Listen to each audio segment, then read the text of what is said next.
If we could have everybody grab their seats, please. So, thank you for the briefing stuff. Yep. My instructions this morning, you're going to open things up and then you're going to turn it to me, and then I'm going to turn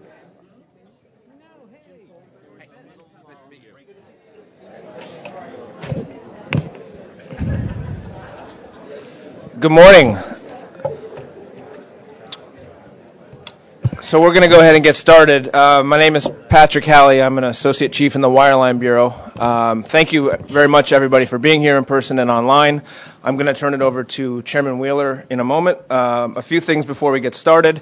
In terms of how the day is going to go, after we hear from Chairman Wheeler and Commissioner Pai, we'll have the first roundtable discussion on the benefits of broadband for schools and libraries and why we're all here in the first place. After that discussion is over, I will then invite the rest of the speakers who will be participating in the roundtable discussion for the rest of the day. Before we get started, just a couple quick announcements. For this first panel and the roundtable discussion, we'll be taking questions online. You can either send an email to livequestions@fcc.gov. You can also tweet at hashtag E-rate modernization. Hope I said that right. I don't even know how to tweet. But the chairman's office is working with me on that. Sorry.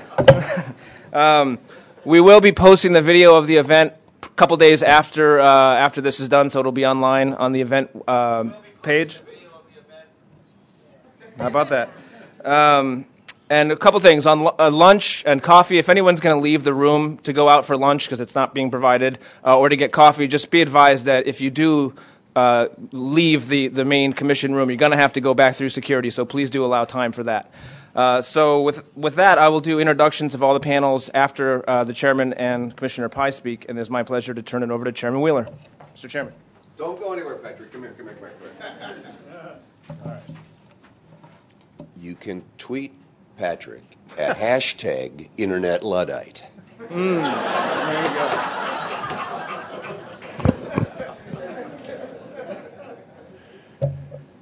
Thank you, Patrick, and for all the leadership that you're providing in this really important activity of the Commission. And thank you to all of you for being here, because you're the leaders. You're the folks that, sitting around this table today, we're really anxious to hear about your experiences and about your thoughts on this issue, which, if you pull away everything else we do, could be the single most important issue that this agency deals with. Because, we talk a lot about broadband. And what's important is not broadband qua broadband, but what broadband enables. And if we're not using that enablement to address the issue of how we educate our students and provide opportunity for our citizens, shame on us. And so how we deal with schools and libraries and how we deal with the E-rate program is quite possibly the most important thing that we do at this agency. And we are dedicated to modernizing the E-rate program. I'm fond of saying that, it's an 18-year-old program. At 18, in an educational context, people are ready to move on to their next growth opportunity. And that's where we are today, time-wise. What is the next growth opportunity for E-rate? And that's what we need to be talking with you around this table today. We need to be weaning ourselves off of 20th century ideas and 20th century concepts and embracing what broadband can deliver. And, Commissioner Rosenworcel, who has been a tremendous champion of E-rate for her whole career, keeps talking about the 3 S's: speed, simplicity, and smart spending. And we need to, and I would add a 4th to that, strategic thinking. Because what is the strategic thinking that will direct the E-rate for the next 18, 20 years? So the goal today is to learn from you, the schools and library leaders in the field. You're here because you are the innovators. You're here because you can tell us of unique ideas and unique approaches and things that have worked. However, you will not be able to top a presentation that I had yesterday. In a meeting with library representatives from around the country, the head librarian in the state of Delaware pulls out a map of the state of Delaware and shows me the relationship between broadband and chicken houses. I kid you not. And it really was a terrific tool to measure things. Because guess what? Chicken houses are in extremely rural areas. And so how do you meet the high-speed connectivity needs of people who live around chicken houses? It's a very legitimate question. It's an important kind of thing. It's what we can learn from these kinds of discussions. There are a set of principles about how you make E-rate a 21st century program. It's about high-speed broadband. High-speed broadband. It's about administrative reform. It's about to the person, not to the building, not even to the classroom, to the person. It's about effective program management and purchasing. Consortia that can buy together and lower costs. The terms for which you are allowed to contract. What reasonable targeting is for what something should cost in an urban environment, a suburban environment, a rural environment. It's about providing sufficient resources. And because it is about students and how they learn and prepare for tomorrow, it is because it is about citizens and how they can interface with their government, get GEDs, apply for VA benefits. It is all about our future. And that's why this is probably the most important thing that we deal with here at the Commission. So we're all going to be talking about policy today, and we're anxious to hear your thoughts about implementing this. But I also am terribly sensitive to our management responsibility here at the FCC and our colleagues at USAC who administer the program. We have done an overhaul of that process that is going to continue to be felt. But let me indicate a couple of highlights that have happened in the last half dozen months. We've prioritized applications so that broadband moves more quickly and broadband gets the focus, and I'll tell you some numbers about that in a second. We need to thank John Wilkins, who I saw a moment ago, who was over here, and Richard Belden. Richard, are you here? Who's the CEO, acting CEO of USAC? Richard's not here. For their leadership in helping to improve the management of this process. And let me give an example as to what they've done. The first funding commitments are now going out for $500 million. That is 4 times the first funding commitment wave last year. So we're moving more faster so that you have the knowledge and information that you need. But here's where it really starts to get fun.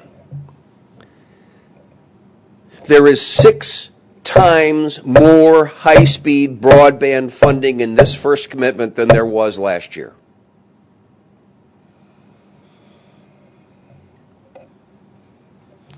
And what this is going to do is going to allow people like you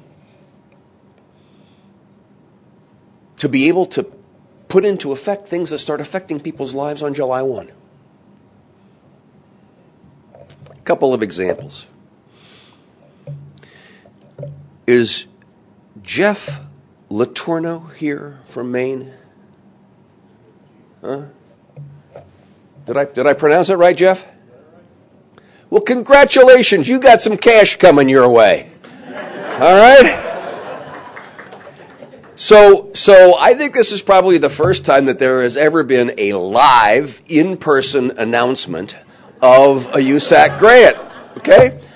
One of the things that Jeff and Maine have done is a statewide consortium of 28 libraries and a gig fiber connection amongst them. Maine, I mean, if there's ever a challenging state, Maine is big. Maine is rural. They've got a great digital one-to-one initiative that you've started in the state. And we want to support that.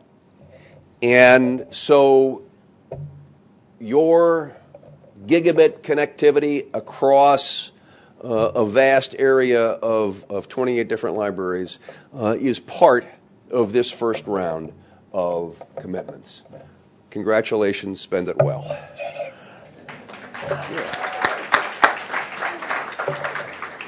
In Indianapolis, the Warren Township Metropolitan School District, I don't think we have anybody from Indianapolis here today, but the Warren Township Metropolitan School District, which has a 71% poverty rate, has nonetheless built 2.5 gig access to 21 sites across the county that we're going to support. They've developed comprehensive plans to personalize learning, including how do you harness technology to do that. 2.5 gig across 21 sites where there's a 71% poverty rate. That's using technology to make a difference, and that's the kind of thing that the E-rate program ought to be doing. Those are just 2 examples. Again, we've got to thank the leadership of USAC. Mel Blackwell. Mel, are you here? Where's Mel? There's Mel. Oh, yeah, I'm sorry, there's Mel, of course. There's Mel. And Catriona, for every Batman, there's a Robin, okay? And Mel is the vice president of schools and libraries for USAC, who's been driving this along, and Catriona has been Robin. But congratulations to them for getting these out faster than they ever have been done, and for focusing them on broadband. We will make this year, thanks to Mel and Catriona and Richard and John, we will make this year the fastest, most efficient application review process in E-rate history. And you have my word on that. And we'll keep improving. So thank you to all of you for your leadership. Thanks to the USAC and FCC staff, Chaz Eberly especially. Thank you for what you've done to set up today. And it's now my pleasure and privilege to turn the podium over to my colleague, Commissioner Ajit Pai.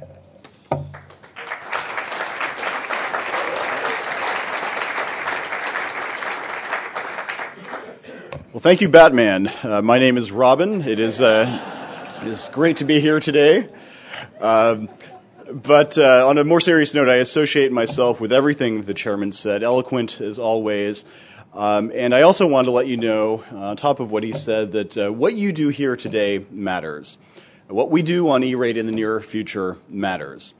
And the reason I know that is, for among other reasons, a visit I made last week to the San Fernando Institute of Applied Media in the San Fernando Valley of Los Angeles. This is a school, a middle school, that has been around for about 30 or so years. And while I was there, I had a chance to visit Mr. Pena's 8th grade class. And Mr. Pena was talking about the concept of tessellation, Tessellation, a word I'd never heard of. And when I was in school, and the cutting-edge technology was the number 2 pencil, he would have been sitting at the front of the classroom. I'd probably be looking at a textbook, and he would just be lecturing. Here is what tessellation is. And just to let you know, tessellation is a recurring series of geometric patterns. So it's triangles upon triangles or quadrilaterals upon quadrilaterals. But this classroom was really different. And it was different because every student had an iPad. SFIAM had a one-to-one program that it had pioneered, and it established high-speed Wi-Fi connections in every single classroom throughout the campus. And what that enabled the students to do, and what it enabled Mr. Pena to do, was to explore the concept of tessellation in a way that I, frankly, was envious about, because it was so interactive. Instead of telling them, he said, put the word tessellation into Google Images and tell me what you see. And so I looked over a couple of students' shoulders as they pulled up the images, and then they started describing in their own words what it was that they saw. And eventually they came up with the concept.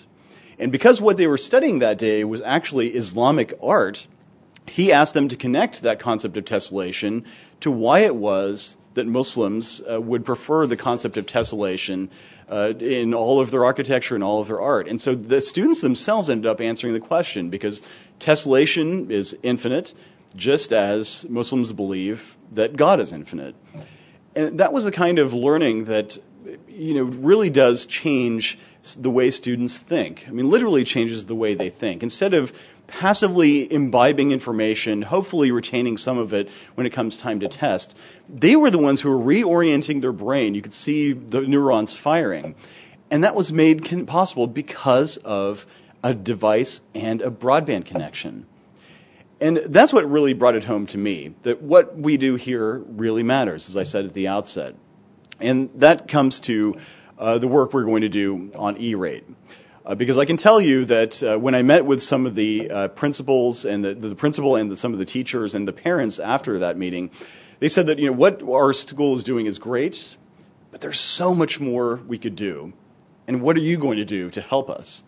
And that's a daunting challenge, no doubt about it, especially since the program has not been updated in 18 years. But with Chairman Wheeler's leadership and with a cooperation with all of you, I'm confident that we are going to achieve real reform this year. That is what parents expect. They expect their children to be prepared for the world of tomorrow, not with the classrooms of yesterday. And there's also an opportunity here in terms of funding. Over the next 5 years, as you know, the E-rate program will collect and distribute over $12 billion to fund information technology in our nation's schools and libraries. And that's real money. That's $3 billion more than we committed to the Connected America Fund last month. And that means that we have a real chance to make a difference in the San Fernando Valley and throughout the schools of this country. Now, in my view, and the view of many of you, I'm sure, the FCC needs to seize this opportunity for the kids of the 21st century. We shouldn't just settle for the existing system and tinker around the edges. We need real reform. In my opinion, we need a student-centered E-rate program that focuses on the needs of children. We need a program that establishes simplicity, that replaces today's complexity with a system that is easy for people to navigate, one that cuts through the red tape and makes it easier for schools and libraries to apply.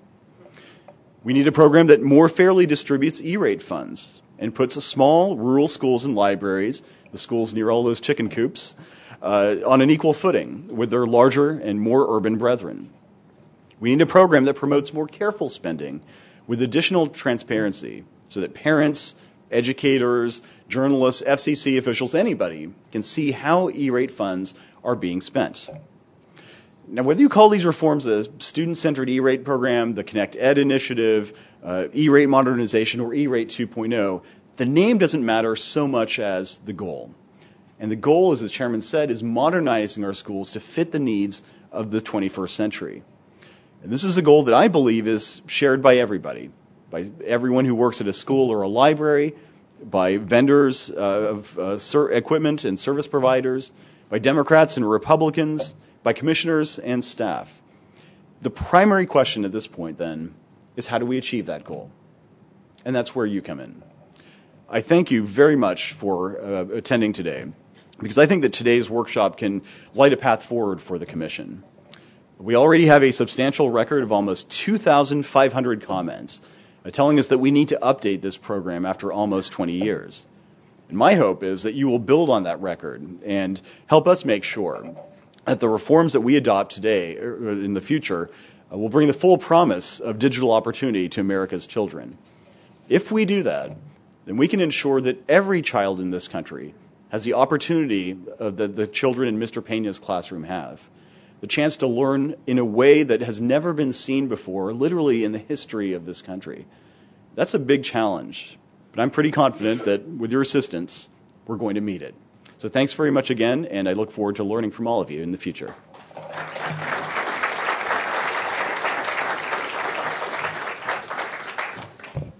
Thank you, Commissioner Pai. If we could have the panelists for the first panel to please be seated, as well as FCC staff will be participating. So for the first panel, just to provide some introductions here, we are delighted to have Dr. Dallas Dance, who is the superintendent of the Baltimore County Public Schools, Corinne Hill, who is the executive director of the Chattanooga, Tennessee Library, Anuwake Rose, who is the executive director of the National Indian Education Association, and Dr. Eric Williams, superintendent of the York County, Virginia Public Schools, soon to be superintendent of Loudoun County, Virginia Public Schools. And I'll just go ahead and introduce all of the FCC staff, though they're not all seated yet, who will be participating today. We have a cross-section of folks who have been involved in the E-rate modernization effort. There's lots, but the ones who will be here today are Michael Steffen, Director of Digital Learning for the Commission, Lisa Hone, who's a Deputy Division Chief of the Telecommunications Access Policy Division in the Wireline Bureau, who leads the E-rate team, Jonathan Chambers, who's the Chief of our Office of Strategic Planning, as well as Chaz Eberly, Mark Walker, and Regina Brown, who are attorney advisors and leaders on the E-rate team, who are working hard on the modernization effort. A couple quick announcements. One, I believe there's a lost iPhone. Don't everybody get up at once. But there's one at the security desk, so if you're missing your phone, you may want to go to the security desk. Reminder, questions can be tweeted to hashtag E-rate modernization and live questions at fcc.gov. And also, for those who are in the room who want to ask a question, we will do our best to try to accommodate those in the room and online to the best of our ability, time permitting. There's a microphone in the hall, right in the middle there, where folks can step up and ask a question into the microphone. So with that, I will turn it over to Richard Collada, who's the director of the Office of Educational Technology for the U.S. Department of Education, who is going to kick off the first panel, along with Commissioner Jessica Rosenworcel, who I'm sure will be here any second now. So, Richard, I'll turn it over to you, and then maybe turn it over to the Commissioner, and then start the panel. Thank you. Great. Thank you very much. And welcome, everyone. Good morning. Good morning. Okay, well, we'll work on that. Thank you for the opportunity to be here with you, and thank you for coming to be part of this. I'll just sort of tell jokes until Commissioner Rosenwasser shows up. We'll turn it over to her when she gets here. In the meantime, though, I really would like to just say a few quick remarks to kick this off, and then I will keep my comments short because we have a panel of rock stars here, and I want to make sure we get to hear from them. The first thing that I would say just off the top is huge and very sincere thanks to all the folks at the FCC who I'm not sure if they've even been sleeping in the last couple months to pull off these great changes that we're already starting to see to the E-rate program. So can we just do a second to recognize these folks and others, Lisa? And when you hear the Chairman Wheeler, and talking about how serious he is about making this one of the most important things the FCC will do, which we humbly agree with, it's also important to realize that he's not just saying that. When we talk about 6 times the amount of broadband that's been approved as opposed to where we were last year, right? That's not rhetoric. There is actual action taking place, and it's frankly a nice breath of fresh air from a number of areas where we have not seen as much progress and traction as we've seen here. So thanks to everybody who's made that happen. The other piece that I'll say is I want to, and I should make a comment here, and that is, as excited as we are, and as important as it is to make sure it's clear that we have clear goals for what we're doing to connect schools. And I know, by the way, the folks in Warren Township, I know they're not here, but I know what they're doing, and I know the struggles that they've been making, and I've seen how hard they're working to transition and transform learning, and can't even begin to tell you how much this support will help them do what they're trying to do. As we look at that, hello. Hi. As we look at that, I would just sort of make a couple quick comments, and I'll make them even quicker now that this person to my left just showed up. I would simply say that we need to remember that this is not about cables and wires. The broadband, the connectivity is hugely important, but it's a means, not an end. And so as we talk about this, we need to make sure that we're finishing the sentence, right? And what I mean by that is when we say we need to make sure we get high-speed broadband to all schools so that, and we need to finish that sentence, and we need to always finish that sentence, because if we don't finish that sentence, if it's not clear why we're doing this, we can get lost in some pieces that make it hard to bring about the larger change that we're looking for. And what we need to do is make sure that kid in Watauga County, North Carolina, has access to the best digital learning materials, that teacher in Polvidera, New Mexico. I was in Polvidera, New Mexico last year with Secretary Duncan. You can I'll watch how many people Google Map to see where that is. That teacher has access to connect and collaborate with other teachers that they would not see on a regular basis to improve their practice. So this is really about transforming education. And that brings me to my second point, which is this is a bigger problem than any of us can tackle on our own. It's a great opportunity. I've never seen so much energy and excitement around transforming and transitioning learning in my whole career. But we can't think that this is one of those ones that somebody else is going to solve. Right? Even the FCC, with all of the work that they've done to make this great transition and start to really see some important changes, right? They by themselves are not going to pull this off. And so we need to be supporting and participating and involved in the FCC's process, but we also need to be looking at how, for the educators in the room, what is the plan? How are you working to actually be able to enable these new supports when you get them? We're going to hear some examples of this right now. Right? We need to be looking to other federal agencies. I'll raise my hand on that one. The Department of Ed is serious about how we can participate and support. We're going to be bringing superintendents in, and we're going to be saying, what is your plan now to help implement the new technology and the new infrastructure that you're going to be getting in place? And we have some guides and other resources that are going to be coming out to support superintendents and districts in making these decisions. And we need to have the private sector keep their head in the game. And we've seen that. We're at, I think, $1.25 billion in private sector commitments at this point to help make sure we transition to effective digital learning in schools, right? This is a great time, but we need to have everybody on. Wow, that's an interesting phrase. We need to have everybody in. How about that? So we don't copyright infringe on everyone on. We need to have everybody at the table in order to make this happen. And so let me end by a quick story, if you'll forgive me. I just came back from visiting some schools in Rhode Island. And I was out looking around at what they were doing and had a chance to look. And I visited 3 schools. And in every one of the schools, these were schools that had some amazing turnaround stories. And I won't take the time to take you through what they did, but I do want to talk about one particular student that I had a chance to meet with. And this was a student who had dealt with some really severe challenges in her life. She had some medical issues. To make a long story short, she had fallen very far behind in school. And sat there explaining to me, and I wish you could see her expression as she explained it and said, I didn't know that I was going to have a chance to graduate, to catch up. It all seemed so hopeless. And she happened to be at a school that had just made a very impressive transition to enabling this sort of supercharging learning through technology. And that gave her the opportunity to take a variety of learning experiences using the technology online, collaborating with other teachers and students that were not even in her class. And she was able to move forward much, much faster. And actually by working at day and at night and all through her vacations 3 times in a row, she was able to catch up and actually move ahead of where she should have been for grade level. And that happens because there's infrastructure in place to support high-quality learning. And that, at the end of the day, is what this is about. And so please help us as we have these conversations, make sure that we're talking about how we're transitioning and transforming learning through the enabling of the technology. With that, I'd like to turn the time over to this great friend of mine to my left here. And Commissioner Rosenworcel has been clearly, as you all know, outspoken on this issue. And I think we just need to be honest about the fact that we probably wouldn't be sitting in this room today if it wasn't for her tireless leadership. But the one other point that I'd like to sort of make before I hand it over to her is I have never heard her talk about E-rate. I've never heard her talk about connectivity in school, and I've heard her talk about it a lot. I've never heard her talk about it without, in the same sentence, saying teachers and educators need to get involved in the process so that their voice is included in all of what happens here.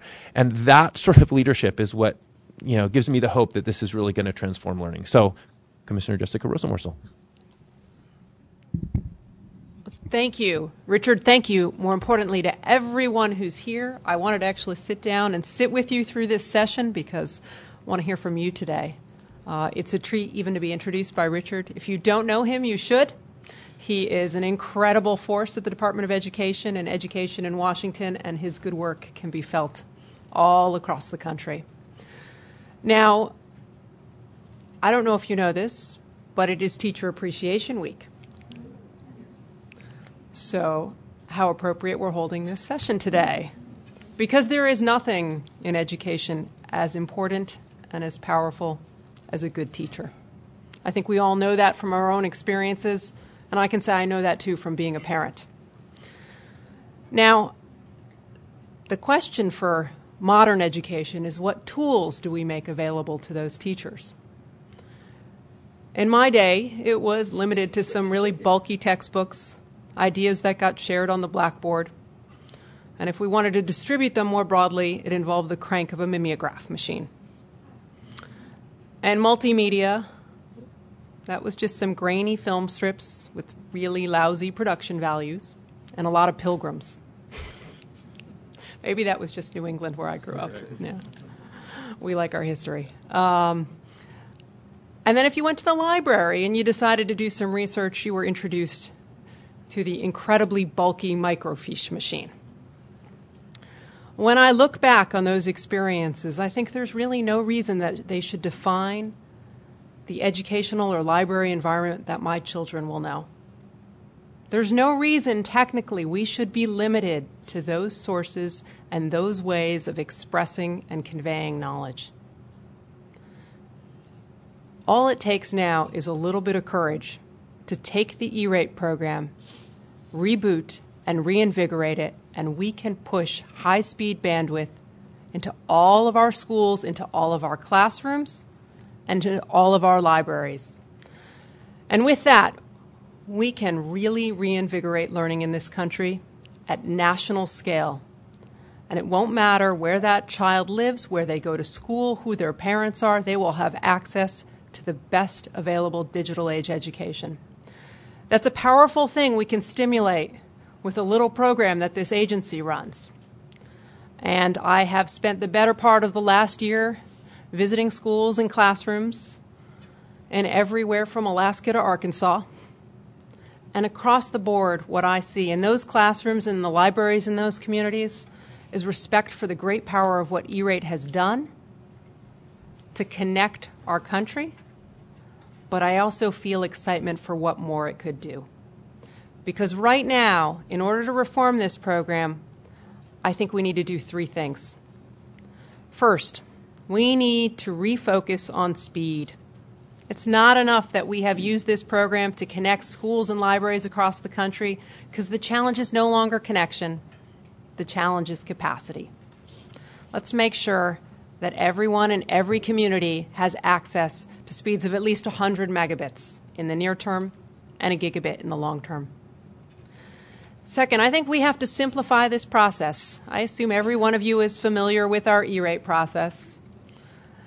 It's a bit of a bureaucracy. And I think there are a lot of well-intended people who've worked on this program at this agency and with our friends at USAC.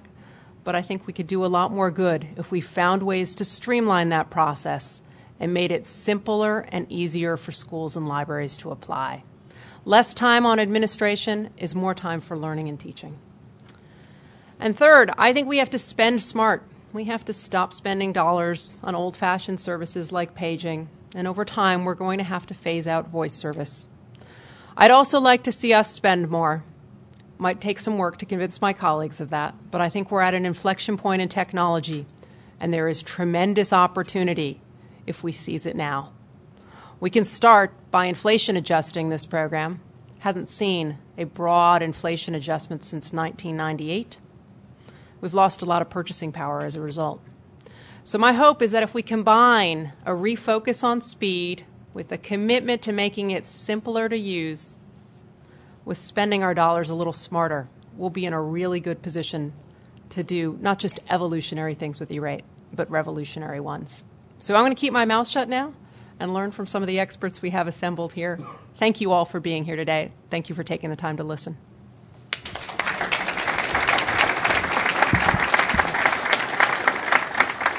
So first up, we have our educator rock star panel here. That's what we're call you, because it's true.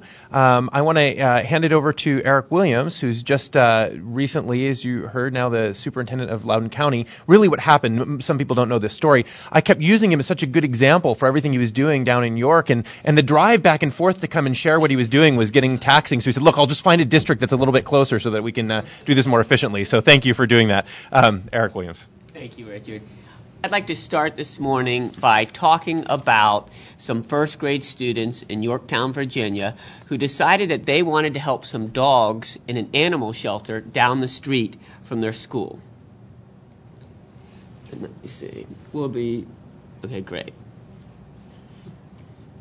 And so I would like to share with you in a moment an excerpt from a book they wrote, because they learned that the dogs in the shelter needed a home. And so they wrote a book, 18 Reasons to Adopt a Dog.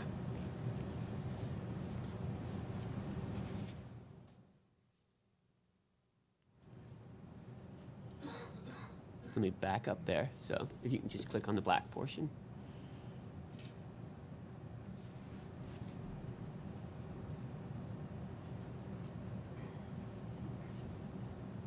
I'm going to advance to the slide with the black on it. And if it doesn't work, I'll tell you about what they wrote about. As he's trying that, let me tell you. Some of the reasons that they gave is, hey, dogs will fetch a ball if you throw it. Dogs will protect you. Dogs will kiss you on your cheek. So these were all words out of the mouths of first graders with their reasons. But what I'd like to do, though, is make 4 points about their work. First of all, these students were learning the content and competencies of the curriculum through their work. And they posted this book on the school's website for peers, family members, neighbors to consider. The shelter also posted it on their website. And so the first point is it's curriculum driven. Second point is the teacher was giving the students the opportunity to do work that matters. And so that opportunity was incredibly meaningful for them, because what it led to is their ownership of their work. And that's the third point, student ownership that's made possible. And then the fourth piece is just how important the connectivity was, their access to digital tools to create the book as well as public service announcements on this issue and posting it, and then the broadcast and connection with a global audience.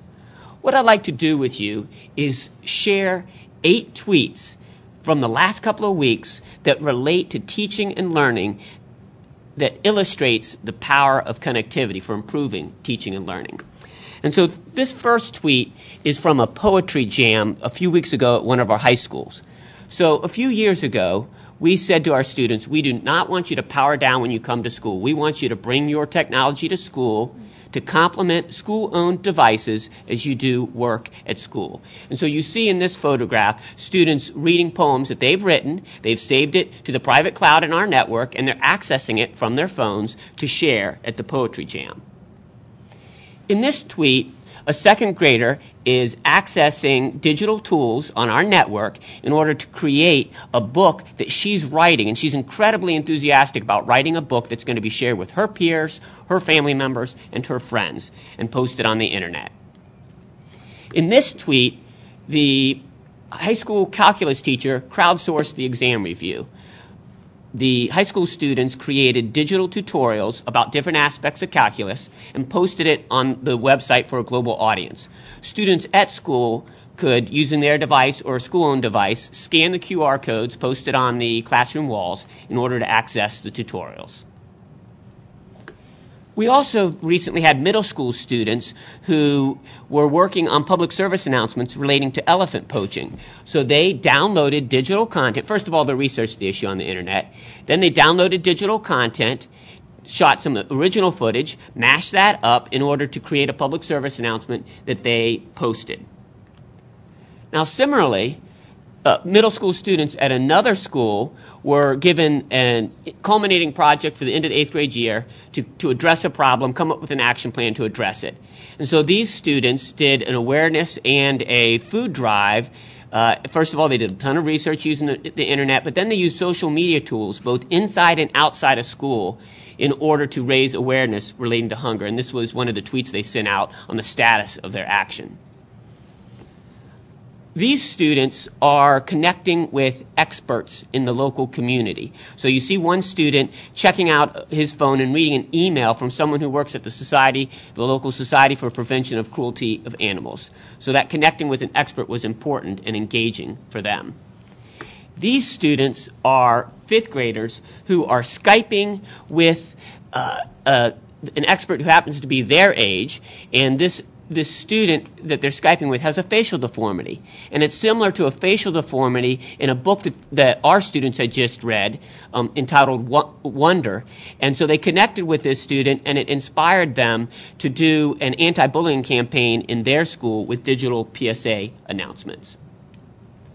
This last tweet is a shot of some middle and elementary school students who Skyped recently with Hillary and Chelsea Clinton, along with 3 other classrooms across the country, and they were collaborating and discussing issues, ceilings that girls and women face globally in terms of education, economics, and healthcare. I'd also like to share a screenshot. We have 75 courses taught by our teachers that are online learning, virtual courses for our students and students across the state of Virginia.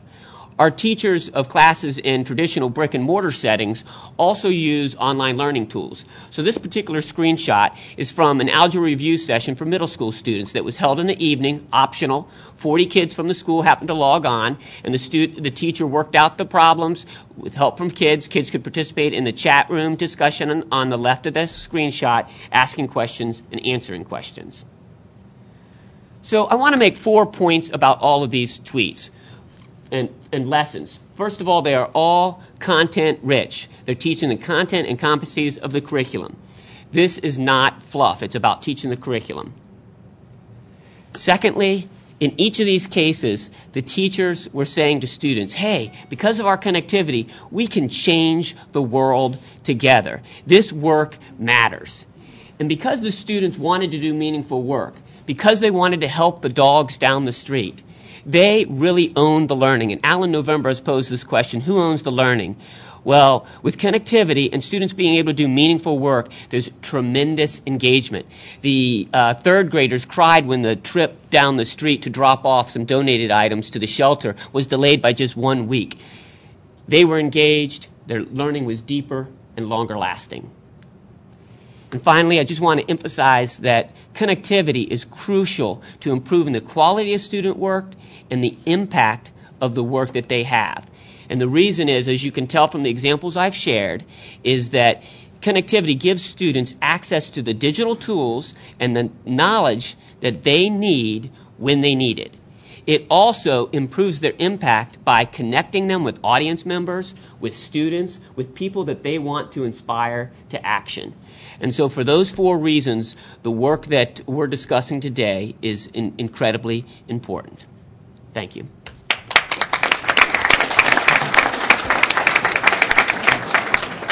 Thank you, Dr. Williams. And the next, we're going to go down the line here, and we've talked about the importance of the fact that learning doesn't stop when bells ring. It doesn't stop when students walk from the classroom to outside of the classroom. And one of the things that we need to be really clear about is we need to support learning in all places, anywhere where students need access and help and support. And so a critical part of the success for transforming learning for the future is understanding how libraries fit in and media centers and the role of support in those safe places where students can come and really get the help and support they need. And so with that, we're going to hand it over to Corinne Hill, who, by the way, I'm not sure it came out in the intro there, maybe I just missed it, is the Library Journal's Librarian of the Year. So we're not just talking about some librarian here. So is there a title for that? The honorable something? Is that how we do the? Why don't we just bestow it right Let's just bestow it right now. The Honorable Librarian of the Year, Corinne Hill. Over to you. Thank you very much. It's really great to be here. What you're doing is really cool. I mean, that is super, super cool. Thank you. Thank you for doing that. Hi, I'm Corinne. I'm from Chattanooga, Tennessee. I've been there about 2 years. And it's a town of about 170,000 people. It sits in the southeastern corner of Tennessee. It's just north of Atlanta. We are on the Tennessee River and Georgia border. It's absolutely gorgeous there. And the people are amazing. There's this can-do kind of attitude that I haven't seen anywhere else I've lived. And they just have this amazing approach to life. So Chattanooga is the first city in the Western Hemisphere to offer a gigabit per second fiber internet service to all of its residents and businesses. That's 1 gigabit per second available to every home and business in a 600-mile area. So the fiber network was installed by Chattanooga's publicly owned electric power system, commonly referred to as EPB. And I think they did it for all the right reasons. They did it because Chattanooga's electric grid was shot. Apparently, you could walk downtown Chattanooga, sneeze, and the lights would go out. So they knew it, right? And they had enough sense to know that if they were going to replace it, they were going to do it right. And they did. EPB installed this fiber network to support the most advanced smart grid system in the nation, which makes the smart grid the first killer app for Chattanooga's gig network. I just love that. I just think that's so cool, right? So I sit before you today. I've got 8 minutes to tell you why an anchor institution like a library absolutely, positively has to have high-speed internet access if it's going to serve its community at all, let alone do it well. So as an anchor institution with high-speed wireless broadband that bursts to a gig, here's what I know. Fiber to your door is key, but it's not the whole story. The infrastructure, the cabling, the switches, the routers, electric breakers. Our buildings, our existing buildings can't manage high-speed broadband. I've spent $160,000 from my operating budget thus far for these infrastructure improvements. And I still have 2 branches and another floor at my main library that is yet to be completed. And I'm seeking a wireless solution, right? Not a hardwired solution, so which is making it less expensive. Higher speed comes with higher monthly charges. I'm putting out about, in the neighborhood of about $5,000 a month for my access. Because we have high-speed broadband access, I've watched Chattanooga Public Library in the last 2 years become a lab for the freelance job market. A startup called Engage 3D, which then became DevDev, or Developing Developers, started a summer coding program for us for teens. But they've also prototyped kinetic camera video conferencing from our library's beta space. We're seeing an onslaught of folks who have ideas and need a place to work through those ideas. They need time to work through the iterative process so that they can find success. The library is filling that need. We're taking an idea from discovery to traction when an idea warrants financial support. So that's the time when they can move into their own space and actually start contributing to Chattanooga's economic development. That's a really cool thing to watch happen under your roof. Our fourth floor makerspace is also our beta space, and it's about experimentation and invention. We have a community member. He and his wife adopted a child from the Ukraine. The child has no legs and no arms.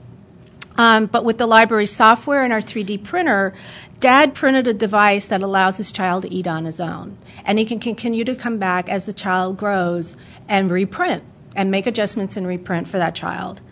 We've taken our smallest branch, which is located in a part of our community ripe with challenges, and created a space primarily for children, for kids. With high-speed broadband at this location, kids now come in droves after school. Yes, they play video games. Absolutely, positively they do. But they also get their homework done. And they've got to behave if they want to stay. So they're learning manners in the process.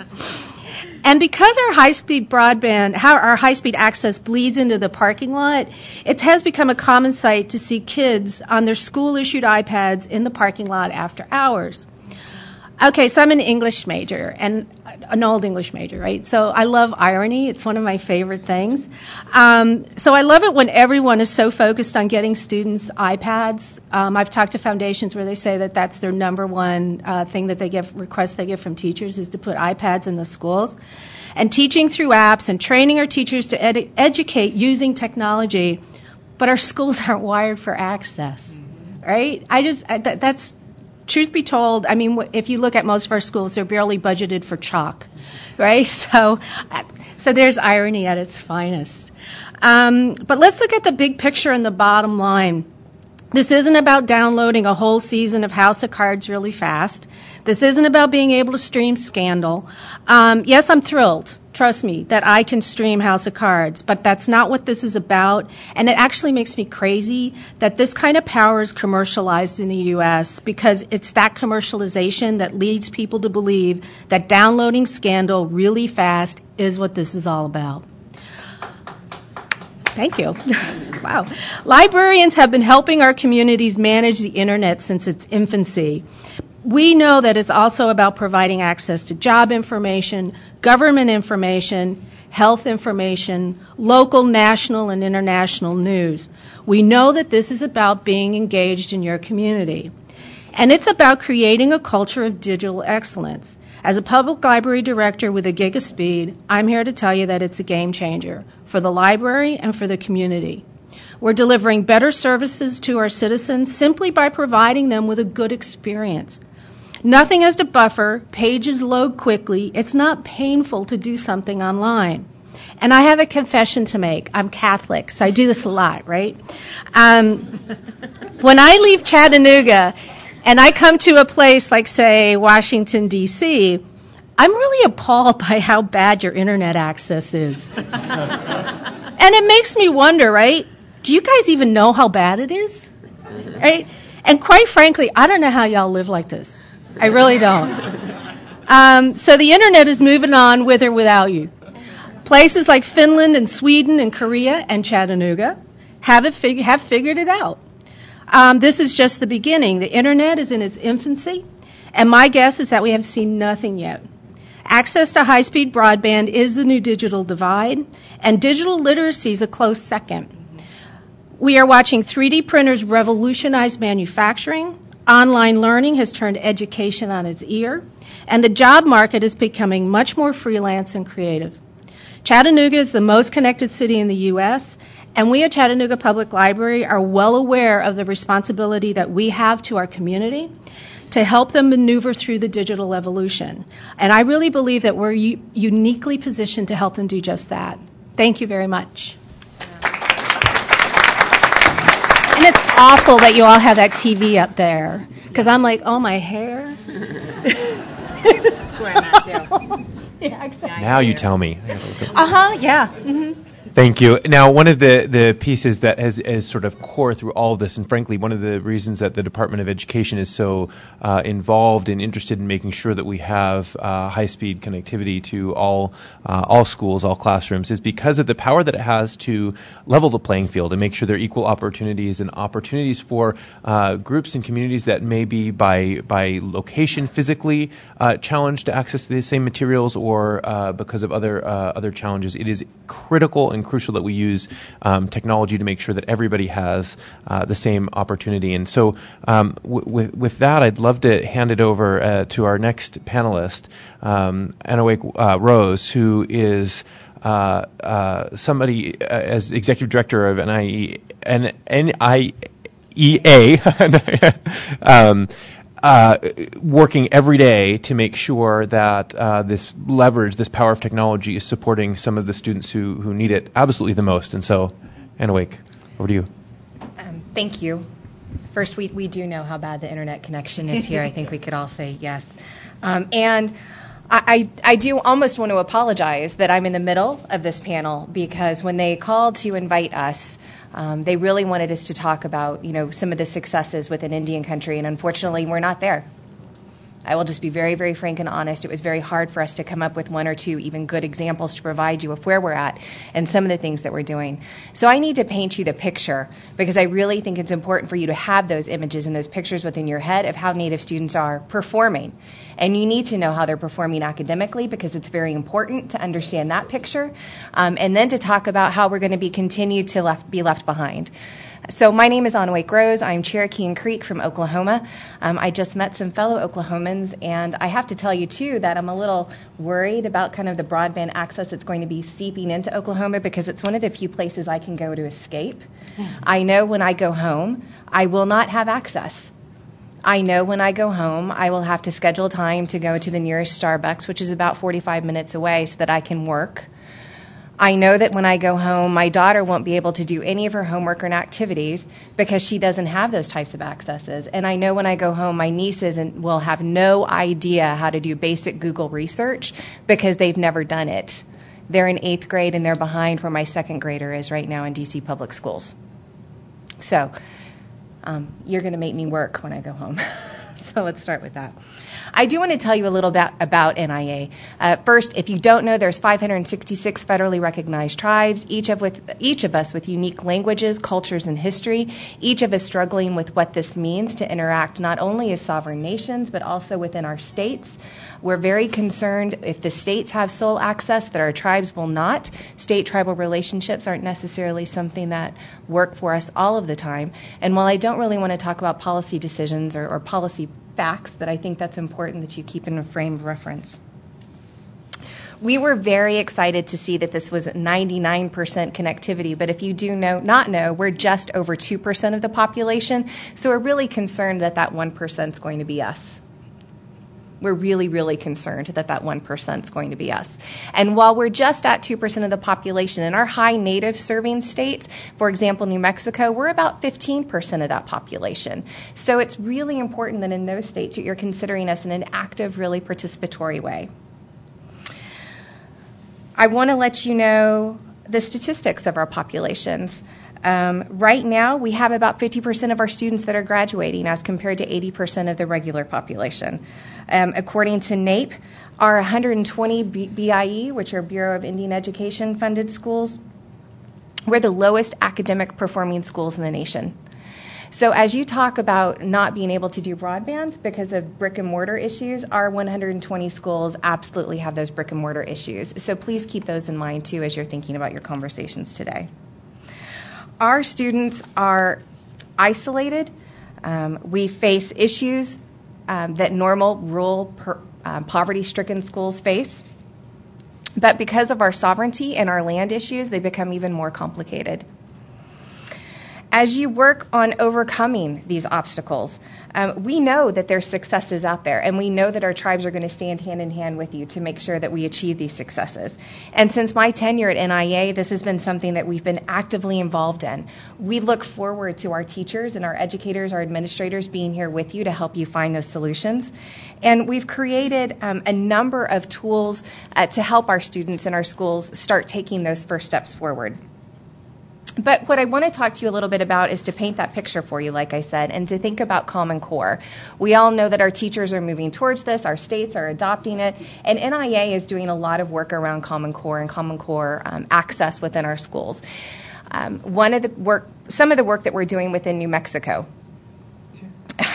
requires, the state has decided to put all Common Core curriculum online. Sounds great for most people. Our schools have one line that run to it. So for one of the pueblos that was trying to access, and we were trying to provide training around Common Core access, it required a full week of overnight downloads to be able to access the curriculum.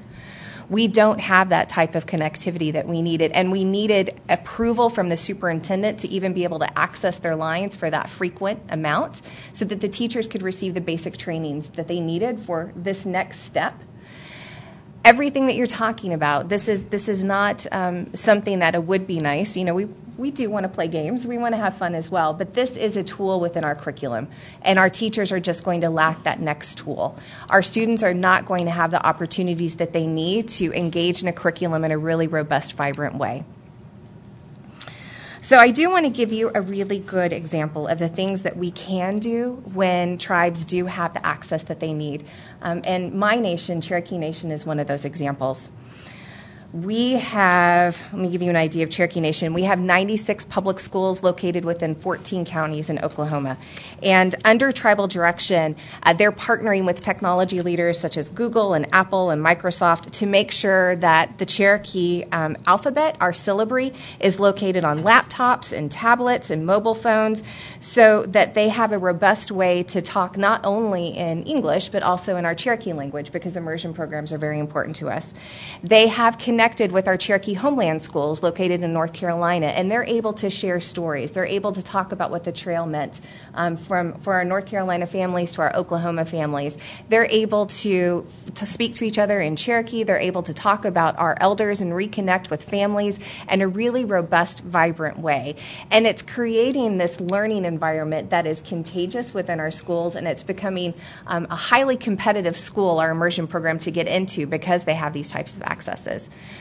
And like I said, it was hard for us to come up with examples, and Cherokee Nation is one of those that, because of their huge investment within their school systems, because of the type of tribe that they are, they're able to have those access to resources, and unfortunately some of our other tribes don't. While these are great models, we know that they can be replicated. Our tribes just need the opportunities to be able to access things in the way that everyone else is. And we're looking forward to being able to work with you hand in hand to find those solutions.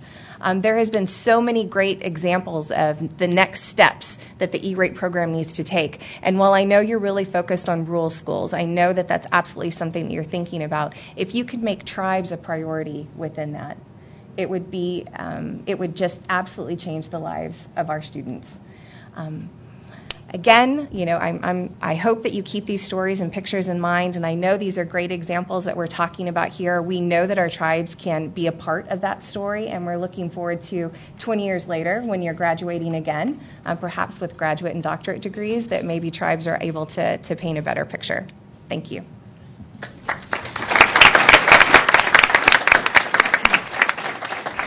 Thank you. And for our last member of our panel, Dr. Dallas Dance, who has been doing some amazing work not too far north from here, and really showing the country how do we rethink in a large school system what learning can look like when powered by technology. So, Dr. Dance. Thank you, Richard, and thank you to the FCC for the opportunity to be here this morning. Upon getting the invite, we were going to do whatever we needed to do to adjust the schedule in order to be here.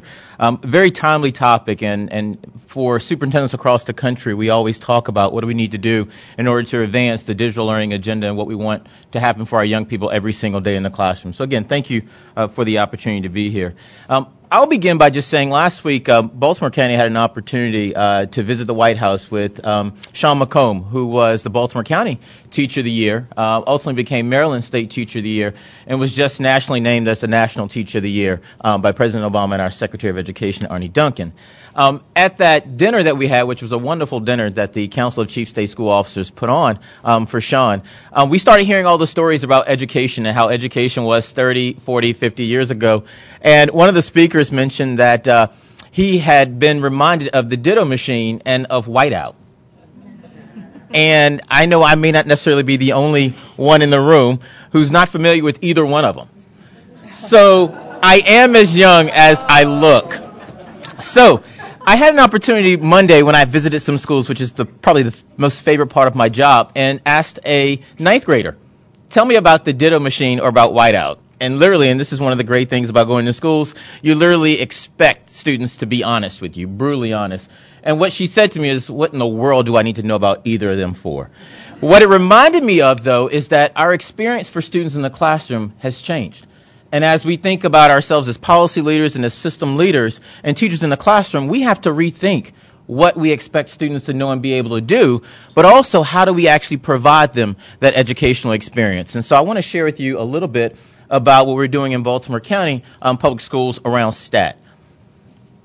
So to tell you a little bit about Baltimore County Public Schools, Baltimore County Public Schools, the 26th largest school system in the country. We are very large. We're close to 109,000 students, close to 19,000 employees. I apologize, I cannot stay for the full day because I'm going to be celebrating our nearly 9,000 teachers on National Teacher Day. But we have 173 school centers and programs, and I've been the superintendent of Baltimore County Public Schools now for 2 years. And when I got the job, someone said, you can literally sit in this job for 10 years by just coasting, which bothered me because Baltimore County Public Schools is traditionally known as a very good school system. 86% graduation rate. Our community, in fact, is changing, but at the same time, we literally boast several accolades and awards. But what I said was good is not great, and good is the enemy of great, and so we have to do more for our students. And so, followed by the leadership of Dr. Joe Harrison, which Blueprint for Progress was our strategic plan, we as a community created Blueprint 2.0, and everyone will get into the details of that plan, but what we look to do is be driven by our theory of action. And our theory of action says that our goal is to prepare students to be globally competitive when they graduate. So that needs to happen by doing two things. One, we need to make sure there's a digital learning environment in every single school, for every single student, in every single community, which means that equity is driven by the fact that we have to close the digital divide between among Baltimore County Public School students. The other thing is that we had to make sure that our students have access and opportunity to learning a second language prior to graduation. So pretty bold theory of action, and we said the way we're able to do that is truly by leveraging technology. Now, we started with calling it the instructional digital conversion. But one thing that we've been clear on in Baltimore County is that students need to help us drive some of our decisions. And so students branded our instructional digital conversion as STAT, which is Students and Teachers Accessing Tomorrow. And yes, to be clear, this talks about going one-to-one in grades K-12 over the next 5 school years. One of the things that you will not hear us talk about in Baltimore County is a device. And I think as we hear about some of the stories that are occurring across the country with folks talking about iPads and Kindles and all of these things that we know are great instructional tools, it gets bogged down in the device, which is the wrong approach to take with it. So what Baltimore County Public Schools we did was said this is all about an instructional conversion for our kids. Yes, we want to change what students should know and be able to do, and how we do that is how we have the conversation around the device. But it starts with our teaching and learning framework. We were very fortunate as we were adopting the Common Core State Standards, which are now the Maryland College and Career Ready Standards. We were driven by our teaching and learning framework, and this is on our screen where we looked at what we wanted our students to be able to do, what we wanted our teachers to be able to demonstrate in our classrooms, and what do we want our curriculum to in fact look like. So we were driven by the fact that at all levels of our organization, at the elementary, middle, and high school level, as we surveyed our students, roughly 60% of our students on average said the work was challenging. But yet our teachers were saying 90% of the time that the work was challenging. Major disconnect between what our students were saying and what we expected as adults. But we also knew that we had to have a curriculum and an assessment conversion at the same time. And we were very excited that as we leveraged our relationship with our service providers such as Discovery Education, we were able to provide rich, quality digital content to our students. And so we said, how do we layer then technology on all of this to provide the access to our students? Now, interestingly enough about my background, I was a teacher in a one-to-one school system in Henrico County Public Schools under the leadership of Mark Edwards, and you all have probably heard about the Mooresville Graded School District. I was also a principal in Henrico County Public Schools in a one-to-one initiative, and now a superintendent in a one-to-one initiative as well, too. But the most important role that I play is I'm a parent of a 4-year-old who's in a school that's one-to-one. And what I see happening with that 4-year-old right now is what every single 4-year-old across the country should be experiencing right now. So as school systems look to go one-to-one or leverage technology in order to personalize learning for students and work on this whole idea around student engagement, 8 different conversions need to exist. And so in Baltimore County Public Schools, we looked at the curriculum instruction and assessment conversion. We looked at this whole idea around organizational development and how do we just transition the entire culture around what each of us should be doing in order to make sure that this works. We had a policy conversion to keep kids and employees safe, our budget conversion because it does cost money in order to do this, and the communications conversion. But what really, really keeps me up at night, and I know I'm not the only superintendent or educator who thinks this way, is this whole idea around the infrastructure conversion. Yes, 173 school centers and programs. In order to put wireless access in all of those buildings would only cost $12 million. And it's something that we had not as a school system invested in and something that we had not brought to the forefront of our policymakers, but also of our funders.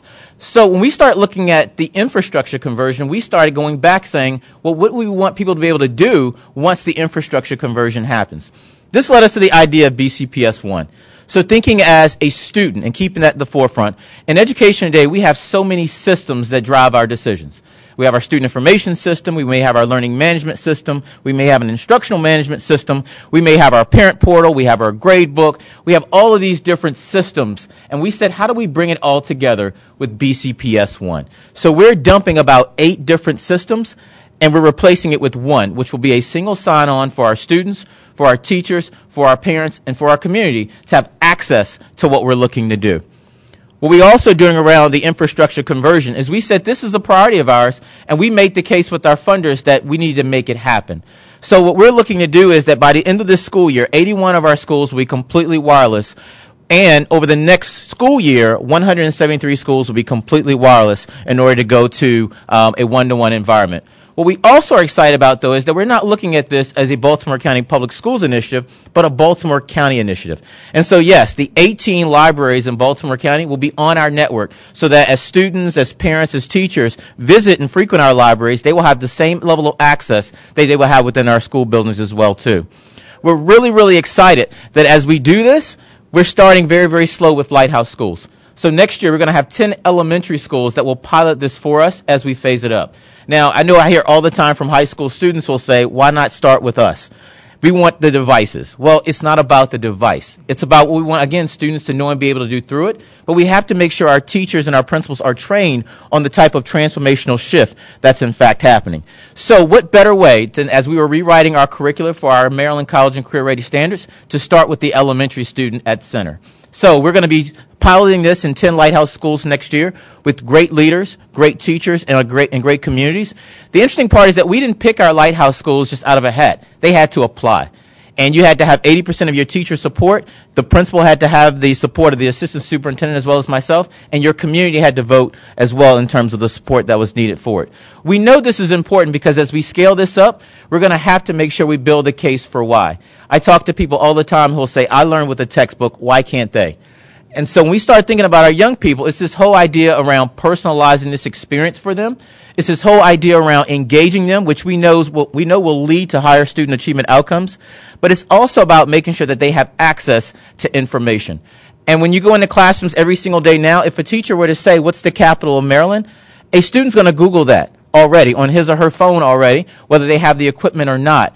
And so how do we then use our teachers' time and our time with kids, which we already know is limited, to really talk about how to make that relevant for what they're going to need for their future and not our past? We also know that as we look at this, we're going to have to evaluate it. And so we're working right now and partnering with Johns Hopkins University to put together an evaluation framework that's really built with teacher outcomes and student outcomes that's really backmapped from our goal of preparing globally competitive graduates. We know that at the end of the day, this is all about making sure that, again, access and opportunity is there for young people. So we were really, really excited to hear the fact that we're looking at modernizing the E-rate program. Because having served in a rural, urban, and suburban system, I know the complexities that exist with really refocusing the conversation around speed, but also streamlining the process. Because having been an assistant superintendent in a small urban district, it was just so time-consuming to go through the process to apply that you just said, forget about it. And that should never be the case. It should always be that we put all of our students on a level playing field regardless of where you are across our country. So I know we have an ambitious goal of 99%, but I always push, and we always say in education, if 1% is not graduating, that's still somebody's child.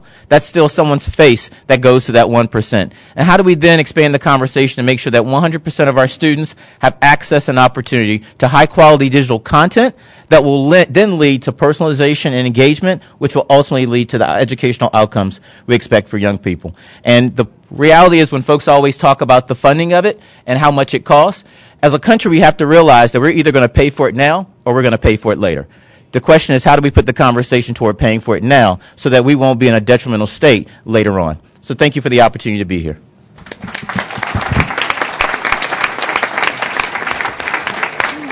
Thank you to members of the panel. Now, we have about 15 minutes left, and what I'd like to do, we have an opportunity to open up for questions. And while you're thinking about your questions, I'm going to take advantage of the fact that I have a microphone in front of me to ask one question to panel and also to the commissioner, but I will ask that we'll keep those sort of quick responses because I want to make sure we hear from everybody. So be thinking about questions you want to ask, and there's a microphone right there when you're ready.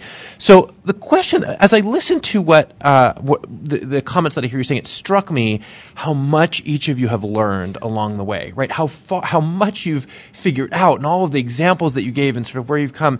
And as the changes to E-rate are rolling out, I'm convinced that a lot more people are going to come to be part of this conversation that haven't been part of it before. And so what I'd love for you to do is just give a quick, if you had to be a real concise answer on what would you tell people that are coming now to the table that you have learned along the way that you would love to pass on to them and say, hey, learn from me, think about this early on.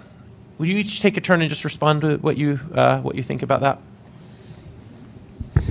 I would say the most important big idea for me has been the importance of schools looking like real workplaces in terms of the way technology is used. It should look like how we use technology in working on an everyday basis and engaging kids in authentic work with those tools in a realistic setting. Thank you. Corinne? For me, in a library environment is really letting your community guide you. Let it be an organic process. So even though you're taking care of all that infrastructure, the development like of the fourth floor, the development of a makerspace, allowing people to be creative and to experiment, don't structure that for people. Let your community do that for you and make it a really organic process. And that means you're going to have to let go of some control. Thank you, Corinne.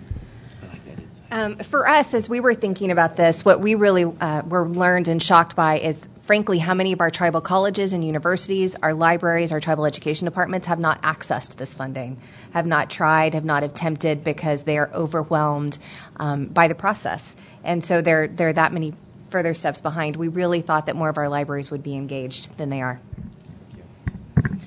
And I would just add the power of planning.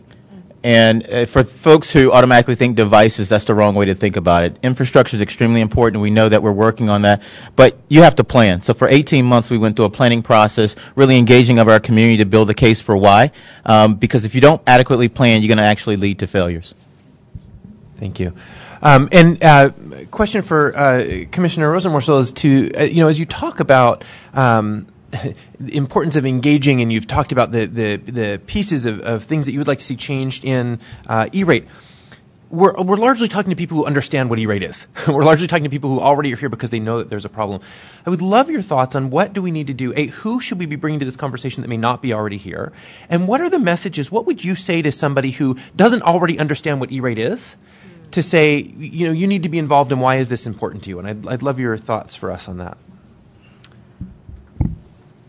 One of the little-known facts about E-Rate is it's the nation's largest education technology program. It's the biggest. It's not run by you folks at the Department of Education. It's run by us here. That's a really powerful thing. And I think it should have more attention in the minds of parents and library patrons as a result. But I also think the more powerful thing, particularly in a school setting, is to look at your children and get beyond the idea that a book was good enough for me. Why shouldn't it be good enough for them? Because right now, half of the jobs in the new economy require some level of digital skill. By the end of the decade, that number is going to be 77%.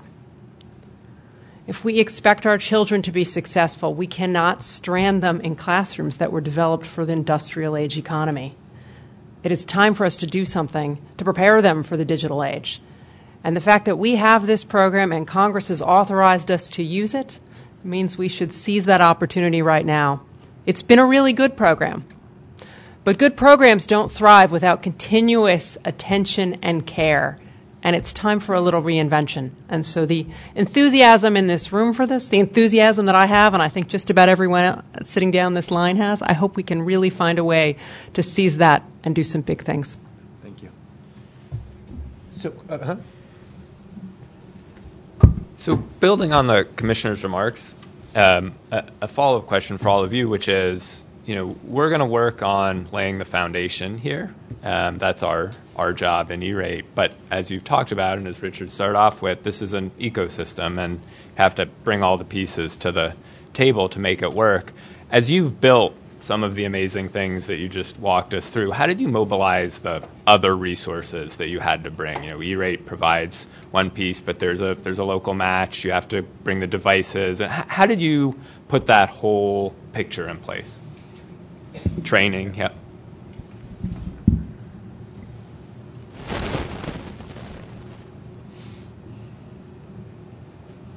I think a key strategy for us in terms of leveraging resources and earning local support for funding, because about 40 to 50% of our budget comes from our locality, is really connecting with the community in terms of whether it's exhibitions of student work, whether it's students collaborating with partners in the community. So, for example, students' books being available at the library in addition to being posted online, and partnering to serve entities, organizations that have real problems. And so when the community sees that, and their reaction may be, hey, well, we didn't have those computers in school when we were in school, but when they see the real work, when they see that, hey, how excited kids did about the math, when they sold dog biscuits, okay? They sold dog biscuits to raise money to give to the shelter.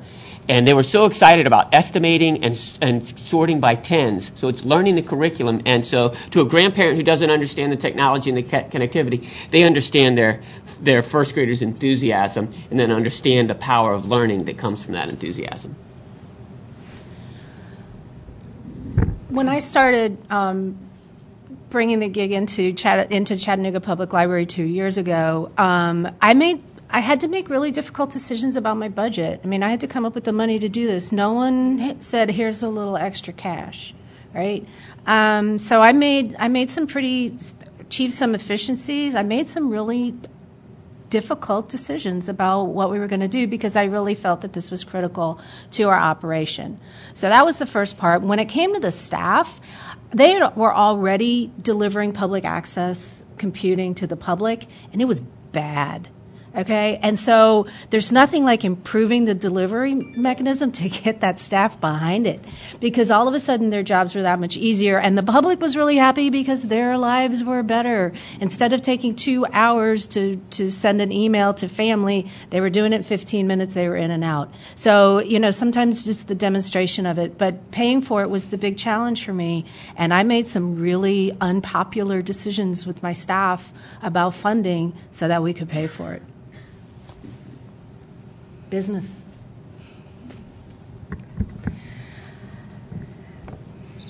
So that leads to an even bigger challenge for Indian country, right? So as you think about our schools, if you think about our tribes that are already underfunded, it becomes an even bigger challenge. However, being able to pull together a consortium and allowing tribes from across the nation to be able to weigh in and assist one another would be incredibly valuable. Our tribes our students are desperate for this, because for us to be able to connect across the nation and share those experiences with one another, while we're unique, our children are facing the similar challenges. And so to know that somebody in the bottom of the Grand Canyon, Supai, is facing the same challenges as somebody in Maine, to be able to connect that way, and then to start thinking about what their value is internationally as well, because our tribes are really positioning themselves as global leaders in some economies within our states. So some tribes are absolutely able to start accessing that, but right now, from what I understand about the application, they're not able to assist in the way that they want, because so much of it is run through the states. So we would like to see that expanded opportunity. And very, very quickly, one, this whole idea around community awareness for building the case for why. So you realize that in the role of a superintendent, you're a cheerleader, but you're a salesperson as well, too. And you're going to have to sell the case for why this is the best approach for young people, and the best way to do that is through young people. The other thing is the power of the budget, and really going line by line and say, what are we spending our dollars on? And what's the academic return on investment that we've gotten by doing something every single year over and over? And so we're making some pretty hard decisions right now that, is ruffling a few feathers. But we realize that if we keep our eye on the end goal, then we're going to reach exactly what we want to do. And so we've been trying to think through this idea of the power of purchasing through consortiums. And being able to say the buying power of a school system as opposed to individual schools, how do we get a bigger return on our dollar? And so we've been talking with school systems across Maryland and across the country around how do we necessarily do that with our purchasing offices. Excellent. Sir, will you tell us who you are before your question? Sure. My name's Robert Mahaffey. I'm with the Rural School and Community Trust and the president of organizations concerned about rural education. Great panel, and Commissioner, hats off to you always with what you're doing, such important work. One of our concerns around E-rate reform, along with simplifying the application process, along with everything that you've raised, is the issue of portability of funding. The impact of moving funds around, particularly in very mobile student populations, the impact that would have on being able to multi-year plan, smart uses of resources. So I'd appreciate the commissioners. I know your position on this, and we endorse it strongly. But also from all of your communities, particularly in Indian country, the portability issues in small rural districts is a critically important issue for us, and I really appreciate your insights. Thank you.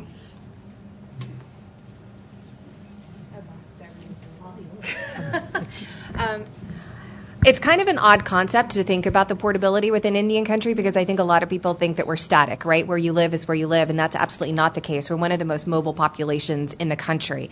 We move back and forth frequently, not only for ceremonies. So we move into our homelands for ceremonies, and then we move into urban areas to work. We follow migrant patterns sometimes with work. And then also, if you think about our schools, and this is specifically kind of gets to the issue, within one land structure, we can have 6 to 7 school systems operating independently and oftentimes not talking to one another. We have tribal schools that are operated by the tribes. We have Bureau of Indian Education schools, which are federally funded. We have public schools, which are run by the states. We have charter schools, which who knows who they might be operated at the time, and then parochial schools. And none of those school systems are talking to one another, none of them using the same systems, and so we frequently don't know where our students are or how they're performing. And, you can move because you get mad at the new superintendent and you don't want to be there. You can move because, mom and dad might have moved across the city line, frankly, and you want to just go. So keeping the portability in mind for Indian country is going to be critically important. It was absolutely something that we included within our comments, and we're very happy to see where the commissioner lies on this. So thank you for bringing it up. I have said repeatedly, and I continue to believe, that multi-year applications are a good idea. I'll give you just 2 reasons, so I could probably give you 10. First reason is it gives you the ability to plan, and if you took anything away from the work that all of these people are doing here today, it's that planning for this transition to digital libraries and digital schools takes some effort and strategic foresight. I think our process should work with their planning. Second, it's the issue of streamlining. We have to cut the administrative costs of this program down. And certainly we could comb through our rules and try to tidy up a rule here or there, try to make a little process easier or cut down on the time that the agency might review something. But I think the simplest thing to do is to say let's have applications every other year. Because in one fell swoop, we'd cut the administrative cost of participating in this program in half. So it's something I hope that we can take a look at, because I think it would really be helpful. Because in the end, I don't want this program to be about legal policies or consultant work around it. I want it to be about bandwidth to schools and libraries for learning. We have time for one more question. Prince, I'm the Tennessee State E-rate coordinator. I don't really have a question, but I do have a comment. Corinne, you're awesome. Dr. Dance, you commented about your 4-year-old, picking up the device and is learning immediately, and there are like little sponges at that point. So this is really just a comment that sort of goes to what you just followed with, Commissioner Rosenworcel. And in Tennessee, for example, pre-K students are not eligible for E-rate discount, because of a glitch in the language that designates whether or not a pre-K student is actually learning anything. And it's just a language thing. So if we were able to do away with that messy little cost allocation and, just a kid is a kid that's learning, and they should all have access, whether they're addressed properly or formally in the statute. It's really what the comment was. I think it's so important that our pre-K students are able to have access to this digital literacy, because that's where they start. That's where the seed's planted, and then we have to grow the plant. So that's all. Thank you. Thank you. So since that was not a question, I will simply just respond and say, great idea. We agree. There is some good ongoing conversation that we've been having at the department, both with folks at the FCC, but also with our HHS, Department of Health and Human Services, about how to make sure there's support for children that are younger even than kindergarten. So thank you for your concern there. I would love to just ask you to give a huge hand for the participants of our panel and thank them for being here. And thank all of you for participating today. As we transition, I would just leave with the final thought that this is a great opportunity, and it's a chance that we have to really transform learning. And if we end up just digitizing traditional practice, we will have missed a once-in-a-generation opportunity. But if, on the other hand, we use this as a chance to really rethink and reinvent and reimagine learning, I think we will all look back at this moment as one of the most important, if not the most important things that have happened in our lifetimes when it comes to education. Thank you very much.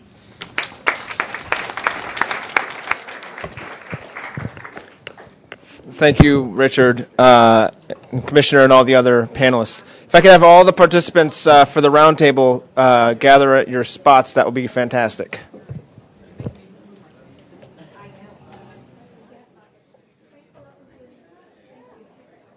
Thank you, Commissioner.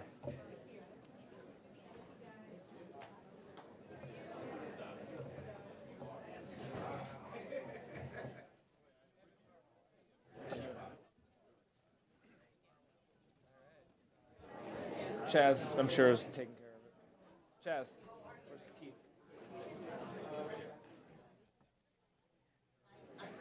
Before you get started again, right now. All right, we'll wait until after lunch. What do you need? We had a problem with the web browser, with the web server. We're trying to restart it, but we got to go. We'll just go with what we have.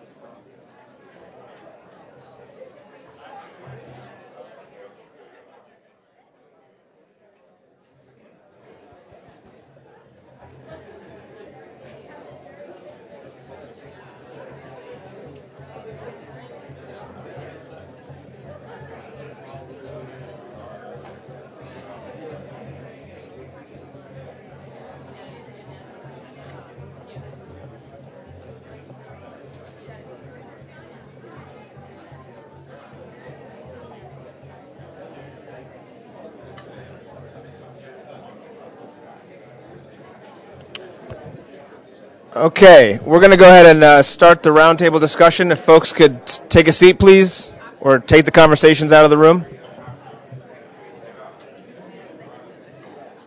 Is this on?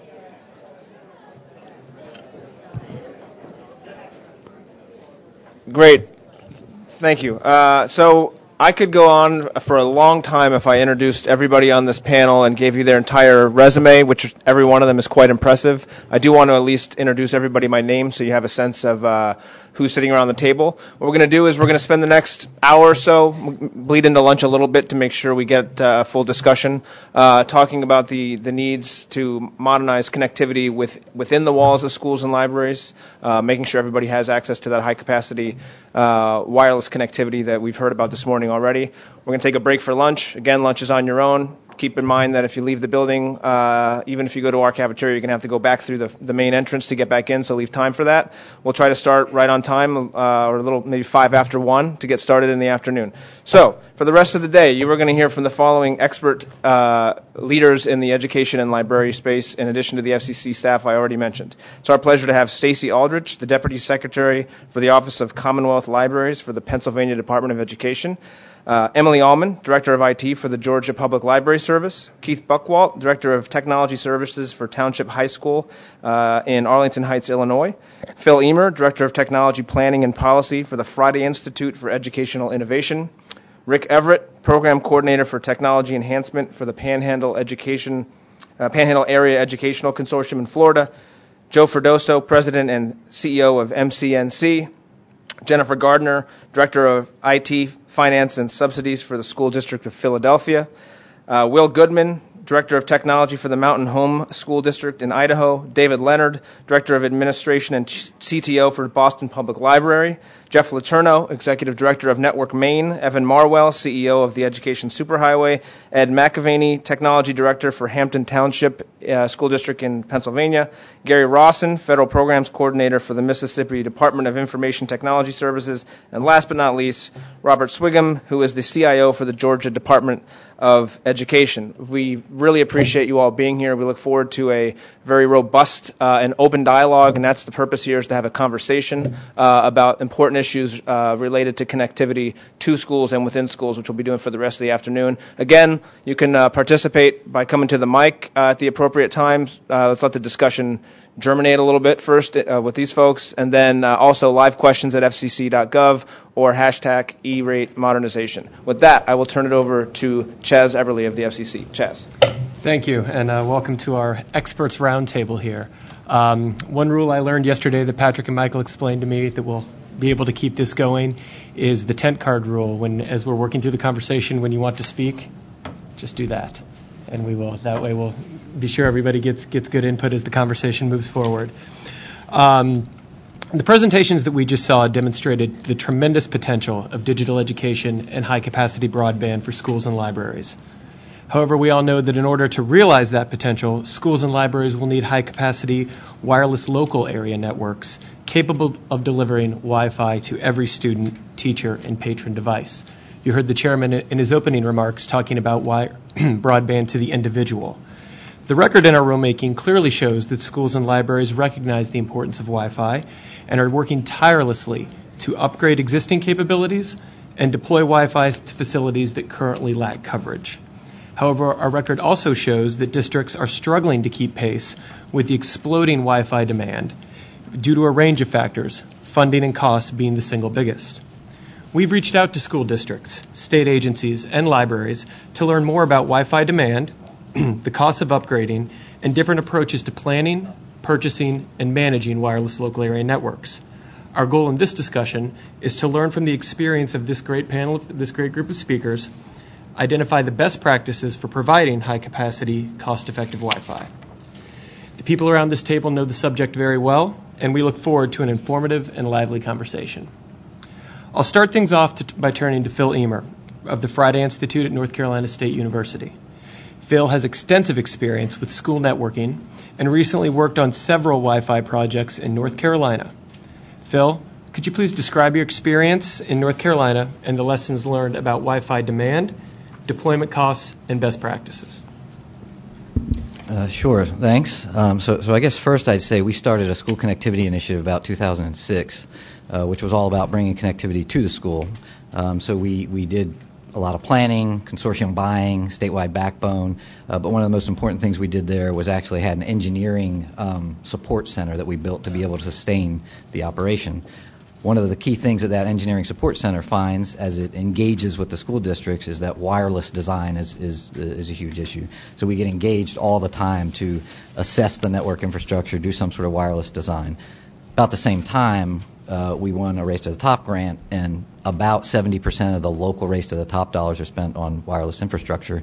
So we built essentially a spec for how it is that you can design a complete enterprise-class wireless infrastructure.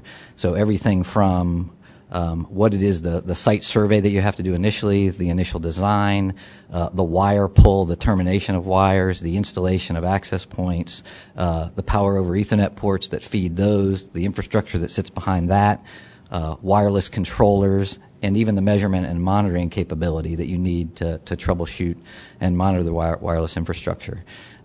All of that was then baked into a budget, right, and turned into a per classroom kind of cost.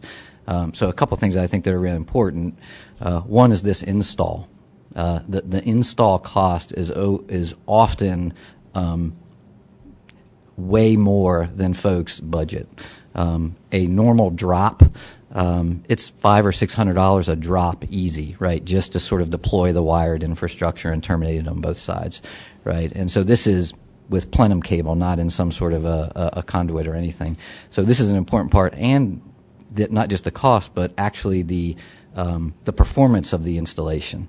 There's a whole lot of variability in how the installation goes based on who installs it.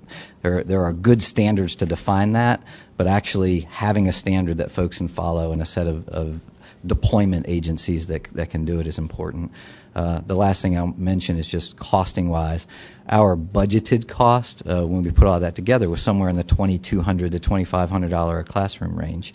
When we look at actual costs of deployments, it's hard to do apples to apples because no one does everything that's in the spec, but we're seeing $1,200, $1,500, often close to $2,000 per classroom, and that's based on what we would call a base dense digital learning deployment, where that is defined currently as kind of an AP per classroom.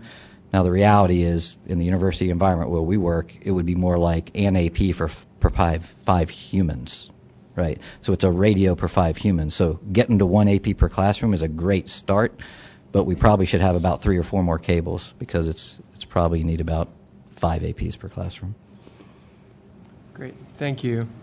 With that in mind, we have around the table several school district technology directors who've recently worked on upgrading their Wi-Fi and installing Wi-Fi in new buildings. I'd like to turn first to Keith from Township High School District in Illinois to discuss your experience in upgrading your school's Wi-Fi, what the challenges were, and just kind of walk us through your process. Sure. Thanks, first of all, for having me here today. Greatly appreciate it. To give you a little context of our district, we have about 12,100 students, and I heard earlier today it's not about the device, and that's so true. We're going into our 5th year of deployment with mobile devices. One of the things that we've had to plan for is our increase in wireless capacity. Starting in 2004, we brought wireless into our school district just to have some wireless coverage. Back in 2009, you're on the life cycle change plan. We changed out our wireless to provide 100% coverage. Now it's more about saturation in the classrooms to provide for that access. So this upcoming year, what we're doing right now is we sent out an RFP. We've got bids on the wiring, access point installation. Those costs are about $1 million for us. And it's really about how do you manage that? How do you pay for it? We're going to have 9,200 devices out there in the upcoming year, 12,000 some devices in the future year. So there's 2 things that come to mind as far as working with pricing. Consortiums, pulling school districts together and getting them on board to drive down that cost of the price of the equipment. And then number two, maybe it's a lease. In our district, we haven't had a referendum in 30-some years. We're very fiscally responsible. We don't want to go out for referendum. So do we plan on getting a lease and spread those terms out over 4 years and then do a penny buyout at the end? Our kids, our teachers are depending on this access in the classroom. It really is transforming the instruction in the classroom as we see it today. It's not about that substitution of just taking a digital PDF, putting it on a device. It's really the way the kids are learning nowadays. One of the things that I always say is our teachers are always teaching our students, but now it's a web where the teachers teaching the students, and the students are teaching each other, giving them the ability to learn at their own pace, and how do we make that happen in the classroom. So as we move forward, we're working on this plan right now. We have our cabling plant being put in. Not only is it the Cat 6E cabling going to the classroom, Phil, you mentioned, is it one cable, is it 3 cables, is it 5 cables? We're putting 3 cables right now. It's to support the access point, it's to support a projector, it's to support an Apple TV. Now we have that interactive device in the classroom for the kids. It's not just a smart board, it's an interactive tablet that they use to connect in. So that's one of the pieces. Fiber optic backbone, it was put in 1994 in the district. That was 20 years ago. It's an OM1 standard, only supports up to 1 gigabit of transport. Now we're putting in fiber optic OM4. We'll support up to 100 gig. We're going to light it at 10 gig to provide it. Continuing farther, as you know, it's not only about the wireless. It's about the rest of the infrastructure. If you look at what we're doing with our WAN, we're also building out our own private WAN now, which will be 100 gig capable, 10 gig of access, and then our internet access for the upcoming year, which will be at 2 gig. We're at 500 gig right now. This last year, we've had to put caching engines in place because E-rate doesn't allow us to, after the fact, purchase internet access and get reimbursed for it. So we purchased caching engines to save us 30% on our access. If we didn't have that in place, we'd be stifled not only with instruction, but within our business operations. Jennifer, I'll turn to Jennifer Gardner from Philadelphia. Very large district, obviously, continuously upgrading and working on Wi-Fi and buildings of various ages, to be sure. If you could please kind of discuss your experience in Philadelphia with working with some of the older buildings, and also just what you've seen and the challenges you've encountered in building out Wi-Fi to your students. Sure, thanks, Chaz. The average age of our schools is about 62 years old, so we have a lot of old buildings that we have to retrofit, especially if we have schools that don't have drop ceilings. Of course, it increased the cost for our wiring. We're currently deploying 802.11 hardware out there now. We have about a third of our schools that have been done so far, so we have an application in for 2014 to hopefully to the other 2/3 of our schools. We conducted a large-scale RFP to try to control the costs. We did get a lot of responses. We had 11 responses to that. Our intention is to purchase access points that come with a lifetime warranty as a standard feature, which does solve the hardware replacement issue, but not the labor or the troubleshooting or the software. So the basic maintenance is really a huge asset when it comes to deploying this sort of infrastructure. So we're at the 802.11 AC stage right now, but every 5 years or so there's a new technology that comes about.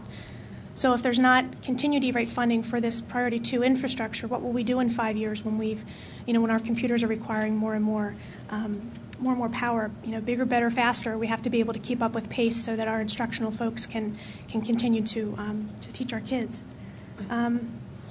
There's also some unfunded challenges when it comes to Wi-Fi deployment. We do require a robust authentication platform, so there's some unfunded mandates as well as filtering that we all know about that has to be done.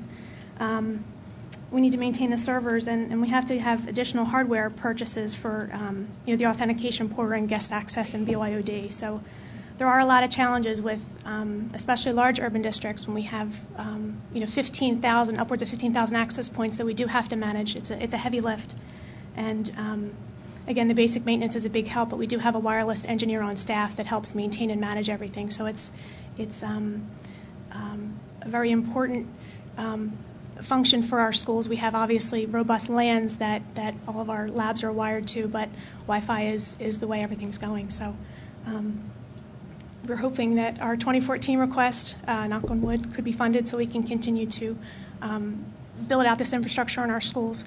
Our poverty rate is at 85%, so we have a lot of very poor schools, poor neighborhoods in our district. We have about 214 schools, but 250 buildings, so we had to build a pretty robust LAN to support all the traffic that goes across it. So, as with other large urban districts, we have a lot of challenges. Jump in quickly. So, a question and a comment. So, for both Jennifer and Keith, I'm curious if you guys, having done the deployments you talked about, have sort of boiled it down to sort of a per classroom number or some other kind of metric that we can think about, given what Phil said. And then the comment is just, our objective here is not just to play sort of ping pong from this end of the table to all of you. So, one of the things we're hoping to gain from this, I think, is having you all together get a little bit of the benefit of listening in on your dialogue with each other. So I'd encourage folks to, jump in and react to what you're hearing from others. I could start off with the classroom figure. That figure for us right now is $1,900 per classroom, but that's with existing infrastructure in place as we build on to currently what we have. If we were to start from scratch, it would be up toward that $2,500 to $3,000 price point per classroom. Our access points have dual radios, so we wired our schools. We've been doing it over the last 10 years, so everything is wired for wireless. So we take advantage of the 2 drops that we put in each classroom. So we have the 802.11ac with dual radios to help with the saturation issue, and try to keep as many kids online as we can. But again, we have existing infrastructure. We have to have power over Ethernet LAN switches. 48-port switch with installation is going to run you upwards of $4,000. That's with a humongous discount. That can be supported by E-rate, as we filed for some priority 2 LAN upgrades that can support the wireless infrastructure. So there's always something else that you have to add to make sure the Wi-Fi works. There's some type of technology within wireless, and maybe there is, where the wireless access points can radio off of each other, where you don't have to put all this wiring in to still support the wireless. We started wiring schools back in 2001 and 2003. You had to plug everything in. We didn't have the PoE technology at the time, so now at least we're kind of saving when it comes to electrifying things, but it's still something that you have to take into consideration when you have to plug things in. And in schools that are 62 years and older, that's hard to do. Well, one of the things when you talk about PoE, what we have to do is that power over Ethernet, as you add more of those power over Ethernet devices to those controllers, to those switches, you have to put more power in the closets now, because you still have to power up all those devices. For example, you have IP video, we have all of our automation systems coming on board. Everything's going to IP, PA speakers, bell schedule systems, voice over IP.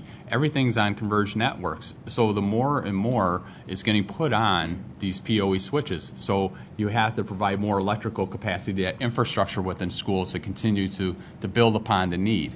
We do. I mean, we had to build little COs around the city with the way we laid out our network. We have 20 different locations throughout the city, and we're trying to leverage the power of the WAN to put the controllers at least centrally to try to cut down on the cost. So every school doesn't need its own controller. We can, leverage the WAN to at least maintain it that way. So you mentioned the installation cost that you all had budgeted for. Did you also do you also have figures, or how have you budgeted for the ongoing maintenance operation, the switch out when the technology has reached an end of life? So we have some rules of thumb as it relates to sort of the aging out of equipment. The access point, 5 years is probably not a bad number. 4 years is probably a better number. The infrastructure itself, right, in terms of the wiring, we have some age out for. So yes, we do. The best data though we have from that is comparing back the budgetary spreadsheet we built with installs at, say, Cumberland County Schools, which is pretty large district that went from 0 to 80 schools worth of wireless, right? And we've got enough years worth that we can see something like a $4.2 million first time install cost that looks like $1.5 million, right, on a recurring basis. I would react a little bit actually to Jennifer's comment. I about fell out of my chair. I think I heard one wireless engineer and something like 240 buildings. I just think about Research Triangle Park where we work, and a company of that size would probably have an IT staff of 50 running that network, just as a general consideration. I want to go ahead. I want to bring in the libraries here in just one second. But Ed, I wanted Ed McCaveney from Hampton, just finishing up on the notion of the kind of per classroom and recent Wi-Fi upgrades you've done in a much smaller district than Philadelphia, obviously. But if you could just very briefly kind of react to the two other districts and provide us with a bit of background on your work. The Hampton Township School District, which is a medium-sized district, 5 buildings, a little over 3,000 students. We don't receive any priority 2 funding, so I have to figure out ways to fund all this ourselves. But what we've done is I've taken typically a phased approach. Unfortunately, for my Wi-Fi capacity building that I did, it was probably 2006 that we had to upgrade our phone system, and I put in place, that's when I redid our wired network at the time and switched over to voice over IP, so I had PoE switches in place, and those services were already in place. So then what I was able to do when I built out the Wi-Fi and what creates difficulties there is phasing it over time, where I haven't had a one-off purchase of everything, but then I don't have to replace it all at the same time because there's different ages to the equipment. So that phasing creates some benefits, but also difficulties for us in terms of management because there's variations to the equipment.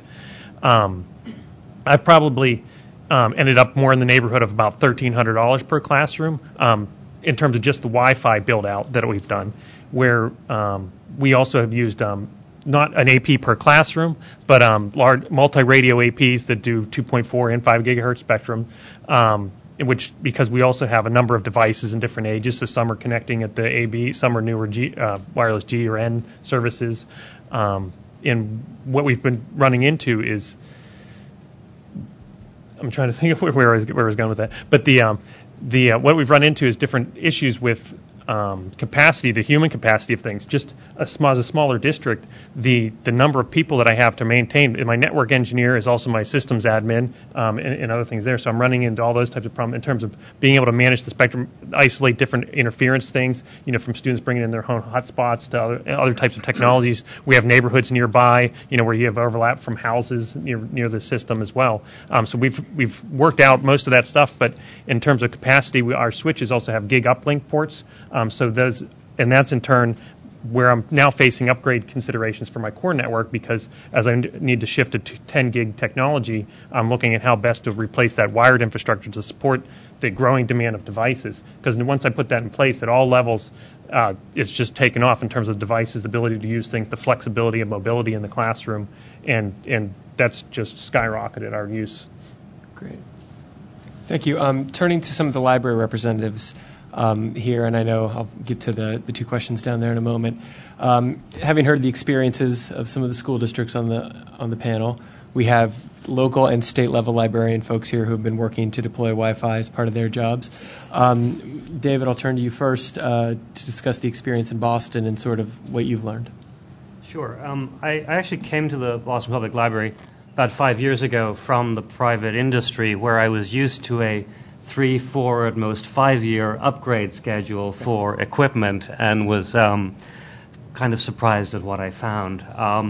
Luckily, my predecessor had lined up a series of applications that were in fact approved for E-rate funding among priority 2s at the 90% level. So we did quite a series of upgrades. We had about 170 to 200 wireless access points deployed over about 28 locations. And that seemed great. Over the following years, we built our internet access capacity up for the whole system to about 400 megabits per second in aggregate. 2 weeks ago, I got a call from a reporter saying, I'm doing a story on why wireless access is so poor at the Boston Public Library. What can you tell me about that?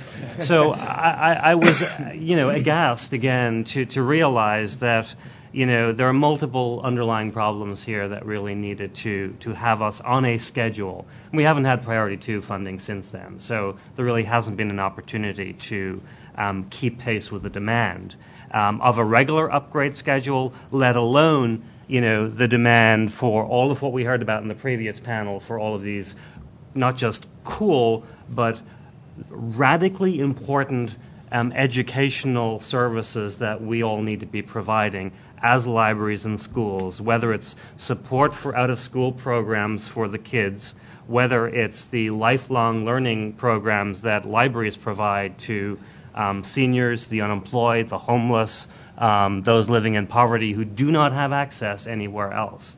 So it's both keeping our competitive edge in mind, but also serving the underserved. So how do I do this? How do I go forward from here? And that's really why today is an exciting opportunity to help shape that. It's also beware of oversimplification. Not all buildings are created equal. A 166-year-old historic building provides most horrid challenges for wireless access deployment in combination with a building that was maybe built in the last year or two, but really needs access points that can provide 20, 30 individual, not the row of 5 seats that we heard about in the possible classroom. So there are different technologies. I would beware of the simplification here into, this is what it costs for one room, one classroom, one children's library space. We have to bring the subtleties out around how we do that, not just with the challenges, but also with the technology choices. Is it a lot of densely deployed access points, or is it a couple of really super powerful ones that can handle greater capacity, multiple simultaneous connections, and greater authentication? So that was a pretty thorough overview, I think, of kind of where the libraries are and the library perspective. I'd like to turn to some of the state-level folks here representing libraries, and also Jeff Laterna, who I know has worked a lot with libraries in Maine and is following the tent card rule. So I'll ask Jeff first to sort of react to the comments heard around the table on Wi-Fi in libraries, and also kind of provide your own insights. Sure. One of the things that we're looking at... Excuse me very briefly, and I've also been asked to ask everyone to speak, myself included, closely to the microphone. Yeah. Thank you. Thank you. One of the things that we're looking at right now is to do with our public libraries in the state much of what we've done with our middle schools and high schools. And that's really to focus on things at a state level, to leverage what technical resources we have and the size of consortiums, and understanding that by and large, at least in Maine, libraries have little to no funding available to put toward infrastructure. So trying to find that. Give you a sense of some of the things we've done in the state. In the past year, we've had a one-to-one program for over 12 years now in our middle schools and high schools. And we've watched from the state network side that mature from we put it this way in the staff. The first deployment was Yugos for access points. The second deployment was Cadillacs configured as Yugos. And so this time around, we got involved because what we're finding is the demand on that connectivity is so much higher than it was in the initial rounds. The need to be able to deep dive into that environment remotely, to be able to tell what's going on, troubleshoot problems, find the rogue access points, all that kind of stuff is very important. So Network Maine approached the vendor that does most of the one-to-one initiative in the state and stepped up and said, look, we'll manage this for you. And that way we can have a managed environment from the student's device all the way out to the wide area network, all the way out to the internet, and be able to see end to end. Give you a sense, we added one staff member, one engineer to be able to pick up wireless in 239 schools, which represents almost 4,000 access points and supporting over 80,000 devices. One engineer. So yes, we have a network operations center. There was some built-in capacity already there supporting other parts. but you can really leverage skill sets and knowledge by working together rather than trying to have every little district and every little library try to reinvent that wheel over and over and over again. Jeff, can I just pick up on the chairman's announcement from this morning? Congratulations. So to the 28 libraries in Maine that will now get a 1 gig connection through Network Maine. For those 28 libraries or library systems, how are you now taking the next step for wireless deployment within the libraries? Is it a statewide effort? Are the libraries purchasing equipment off of a state contract? Are you providing the technical support? How does that work as just a practical matter? To date, inside the library, so to the patron, from the outside wall to the patron, it's all been locally done. And quite honestly, it's been done in the sense of you have a patron who has an old Linksys router that they're no longer using at home, and they throw it in. It's not quite meeting the needs. One of the things that we have found is there tends to be at least a year lag time between providing very high-speed connectivity to that outside wall before they find the next bottleneck and are able to address it inside the building. And so one of the things that we've done is try to streamline that. I'll give you a real quick example. Just happened last week.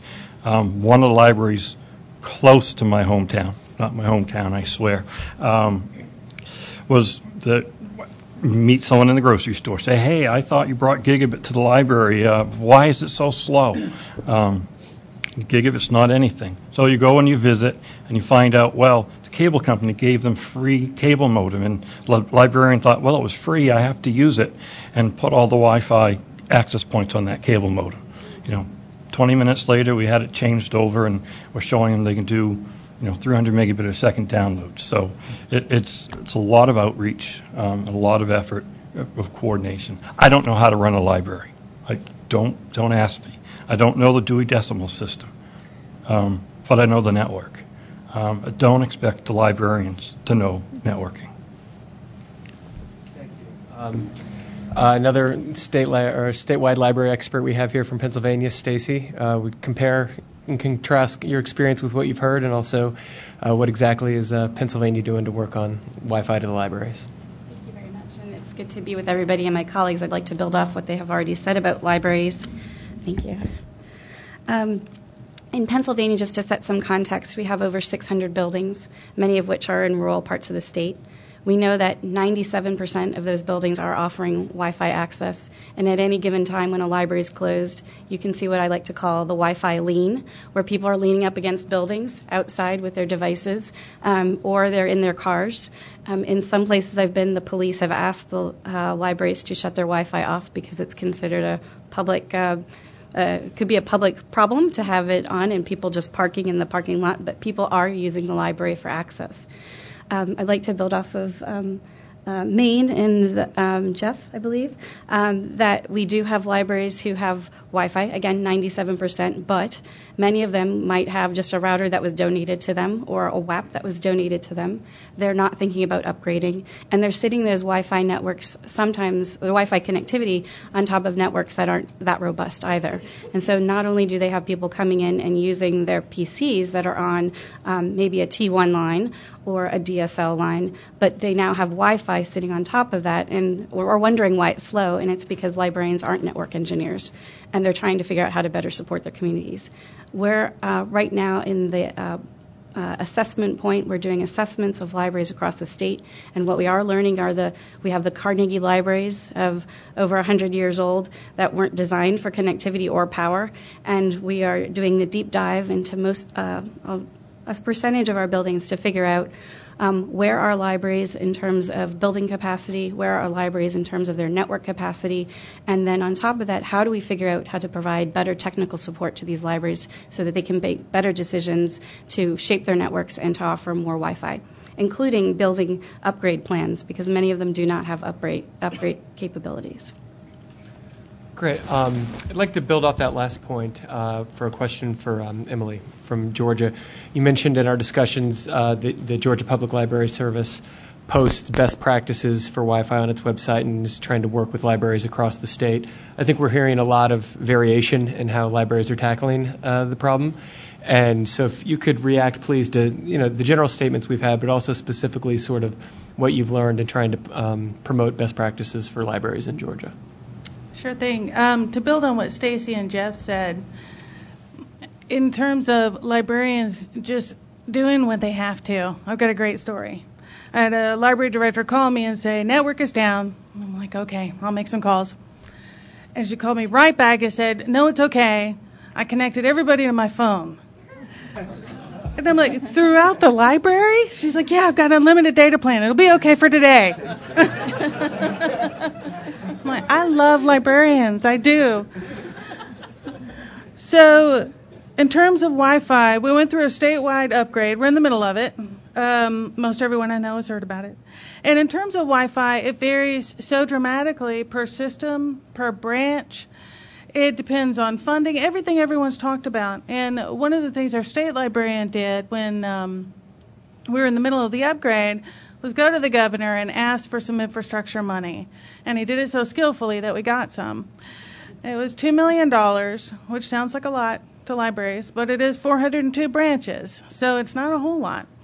So one of the things we recommended to our libraries in terms of the infrastructure, like Stacy and Jeff and so many have so eloquently talked about, is that we're not network engineers. We can't afford a network engineer. And our buildings, many of our buildings, aren't built for this in the first place. So one of the best practices that we've adopted in Georgia is rent, don't buy.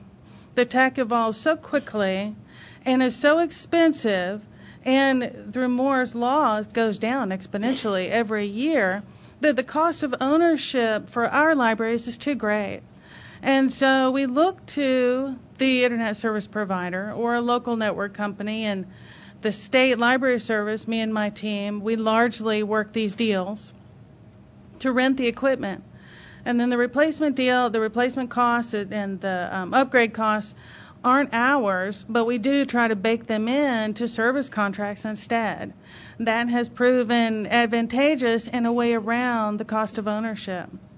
I know that doesn't specifically, that's not an option for schools, but for libraries, for us to get by to the next year, to the next solution, that has worked so far. Thank you. I want to put a placeholder on that rent, don't buy concept to discuss managed Wi-Fi here in a few minutes, but Evan Marwell has been patient with me and actually initially put his card up during the initial discussion amongst the CTOs. So, yeah, thank you very much. So what caught my attention was 11 bidders in an RFP. And as we've traveled around talking to school districts, one of the things we find is that obviously the more competition you have, the better pricing you ultimately get. But we see many cases where schools aren't taking advantage of that. So for both Keith and Jennifer and anyone else who wants to chime in, there are two questions that I'd love your perspective on. One is, when we look around at districts that are buying priority 2 Wi-Fi equipment and other things, one of the things we see quite often is that they're overbuying. And partly they're overbuying because they don't know when they're going to get money again, so they're going to buy the best thing they possibly can and hope it lasts till the next time. And partly they're overbuying because vendors are selling them the best thing that they can sell them, which is their job. So in your processes, I'd love two perspectives. One, how did you manage a process that got 11 bidders into it? How did you find the 11 bidders, and what did that ultimately result in terms of the kinds of discounts that you were able to get off their normal pricing? And two, how did you deal with this overbuying question? How did you make sure that in your process you bought what you needed, not necessarily what they wanted to sell you? Well, Evan, I should say that in our large urban district, I think we're very lucky because we have a very strong technical staff. And I think a lot of school districts in general don't have the benefit of having people that understand the program and that are highly technical. We've had wireless access points in upwards of 13,000 classrooms for over 10 years. So we're well aware of what we require from a capacity standpoint. And the 11 bidders, we have a great procurement department. And if I should compliment our staff that we wrote a great RFP. And we had the technical folks on the evaluation committee. So, we looked at a lot of different Obviously, a lot of different proposals. I'm not technical. I was not a part of the evaluation committee, thank goodness. But we knew where we wanted to go. So 802.11ac is what was next. That's what we were looking towards. We also had some issues where vendors may have been proposing technology that wasn't quite tested in the market yet, and we were sure that we didn't want to get burned by something that was brand new that wasn't tested in the real world.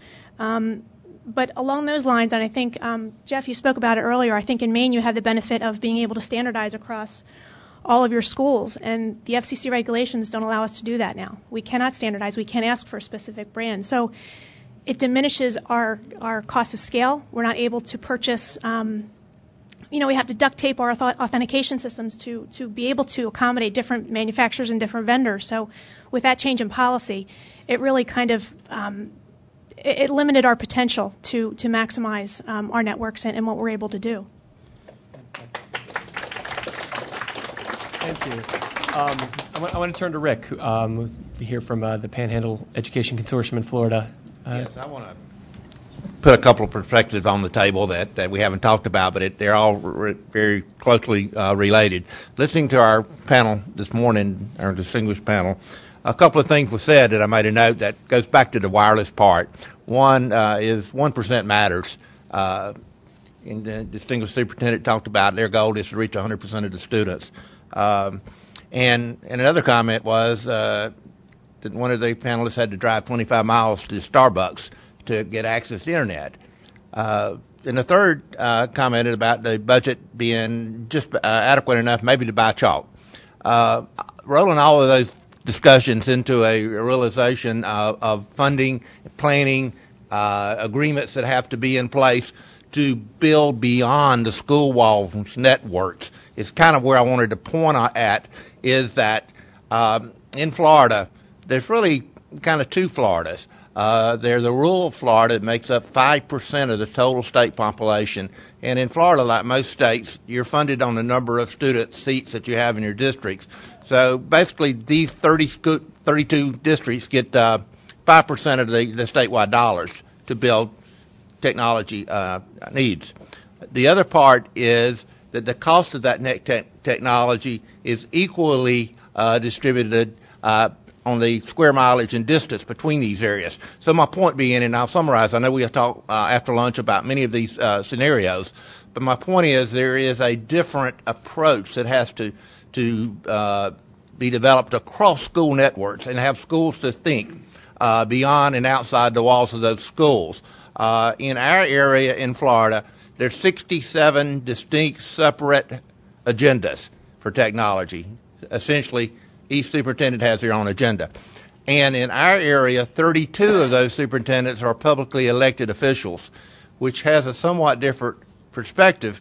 Many of them was in the classroom the year before they became a superintendent. So our challenge is to take the information that's being shared here and to break through those barriers where we actually start planning. There's a lot of success stories I could share, but one of the most significant things is that today we're putting together all of our rural school districts to start developing that plan to pull these kinds of resources into our districts.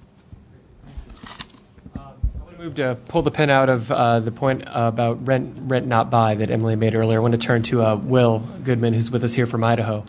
Wi-Fi as a managed service is another concept that's been discussed in our rulemaking and we've heard about. It sort of picks up on a lot of those themes. And Will comes from a district where they've worked with Wi-Fi as a managed service. And if you could please kind of explain to us your district story, why you went that route, and kind of what you've learned. Okay. Thank you. First, I'll show you a little bit about Idaho. Idaho is a very large state, very mountainous. We have multiple climate zones, everything from deserts up to the very, very high mountains over mile-high cities. We are very, very rural. The total number of students in the state of Idaho is less than some of your school districts.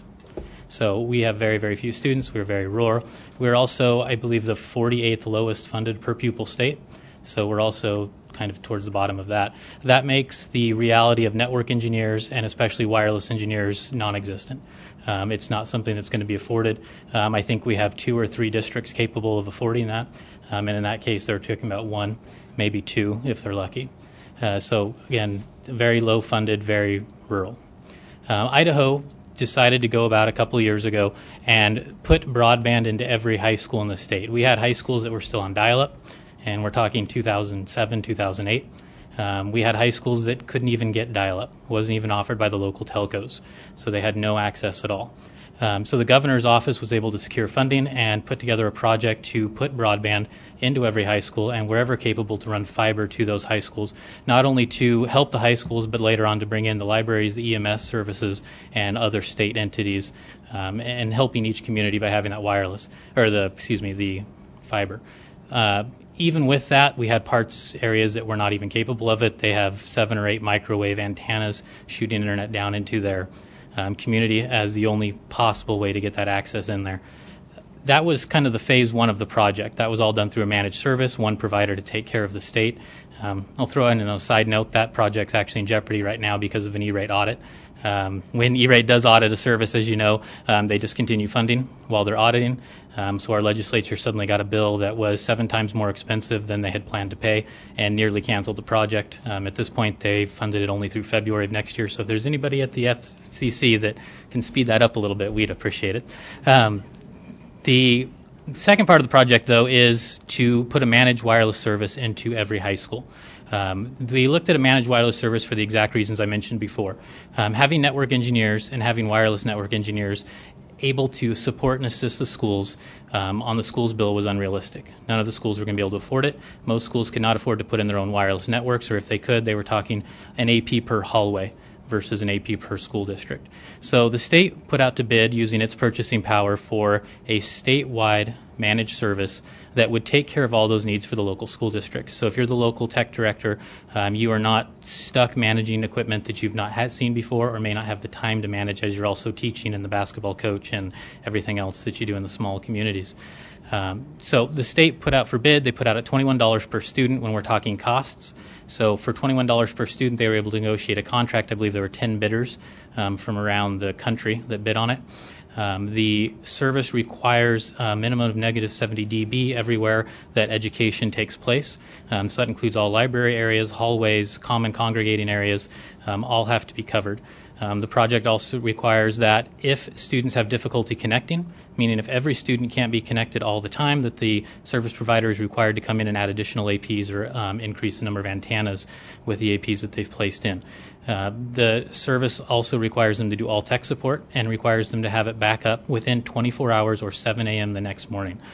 So by going with a managed service route, we're able to guarantee that all high schools in the state will have wireless, will have it up 99% of the time, and if it does go down, it'll be up by the next morning before school starts, all without adding additional costs to the district and allowing with a 5-year refresh cycle, which most districts can't afford to do, of all of those wireless APs, requiring the newest standards as they come out. So we were able to wrap it all up into a contract that, as long as it continues to be funded, we'll be able to guarantee wireless access for all of our students. Great, thank you. Jennifer, reaction to that? That sounds fantastic. We've specifically stayed away from any cloud-based solution because what happens if E-rate doesn't fund it anymore? Then we have nothing. I would add that that entire managed wireless solution is non-E-rate funded because of the way the E-rate rules are written, and that's one of the things we'd like to see changed to make sure that managed service could be covered. Great. Phil, any reaction to the? I was just wondering if that includes the internet connection or if the internet connection is separate from the managed wireless solution. It's a separate project. So the $21 per student just is for the managed wireless. The broadband piece is completely separate. And interestingly enough, in our state, the broadband section is through the governor's office. The wireless piece is through the superintendent's office, state superintendent's office. So is there second? Please. So is there instances of finger pointing in that sense where the wireless provider that has a pretty strict service level agreement might complain that the issue is the internet connection as opposed to their problem? It could possibly happen. At this time, both contracts are held by the same company, so they can point it at themselves. But it is a very real possibility that if one of the company doesn't get both contracts in the future, we could have that issue. Go to Joe. You have a comment? Well, I had one more question with it. The managed wireless service, what if you run into an issue with a particular school because of the age of the building with the install and your drops are going to cost more to put in? Is that incremental to the cost? No, the $21 per student is all inclusive, so they are required to install drops wherever necessary, put in their own switching, put in their own routers if necessary, run their own fiber, put their copper to the actual individual APs. It's all there. So the contract that was negotiated requires them to take care of that. If they run into a building that's too old to handle it, they have to find a solution, and it's their job to find that solution. Each school had to have a site survey where they went through and they actually went through with their equipment and managed the density of the walls, managed how well the signal penetrates various areas. After completing the site survey, they then, of course, went in and installed all the APs and then had to do a second site survey before the state would sign off and actually pay the bill to make sure that that coverage reached everybody everywhere. Is the data from the site survey public record? I don't know that. I'm sorry. Okay. I'm not sure. That would be valuable information if we could get that across 4 or 5 states, I think, or across a major city like Philly, because we could start to put some wood behind the arrow of these trends and costs. Great. Emily from Georgia, please. A quick question about analytics. Is the vendor, do they provide reports along metrics that you define ahead of time as per usage, or how does it work? Yes, as part of the contract also the state required pretty extensive reporting, including content filter reporting. Schools can opt into a content filter that the state provides or use their own, but all the reporting around that, but then also all the reporting around usage, every type of usage you could think of you'd want to have with a wireless network they're required to provide. And they've given every school district their own login to see their own data and see how their own data is being managed, look at our APs, look at our, anything you'd want to see there. But also then the state has high-level access to see all of the districts. So the state can monitor that the vendor is doing their job, and then the districts can also individually monitor that things are being taken care of adequately in their own district. I think Michael wanted to jump in. Yeah, so I'm going to do our first Twitter question. And maybe a good segue, so I'll lead off with this, and then folks from the audience, if anyone wants to start coming up to the mic, we'd invite that. We know there's plenty of expertise out in the room here as well as at the table. So this is from Doug Levin, who actually is here in the room, so he'll jump up if I get it wrong, or he can ask a follow-up. But the question is, how can E-rate incent better long-term planning, budgeting, and decision-making in support of broadband-enabled learning? I think it's a particularly relevant question in the P2 context. We know, as some people have said, that you struggle with this fact that P2 sort of comes and then it doesn't come. And so how you all have thought about planning for your Wi-Fi networks in light of some of the challenges of E-rate and in circumstances where you haven't looked at E-rate. So, Rick, if you want to jump in, and then whoever else has thoughts.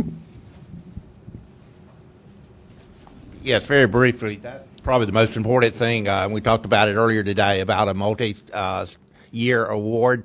It takes some time to turn those trains around, and understanding the need of wireless. And we talked a lot about wireless, but we're backing up a little bit, and we're looking at 17 megs per school and 289 schools in our rural area. We would be talking about wireless classroom at most of our schools right now if we were moving in that direction. So there's some issues I know that are out there, but a multi-year E-rate contract that would allow rural schools to purchase bandwidth and infrastructure where none would be available would be able to move us forward toward a reason for them to get together and plan across district lines. I'm struck not just in terms of answering this question, but many of the comments made by several of the panelists earlier point to, if we're talking specifically about Wi-Fi or any other aspect of the program, we're only ever as strong as the weakest link in the entire chain.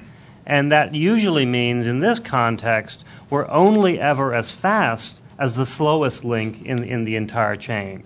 So when we talk about planning, it has to be comprehensive from internet access through internal connections, whether that's connectivity or equipment, down to the endpoint. And the endpoint is not, how much capacity is available theoretically to the end user, whether it's a wired desktop or a wireless connection point. But what is the actual capacity? If you have your 20 students, your 29 students, your 100 patrons there, how much capacity can you deliver? So the planning has to be comprehensive. And unfortunately, it often means planning around the E-rate program instead of through the E-rate program because of that funding risk that it introduces on a multi-year process. Additionally, we can talk about standards for density, or is it a 5 megabits per second minimum download capacity to the individual? We can decide whether that's too much, too little, should it be at least that?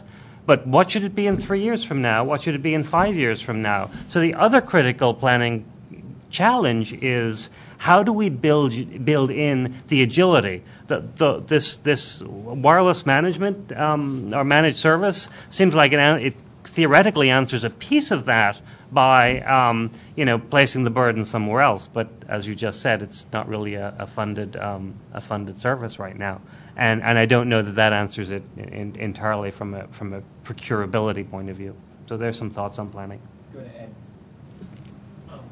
In my area, what we've done is in terms of the broadband piece, we've developed a consortium. So we had a state broadband grant that we piggybacked an E-rate consortium application onto, where we built a gigabit network throughout the whole county, so the region of our area, Pittsburgh, Pennsylvania.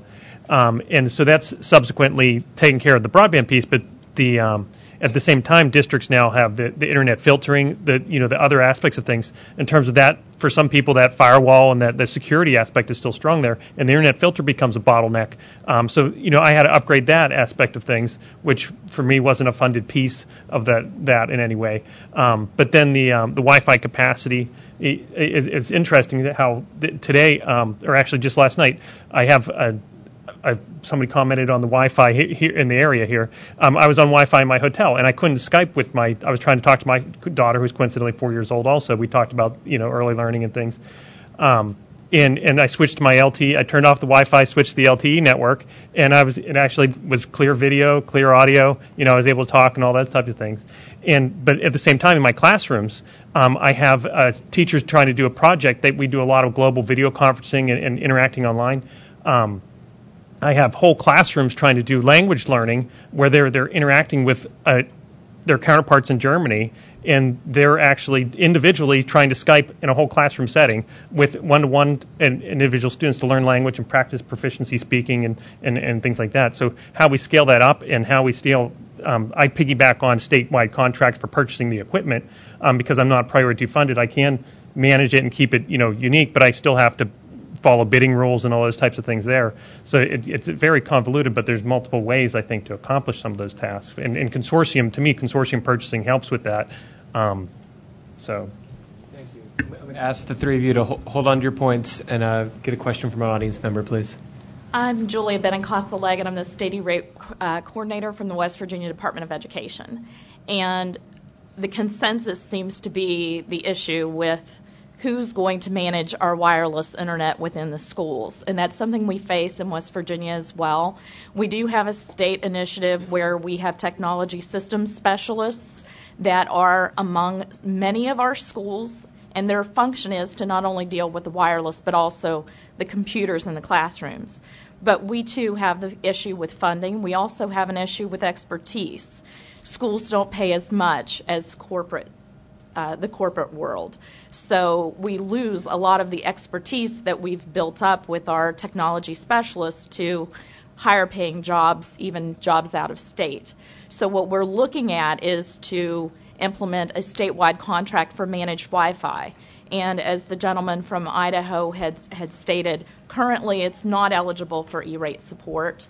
Most likely when we go out to bid, it will probably not be eligible for E-rate support. And I guess one of my questions is there a way that the FCC could take that into consideration, that a competitively bid contract that met all of the requirements of a Form 470, or could we put it out under a Form 470 so that we don't have to do a second competitive bid, which at a state level and even at a school district level is an onerous process anyway, so that we wouldn't have to re-competitively bid it under Kalamazoo order to make it eligible for support if it were added to eligibility as part of 2.0. Let me follow up with a question. I think Will said that they're getting $21 a student. They're paying $21 a student for managed service. In your pre-planning, is that about the amount that you're expecting from bids, or what are you seeing?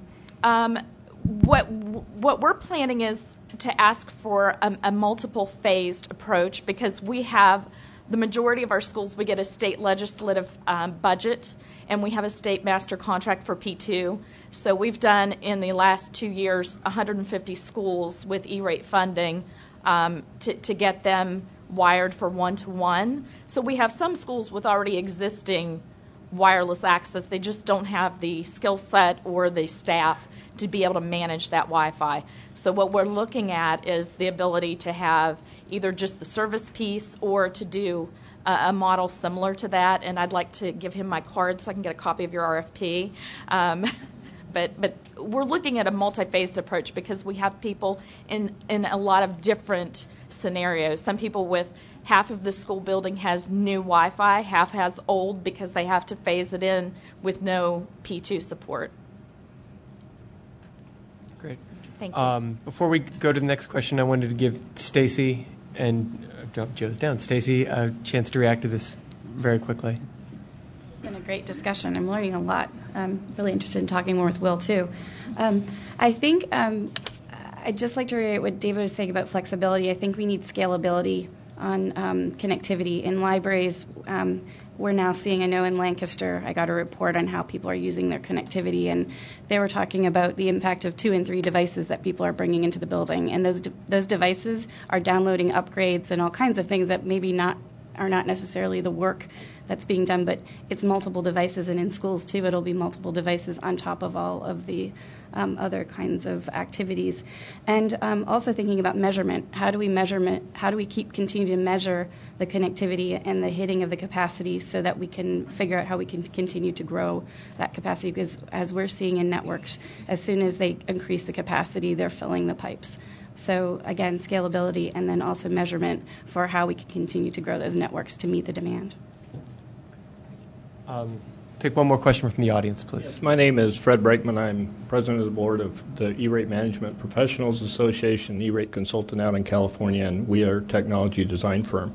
And the only thing that I would caution or would hope that the FCC would take into consideration on any of these new rules that come into place is, first and foremost, can you tell us in advance, much in advance, what the process is going to be? Because as we had mentioned earlier this morning, the budgeting process started a long time ago for what will be happening in the future. And the second part of that is I would hope that as you consider your rules, and we've heard some rumors possibly that you're considering even funding some of the wireless parts connectivity on the school site, maybe a different funding model or something like that. I don't know how that's going to evolve, but I would hope that any rules changes that you have will allow us then to know that there's a statewide network or a statewide buying consortium or some sort of a consortium opportunity there that typically is a multi-year contract, 3, 5, and in one of my cases in California, statewide contract for broadband connectivity that goes out 8 years. I would hope that then you would allow us then to know that once we sign that contract, it's going to go for the length of what our contract would be, instead of changing at some point in time in the future. So some words of caution. I would hope that you would start thinking, and while you always have, you've always been very good, very supportive of the program, that you would help us to know what some of your thoughts are and then commit to if there are going to be any changes on the priority type of a process, that school district or consortium would know that they would know that funding is going to be there through the length of their contract. Thank you for the comment. We are going to go a couple more minutes here. I'm going to let Will and Evan kind of put a bow on our earlier discussion, and then Evan's had his card up, and then we will wrap up for lunch. I was just going to first initially put my card up just to add that the contract that the state signed and the RFP are available on our state's website. So if you are looking for those, sde.idaho.gov. From there, I'm not sure, probably technology services, or there's a search box on the page to find that RFP and the actual signed contract. The second thing, when we were talking about scalability, same year scalability I know for us has become an issue, especially with new testing and things like that, where we're planning 18 months ahead. We figure what we're going to need. This year, we upgraded our bandwidth from 100 to 150 megabit. We found out the 150 megabit when we hit into state testing. We maxed it out. And the ability to increase that as needed versus waiting potentially another 18 months because we'd already passed the E-rate window at that point to make the necessary changes. I would just add to that would be very nice to have. Yeah, and I just wanted to add that clearly one of the issues that we're facing is how do we provide expertise, particularly around managing wireless networks. Some districts are fortunate enough to have staffs that know how to do that. Many others, libraries, are not. And it seems like there are potentially three different models that have been talked about today. So one is the model of a district doing it themselves. The second is the managed services model. And then the third is, which we alluded to with the question earlier, is sort of the outsourcing of that expertise model, whether it's to a state organization like it's being done in North Carolina or in Maine, or to a commercial provider, which I was looking at my hotel last night.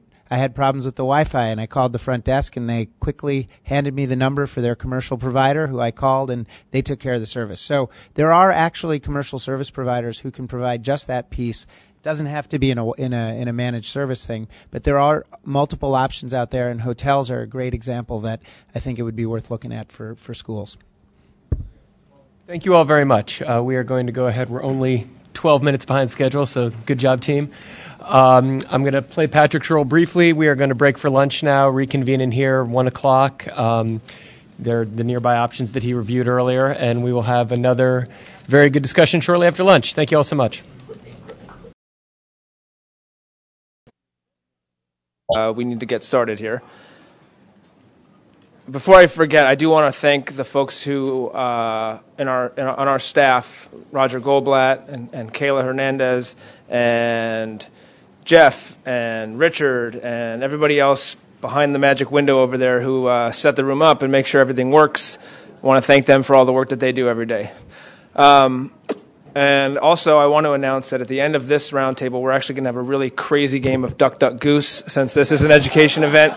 So if everybody wants to stick around after 3, it's going to be really fun. But before we do that, it's my pleasure to introduce Commissioner Michael O'Reilly. Thank you. Very, very kind of you. I appreciate your time. Last time I spoke in this lecture, the table was completely empty, just chairs. They had you off in a green room, so I spoke to an empty room. So this time I'm a little more pleased that people are able to make it back from lunch.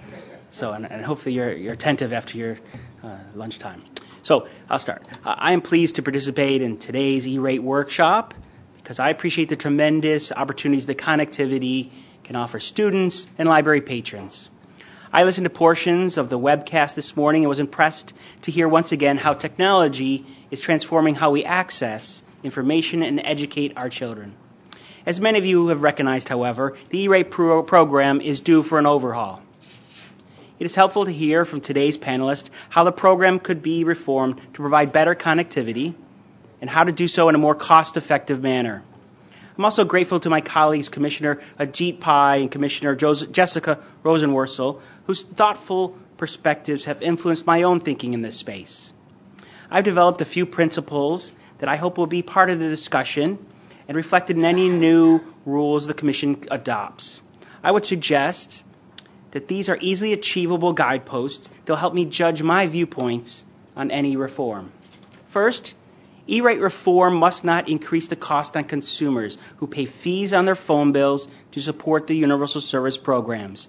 Given that demand for E-rate services already outstrips the scarce USF dollars budgeted for the program, I would be particularly concerned about diverting limited funding to new E-rate pilot projects. Second, E-rate must be refocused on broadband access in the form of better connectivity to the schools and libraries. Well, the FCC can play an important role in ensuring that all schools have access to broadband.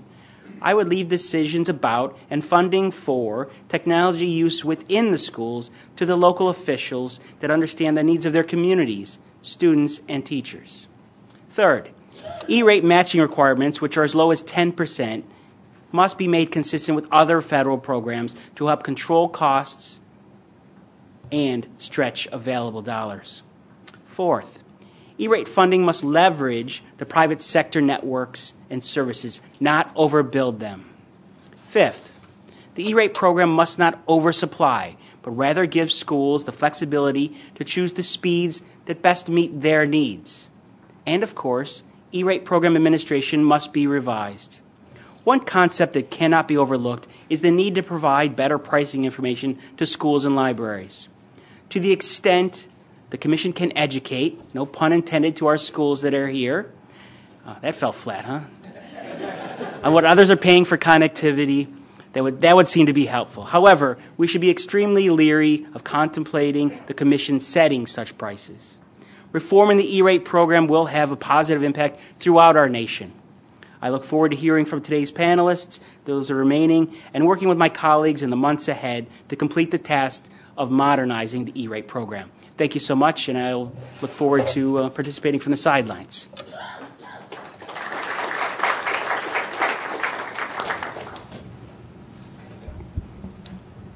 Great. Well, welcome back, everyone. It's my honor to play Chaz for this afternoon. So I'll kick us off, and then our hope, as we did this morning, is to pretty quickly transition to a relatively open conversation where we can get the benefit of what you all are all doing. So just to recap, this morning we talked about how the world of education is changing, the incredible promise of digital learning, and the growing importance of Wi-Fi if we're going to seize those opportunities. To paraphrase the president, in a world where we expect free Wi-Fi with our coffee, we should have world-class Wi-Fi for our students and in our libraries. And I think we had a great, very thorough discussion of how to get that connectivity at affordable price points. But now we're going to shift gears. We've sort of gotten the traffic, if you imagine it, from the student or the patron to the premise, and now we're going to get it out to a district aggregation point and ultimately out to the internet. We've heard through this proceeding from tech directors, from educators, from librarians across the country, and I expect this panel would agree, that bandwidth needs are growing rapidly, and that as that happens, many schools and libraries are finding it hard to keep up. And if we're successful in getting Wi-Fi in our schools and libraries, I think it's reasonable to expect that those trends are only going to continue and maybe accelerate. So as we modernize E-rate, it's clear we have to be doing everything in our power to connect schools and libraries to high-capacity, scalable connections and make sure that the prices that they're paying both for E-rate and for the schools and libraries stay affordable as the bandwidth needs grow. And I think it's fair to say that that's been a point of real consensus in this proceeding. And in light of that, when we kicked off this proceeding last year, one of the first things we did was to start getting on the phone with states and districts across the country.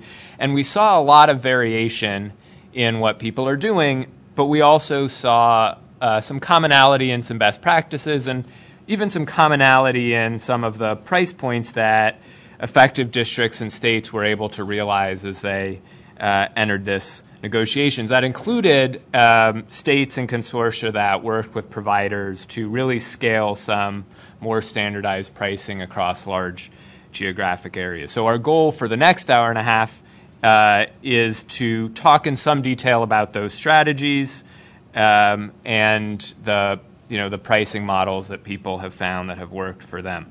Just as we did this morning, I think at least initially we're going to try to focus less on the sort of details of the E-rate mechanics and more in what you all, as the experts on the ground, are actually doing to get this connectivity out. We've had lots of discussion on the policy and the record. I think there will be more to come, and we can sort of get to that at the end. But I think we all want to start by laying the foundation with some of the practice that's out there.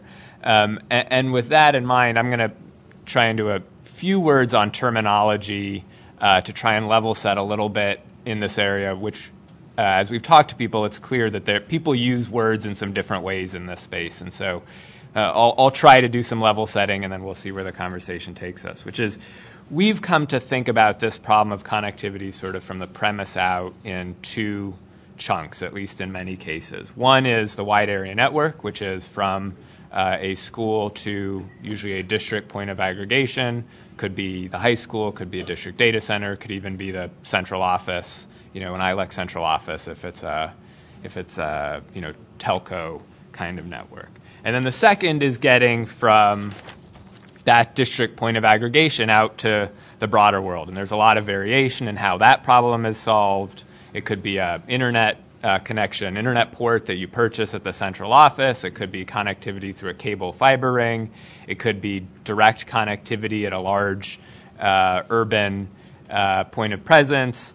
It could be through a REN model, and we have some RENs here, and we're really looking forward to having that conversation. But as we've looked at those, it's clear to us that those two pieces have some sort of distinct characteristics on pricing, on markets, on needs. So I want to sort of level set there, and obviously that's not universal. Some schools connect directly. Some districts are just single building districts. There's obviously libraries which have their own model, and we're be interested to talk about that. But it's it's a framework which hopefully we can do some work. So with that lead in, I want to start with a question to Evan.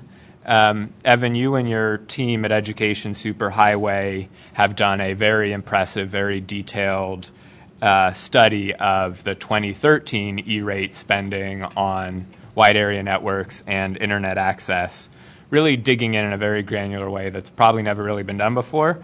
In your report, you've said affordability was the number one challenge to bandwidth upgrades. I think that's consistent with other findings we've seen in these proceedings, things like the COSN survey last year. So based on your analysis, just to kick us off, what were some of the best practices that you saw to solving that challenge, and what were some of the price points that the more successful schools and districts were able to achieve? Thank you, Michael. So as we heard earlier this morning, digital learning is truly transforming education around our country already today. And I just like, every time I start talking, I just like to remind everyone that there are still 40 million of our kids who don't have the bandwidth that they need. And we hopefully here will have the opportunity to make a difference for those kids. And as I think about the question that you ask, we identified two key factors in our report that need to be addressed if we're going to solve this problem. The first is we need to connect 98% of our schools to fiber. And we need to do that for two reasons. Access to fiber is critical not only because it's the only way that we're going to get the capacity that we need to meet the President's goal of a gigabit of bandwidth to every school, but it's also the most cost-effective way of purchasing bandwidth. What our study finds is that schools with fiber pay 1/4 of the price and get 9 times the bandwidth of schools that don't have fiber. So we need to make sure that every school with more than 100 kids has a fiber connection. And I talk a lot about schools, but libraries are obviously a key part of this because our study was focused on data from schools. And to do that, we're going to have to subsidize investments in fiber deployments where commercial providers are unwilling to build out because there isn't enough revenue potential, or they don't offer affordable connections. But second, we found in our study, getting to the affordability point, that we need to dramatically lower the cost to schools and libraries of bandwidth. And the E-rate program also needs to dramatically lower the cost because otherwise it won't be able to afford the bandwidth that our schools need. So from a program perspective, what that means is we need to get the cost of a 1 gigabit WAN connection from the school building to the district office down 40% to roughly $750 for a gigabit connection. And for internet access, that means we have to take the cost of internet access down to about $3 per megabit from the $22 where it stands today. That would allow every school in this country to be able to afford the broadband that they need to meet the ConnectEd, WAN, and Internet access goals with a budget that somewhat approximates the E-rate budget today. Now, the other thing is we know these prices are possible. If you look at the prices that are being paid by the top quartile of schools in our study, a 1 gigabit WAN connection was only $322 per month. And the average of the top half was just under $600 a month. So we know we can get there. Similarly, for Internet access, the top quartile is currently paying just under $4 a megabit. So well within reach of that $3 target, especially as we consider how prices will fall over time. So you asked about best practices. What are districts doing to get those? First thing they're doing is they're taking advantage of economies of scale and buying more bandwidth. The fact is that bandwidth is basically a fixed cost business for providers. And once a fiber connection is in place, it costs them virtually nothing to give a lot more bandwidth for the same price. And I think there are districts around this table who can attest to that. One great example of this is the school district in Indian Prairie, Illinois. They were offered options for 500 megabits, a gigabit, and 2 gigabit WAN connections for prices ranging from $610 a month for that 500 megabit connection to $690 a month for that 2 gigabit connection. In other words, for $80 more, they were offered 4 times as much bandwidth. If you think about what that means, it means their incremental cost that they were offered it at was just over a penny a megabit. Okay? So buying at scale really matters. The second thing that schools do, best practice schools, is they run better procurement processes. They do their homework up front to understand what others are paying and to identify all the vendors who are viable bidders. Warren Buffett likes to say that compound interest is the most powerful force in the universe, but when it comes to lowering bandwidth prices, I'd vote for competition and transparency. Simply having one non-incumbent provider, i.e. not the local telco or cable company in a bidding process, tends to lower prices by as much as 50%. So competition and transparency, very important. Third, they take advantage of all the available options that they have. For WANs, that means leasing dark fiber, which has become one of the primary services that CLECs are now selling to wireless carriers and large businesses and can lower costs for districts for their WAN connection by up to 70%, even for those top quartile of purchasers. For Internet access, it means leveraging non-incumbent backhaul providers, such as R&E networks, to cut the cost of transport to Internet exchange points, where Internet access costs as little as 50 cents a megabit. Right, so $22 is what we see as the average, and at an Internet exchange point, it tends to be 50 cents. And finally, for those that can't get affordable bandwidth from carriers, it means self-provisioning their own fiber networks, and we see that being done more and more often when people don't have an alternative. And finally, the last thing that they do is they leverage consortia, and they do this in part to aggregate demand, in part to make their RFPs more attractive to potential new entrants. It's a way of getting more people to the table. But also, and I think this is very apropos given the discussion this morning, to aggregate expertise. When you have a consortia, it means you can afford the kind of expertise that Jennifer has in Philadelphia because she's a large district, or that Phil and Joe have been able to provide in North Carolina, or Jeff in Maine, because you're aggregating that expertise. And when you have that expertise at the table, you will run a better procurement process. So what our study shows is that if we want every teacher and student to have the opportunity to take advantage of the power of digital learning, we need to lower the cost of WAN connections to $750 for a gigabit and Internet access to $3.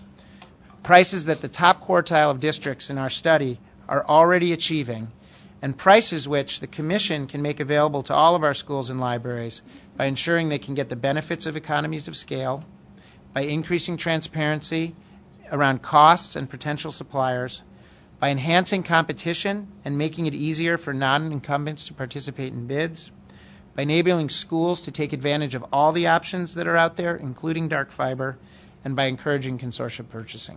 So that's what we found. I think, a super helpful overview to start off with. I want to maybe in the same vein go next to some of the states who are working on this. I think you guys have sort of a cross district perspective, often over broad areas. So, Gary, Jeff, Joe, I'd love to get your perspectives on this piece of the puzzle, and maybe starting, Gary, with you, because I know you just did a big statewide procurement on this. I promise you I did not pay Marvin say this. Marvin, you just have to know Marvin. But anyway, it's that we have $750 a gig connections. And how do we get there? We started out in 2006 with an RFP for statewide services. Now let me identify that. Statewide means state government, universities, community colleges, everybody in the state within state government. And K-12 falls within that governing authority arena, so we could offer the services to them. Many of them have chosen that. So over time, we did this contract 2006 multi-award contract. We also have the contract set up so we review it every 2 years. So prices drop every 2 years. I don't know if I can say service provider names in here, so I'll just give an initial. The initial is AT&T. But what we did with AT&T, they say that they did not get a 10-year contract. They got 5 2-year contracts because every 2 years we renegotiate. We threaten them that if you don't give us better pricing, then we'll cancel the contract and rebid. Now, how do we learn the pricing? We talk to people, just like transparency we referred to before. We talk to other states. We found out that Nebraska has $2 a meg internet. Well, then we go to our vendor and say, why can't we get that? So that drives the pricing down for internet. So how do you drive pricing down for connectivity? You do that through local competition. And we have some tremendous competition within the state of Mississippi that is steadily driving pricings down. Because you have a state master contract rate, then competition comes right here. Then we have 2-year redetermination, state master contract rate does this. Then competition said, oh, well, we got to beat that. So it goes here. You see what's happening. Competition is driving the rates down. And sooner or later, somebody's going to have to scream uncle or something because it can only go so far. But that's how we've done that. It's made available to the schools at their choice to use the state master contract. They don't have to use it. They can do their own procurement. We do our best to make the procurement process easy for them in that we do the 470. We handle all the contract issues, and therefore all they have to do is fill out a 471 for the gigabit connectivity and use our contract. And then we maintain the contract in the sense that as technology changes, the contract changes. We don't have to go out and rebid because you go from ATM or frame to ATM to MPLS to a Metro E. That's just changes in technologies, and therefore that's within the scope of the contract, within the scope of the original procurement. And so that's how we leverage it in the state and have driven prices down and continue to drive them down. Every 2 years we redo it. Thanks, Michael. And it's a pleasure to be here today. I'm going to try to give you an overview because MCNC is a private nonprofit, and it's one of the organizations that was involved in this. But you heard earlier today from Phil Eamer, and Mike Osborne's here, who is our Deputy State CIO, and Janine Hurley, who's our E-rate coordinator. So you've got public and private organizations that have been part of this. In 2005, we crafted a vision for the state, and that vision for the state was to get an equitable level of connectivity to all of our schools in North Carolina. And today we stand in 2014 with 98% of our schools served by dedicated fiber. And within the next couple of years, we're just waiting for wireless contracts, wireless wide area network contracts to run out in a couple of districts, and we'll be at 100%. So what were the elements of that? The elements of that were to figure out who needed to be at the table, the private sector service providers. We operate the backbone state research and education network in the state. Planning organizations like Phil created a master plan as part of his organization at NC State. The Department of Public Instruction and also State ITS, which is our consortium filer for the state, all needed to be at the table 9 years ago when we started this journey. But we started with a goal and a journey. And we had to put incentives in there for everyone. So our incentive from the state level was to appropriate a state connectivity fund that reimbursed the states for the school districts for their out-of-pocket for WAN and internet connectivity from the state. So they're out of pocket that E-rate didn't cover. And I think that was key to getting them to adopt and move forward. We took advantage of opportunities that were there. We had much of our network was leased before the BTOP program. We won 2 large BTOP awards, raised $40 million in private funding, including $10 million from MCNC's own endowment. None of that was on loan. We didn't have to sell off any of the fiber to get it, and we built an 1,800-mile new fiber network throughout the state to serve all of the anchor institutions, and I'll get to that in a minute. And then the second piece of that was now we have an owned network that we can scale. The third piece is that we already had incumbent people on the network. We had the university system in the state. We had the community college system. We were also the entity that won the bid to distribute healthcare fund reimbursement, HCF fund reimbursements in the state through the Rural Healthcare Pilot Program. And as Evan said, we aggregated all that demand on one network. And what we've been able to do as a result of that is see the results that we've gotten. 98% of our schools with dedicated fiber. Everybody opted in. All 115 public school districts in the state opted into the consortium.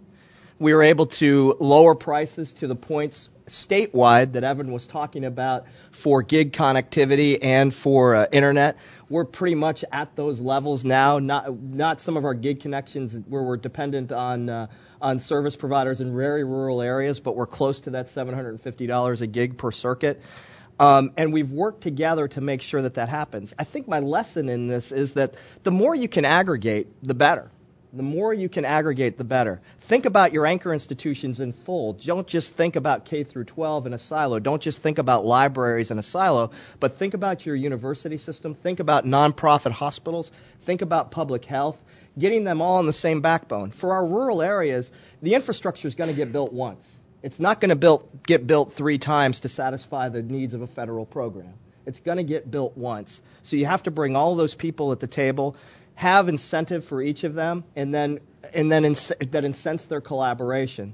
Again, I think the end result of what we've done across 2 administrations and a change in party in the governor's office is that we've become, as Evan said, smart buyers. We've aggregated demand at the state level. When you deal with the state of North Carolina or when you deal with us, that is a large contract to get for a private sector service provider. And when you go after that large contract, you're going to get best price.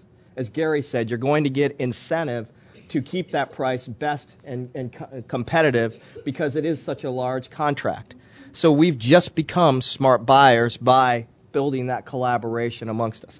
And again, it's across the governor's office, our state legislature, who had to appropriate the funds for the connectivity initiative.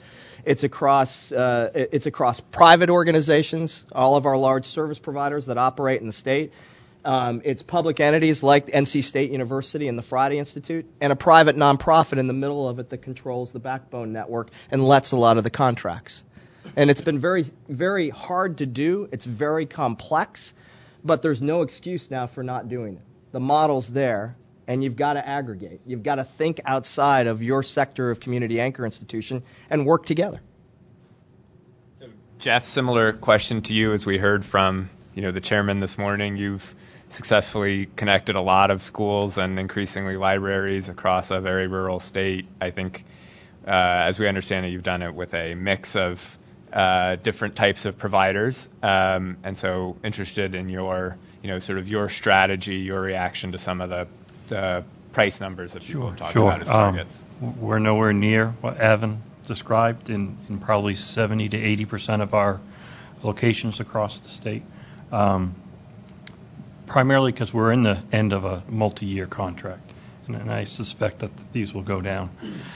One of the things, some of us can all compete about how rural our states are and who has the biggest challenges. There's lots of challenges in this country. There's no question about it. They just vary from place to place. Same with politics, right? All politics are local, and so the solution of how you organize is going to be different from state to state. The key point is you need to get organized. You need to be able to aggregate, as everybody's been saying today, that demand, have some buying power, and leverage best practices.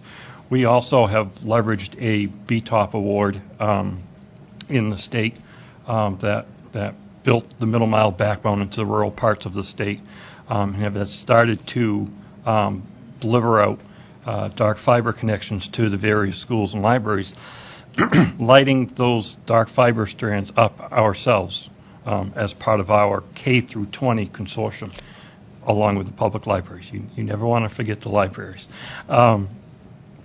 The key part there is what we're finding is, in this case, the VTOP federal funds provided that initial investment, and so we get an immediate return on investment on it. When the private sector does it, they need to make a return. That's the American way. So what we find is they have to have an opportunity, a business opportunity, to not only get their return on the initial investment, but maximize profit from that point forward. So we don't see the bandwidth costs dropping once they've recovered their build-out costs. What we see is you tend to be able to, things get priced such that you can get a 3-year return on that investment, but there's not a dramatic drop in price after that 3 years. And that's the primary difference for how to approach things. In our case, we're small, geographically large, financially and people count small. We didn't have state funds. We didn't have university funds to do the match for the BTOP program. So we found private investors to go out and make that 20% match. It works out well for Maine because one of the things we're doing when we lease dark fiber from them, they build it out. And then they have the marketing arm to go resell that to other service providers. So when a community anchor goes and enters in a contract to have fiber installed to the library or to the schools, the service provider, the dark fiber service provider, then has that anchor customer to go and build that route such that it can be an advantage to the entire community. The second part that's good for us on that is I'm a realist. While I've been involved in K-12 and public library networking for 25 years, I'm not foolish enough to think that that's going to be that way forever. The world changes. So by having the investments made, such as open access fiber to the schools and libraries, when we disappear, when the consortium breaks up, whatever happens, in the future, they're not tied to the service provider that got the funds from them to build out to. They have the opportunity to have competition to providing them service because the fiber is open access and non-discriminatory. When we see private investments go in, you're kind of locked into that service provider from that point forward. Let Emily jump in to bring the library conversation. Joe will come back. I wanted to build on what Jeff and Gary are saying. In Georgia, we've had the advantage and the disadvantage of being in a statewide consortium for over 10 years. And what we did find, as Gary was saying, is that when we would go to the vendors, it was basically split up on the state, one vendor at the top, one vendor at the bottom. And when we would go to the vendors when it was time to talk about competition and increasing the bandwidth in the state, we're saying, there's lots of competition, guys, just like you were saying, Gary. And they basically said, tough.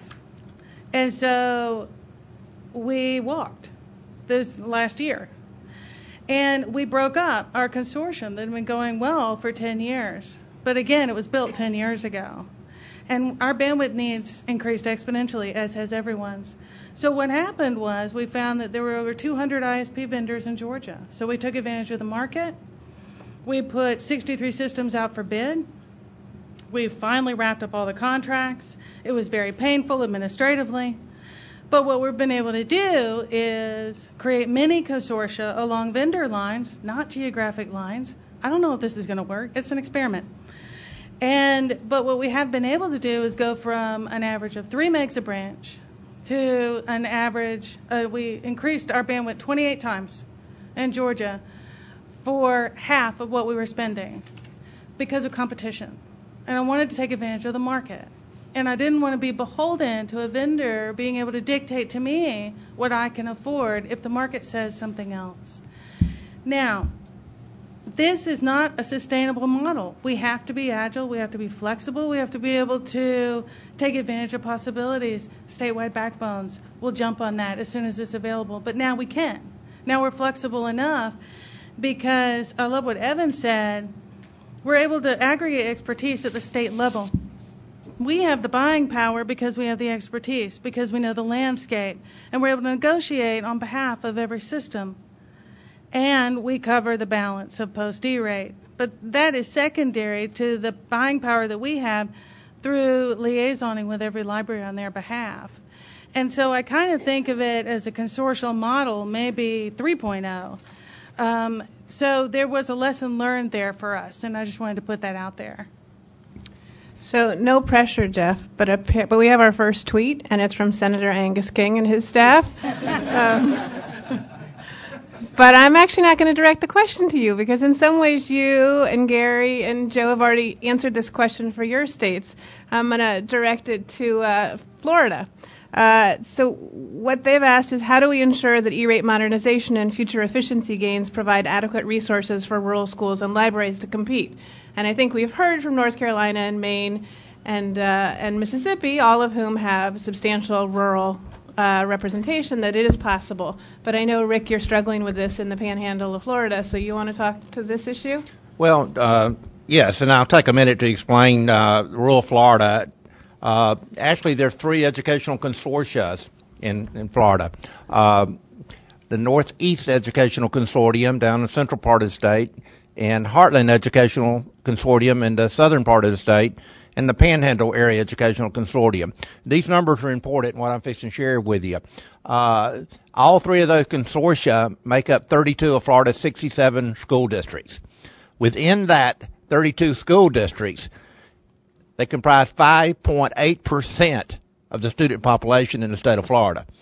Funding in Florida, as I mentioned earlier this morning, is driven by seats and number of students. And we'd like to share with you one quick scenario. In all 32 of those districts, we have 154,000 students.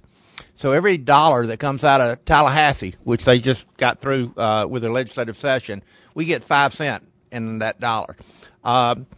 We told the legislature this year, looking at some of the discussions, that we needed $500 million to connect the schools within this consortium.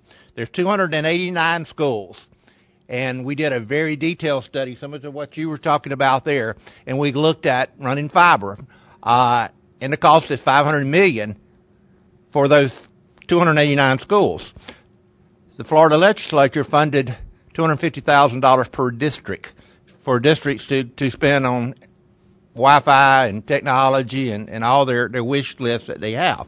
Obviously, with that type of funding scenario, we will never get there in the state of Florida. Many people look at Florida as being Miami-Dade, Orlando, Tampa, and those areas. But when you look at those 3 consortia, our average schools are around 500-600 students. And there's 289 schools in those 3 consortia. But what's significant is there's one district in the southern part of the state that has 320 schools.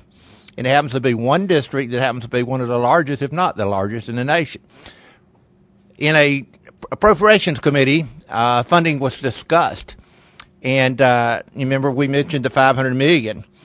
That particular district levied a bond issue and generated $1.5 billion to take care of their 320 schools. If all 32 school districts in the consortia was to pool all their tax revenue, every penny that by law they could apply, and put it in a bucket for a whole year, they would not generate what that school district could in 1 month. So when we talk about that, and I like to mention, and just really quickly, a couple of scenarios and how that plays out. Putnam County is the home district for Northeast Educational Consortium. The industry standard to run fiber is $26,250 per mile. In Putnam County, there's 223.71 miles of fiber that is needed to deliver the 100 megs target. And by the way, all 3 consortia average 17 megs. I mentioned that. So we're way below the target right now. But to get to that target, the county of Putnam would have to come up with $5,872,375. Remember, with a state appropriation of $250,000, they're not going to get there.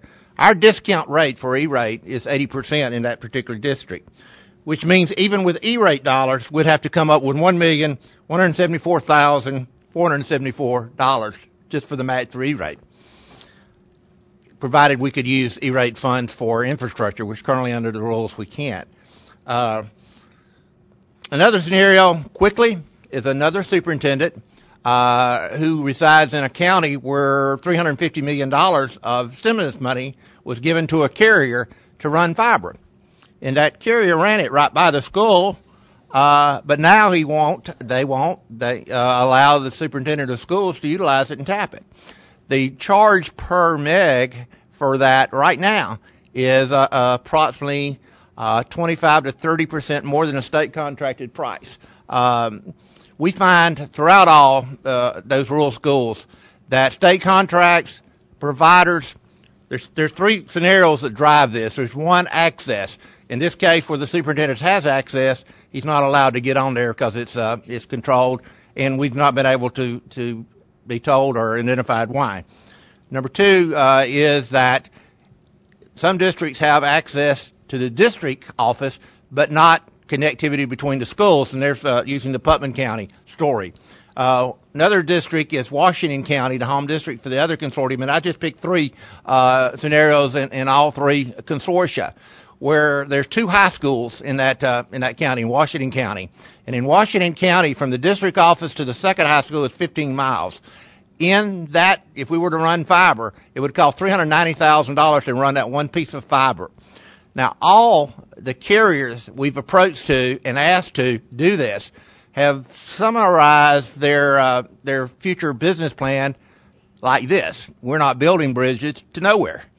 And we have determined that the 287 of the 289 schools are by definition nowhere in their future planning.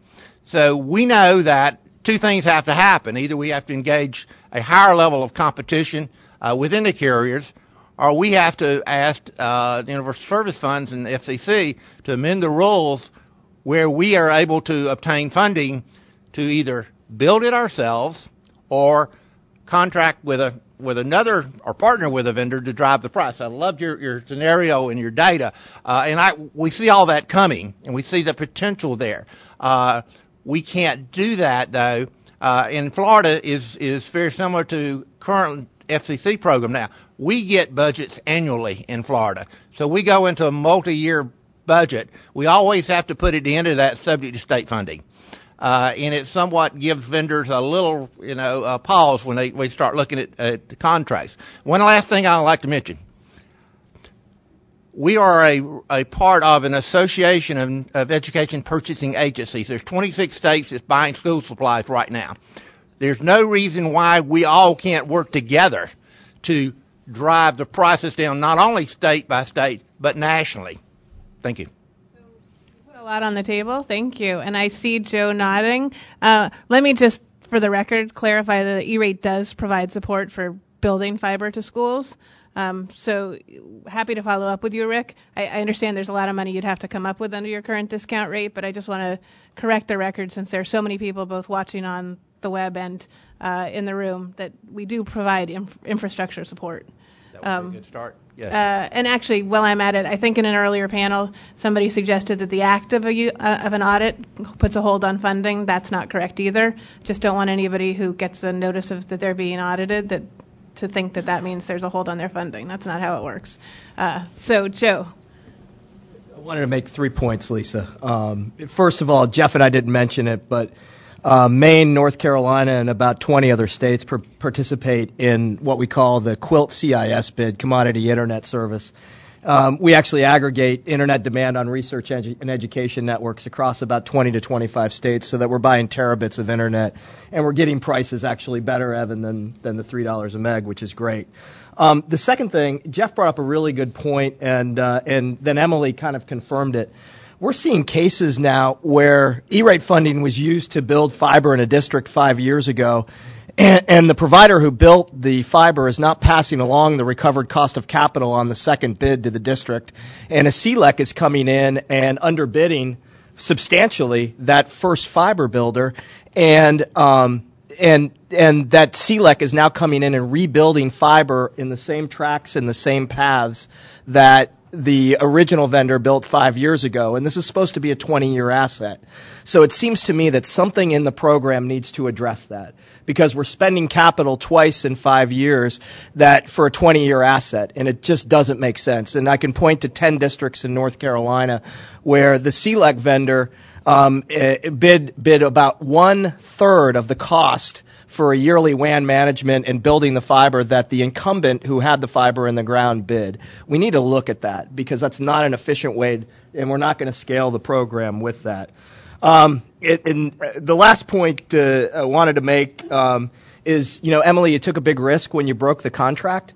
But what we found was we have a really robust CLEC and telephone membership cooperative group in North Carolina, and we found that those are locally owned, locally operated, different return on capital calculations.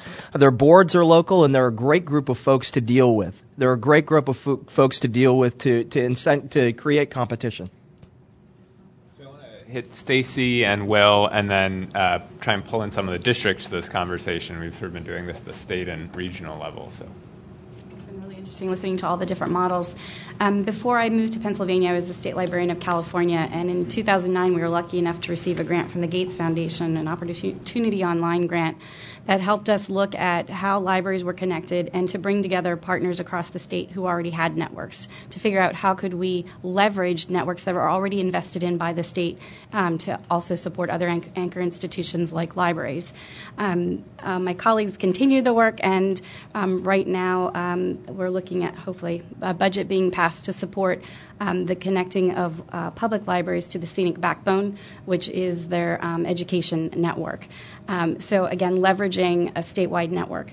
Pennsylvania, we are currently mapping where all the libraries are located and looking at what are the networks that currently exist where we could leverage connectivity. So we're looking at our Kimber network, which is an education, our academic network, and seeing where we can connect libraries. We're looking at our emergency networks because our libraries are first responders. When there are emergencies, people are going to the library for connectivity and for power.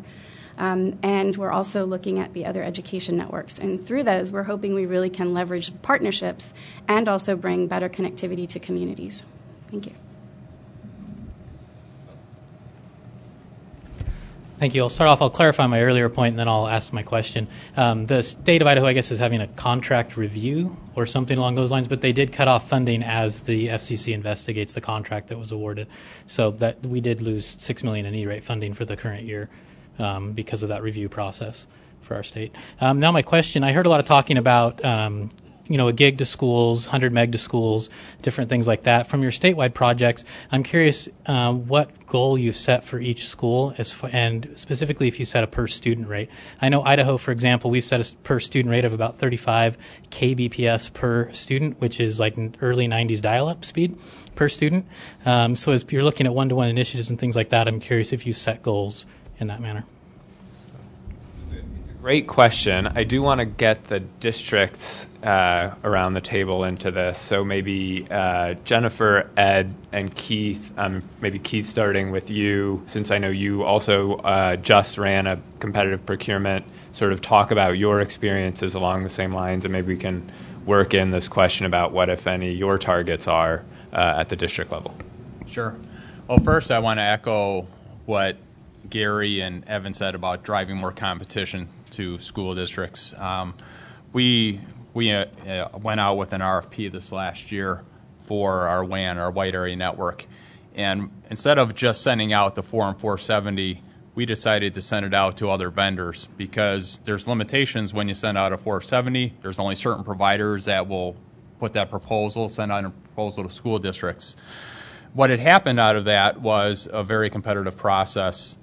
We were able to get dark fiber that will be lit at 10 gig to start up with the capacity to carry 100 gig in the future. One of the providers to lay the fiber, they wanted $80,000 per month, which was very cost prohibitive for us. So right now, we embarked on a contract with a company where we'll have the fiber for $23,500 a month with redundancy built in, with the capacity to increase it in the future years. One of our challenges was always trying to figure out how much bandwidth that we need. To give you a little context to back up, we have 6 comprehensive high schools and 4 alternative school programs. We have 1,800 to 2,200 students per school. So our needs are very great as we roll out one-to-one devices. And as somebody mentioned earlier, it's more than a one-to-one environment now. It's more like a 2-to-1 or a 3-to-1 environment with students bringing in all these different devices. So for us, it was about driving down competition, getting more vendors come in, and going outside the box of just submitting that 470, get the RFP out with it, and letting vendors know that this RFP is on the street to submit proposals. So Keith, just to sort of get the numbers conversation centered around some metrics. So you said, I heard you say 23,500. 23,500, and that's for per month for 6 sites. For 6 sites, and about how much? What's the speed of those connections? That'll be 10 gig. So that's like that'll be a 10 gig connection. 4,000 a month. 10 gigs is about half of what? Yeah, 40 cents. About half of what Evan was saying is the target. So. With the capacity to go up to 100 gig in the future, I won't have to go out and redo this in the next few years. Great. I can continue on to the internet access, but that'll be a whole other conversation where we can drive some competition there as well. Philly? Thanks, Michael. In 2001, we started planning for 2 gigs between schools. We RFP'd, we secured a contract, and now in 2014, we're looking at 20 gigs between our schools. Same fiber, same price. So we've leveraged, our provider had a presence in the 4 counties outside Philadelphia. And as you were saying earlier, you want a return on investment, and you want, they had skin in the game. They needed to get a footprint in Philadelphia. We needed the fiber. So it was a very effective agreement for both of us. So we're working on 13 years going from 1 gig between schools, and now we're going to 20 gigs. So you swap out the electronics, and now we're really where we need to be. There was talk earlier about consortium, and with a large urban school district such as Philadelphia, we have economy of scale. We are our own behemoth, and we have the buying power. So I think what's unfortunate is that we have 88 charter schools in Philadelphia that have almost 60 to 70,000 students, and we don't have the resources to become a service provider or to be a consortium leader or to respond to RFPs. So when a charter school has to put out a 470 for internet access or some sort of connectivity, we've got fiber in their neighborhood. We have fiber sitting at the pole, not we lease it, but we don't have the resources to become a service provider or to even play the consortium leader. And consortiums for large urban districts like ours, it's almost a liability, and it's a shame because we would like to be able to offer that service because they're our kids. They're just in charter schools. So I think that if there was a way that the FCC could find a way for smaller entities to take advantage of contracts that large urban districts have or large organizations or other consortiums where they could take advantage of our economy of scale without holding us liable for any trouble that they could get into. Because we've seen many times where, in a consortium, regardless of the size, if there's one bad actor, the rest of the consortium can suffer. And we don't want to talk about funding being held up, but everyone in that consortium is then further scrutinized because of their association. So not guilt by association, but there are certain circumstances where that has happened. So that would be interesting if there was a way that we could help the little folks with our economy of scale. And do you know if your service provider is interested in serving those charter schools? I mean, because it's already got service to all of Philadelphia schools, it should have service close to those charter schools. Does it bid on their 470s? Do you know? I'm not sure, Lisa. I think that there were conversations had along the way. I don't know exactly what sort of technology expertise are at the charter level, which in often cases they're teachers or educators that don't have the technology expertise. They'll say, okay, we'll go to the ILEC and we'll just pay what they say is market value, and we'll get 100 megs to our building, which is a shame because they could have gigs for probably for less price. So to that same extent, what in my section of Pittsburgh, being the opposite end of the state, coincidentally, and building off of what Stacy said, in Pennsylvania libraries and partnering with different networks, what we've done is our Regional Education Service Agency actually formed a consortium which encompasses the whole Allegheny County, encompasses the Pittsburgh Public Schools, and so within our area, we have the 46 or 42 school districts that are grouped together as a consortium. We ended up aggregating the cost where I switched from multiple T1s to down to I thought it was great when I got 10 megs of Metro Ethernet service for $2,000 a month, and now I'm paying that was a number of years ago. Now currently I'm paying $2,000 or $3,100 for a gig connection, but within that gig connection, it's a regional network, so it has multiple pipes within that. Where I happen to purchase 60 megs of public internet out of that, and then I pay $10 per meg. And so we're tied into the Pittsburgh Supercomputing Center and the Internet 2 network, the statewide PAIU net, which we call it, and that's going to soon be tied into the Kinber network with different combinations there. So not all my traffic goes through that commodity internet pipe. So, and as educational resources get pulled into that network, the question of how much bandwidth you need per student, the calculations are different because the streaming video services don't come through the public internet pipe, so I can leverage those types of things. And then within my district, I have the 20-year fiber build. I'm 10 years into that for my own fiber WAN within connecting all my buildings together, where that build portion of that, the capital investment is basically paid off, where now I'm down to probably $400 for each of my gig WAN connections. And then one of those, because my buildings are close together, I own the fiber between the two buildings, so I have that lit up at 10 gigs at the moment. But now, as we talked about Wi-Fi earlier, and just the scale of devices, the types of video, as people were doing, it goes from everybody downloading a web page, the graphics have increased to, I mentioned to somebody earlier, there's 4K streaming out there now for these higher resolution devices. The bar is going to keep moving, and that's where I see the consortium helping me move that bar. So as I go to, they talk about 40 gig, 100 gig networks, where I can't do that on my own, at least in the foreseeable future. So that's where I look at partnering in different ways, and how do you build those partnerships and really get those groups to work together in some way, and that's where I see the benefit for me. Great, thank you. I'd like to pivot to Bob Swigum from Georgia, both to get your comment where you raised your card, and also we're hearing a lot of this back and forth about the benefits and kind of the drawbacks of consortia, and I know Georgia's pursuing a little bit of everything strategy right now with internet and WAN and various approaches. So if you could please, provide your reaction to these initial comments, but also kind of go over your experience in Georgia. Sure. Well, I raised my card to answer Will's question about how we came up with what we were setting for our target for per student. We didn't do a per student, but I'll go back to how basically it started in Georgia. We got a grant for $400 million from Race to the Top, and we got a grant for an LDS system. So we actually started building these statewide tools. That's what's driving demand for infrastructure in Georgia, just not more infrastructure. We actually have a need to deliver these tools statewide. So that's the sole question that Richard talked about this morning, is we need to put infrastructure in place so we can deliver these tools. So we picked 100 meg because CETA actually came up with that as a standard for the current state. We are in a statewide consortium, K-12 statewide consortium. We've been in that consortium for multiple years. But the big aha moment for us is something that North Carolina figured out many years ago, leverage your state university system.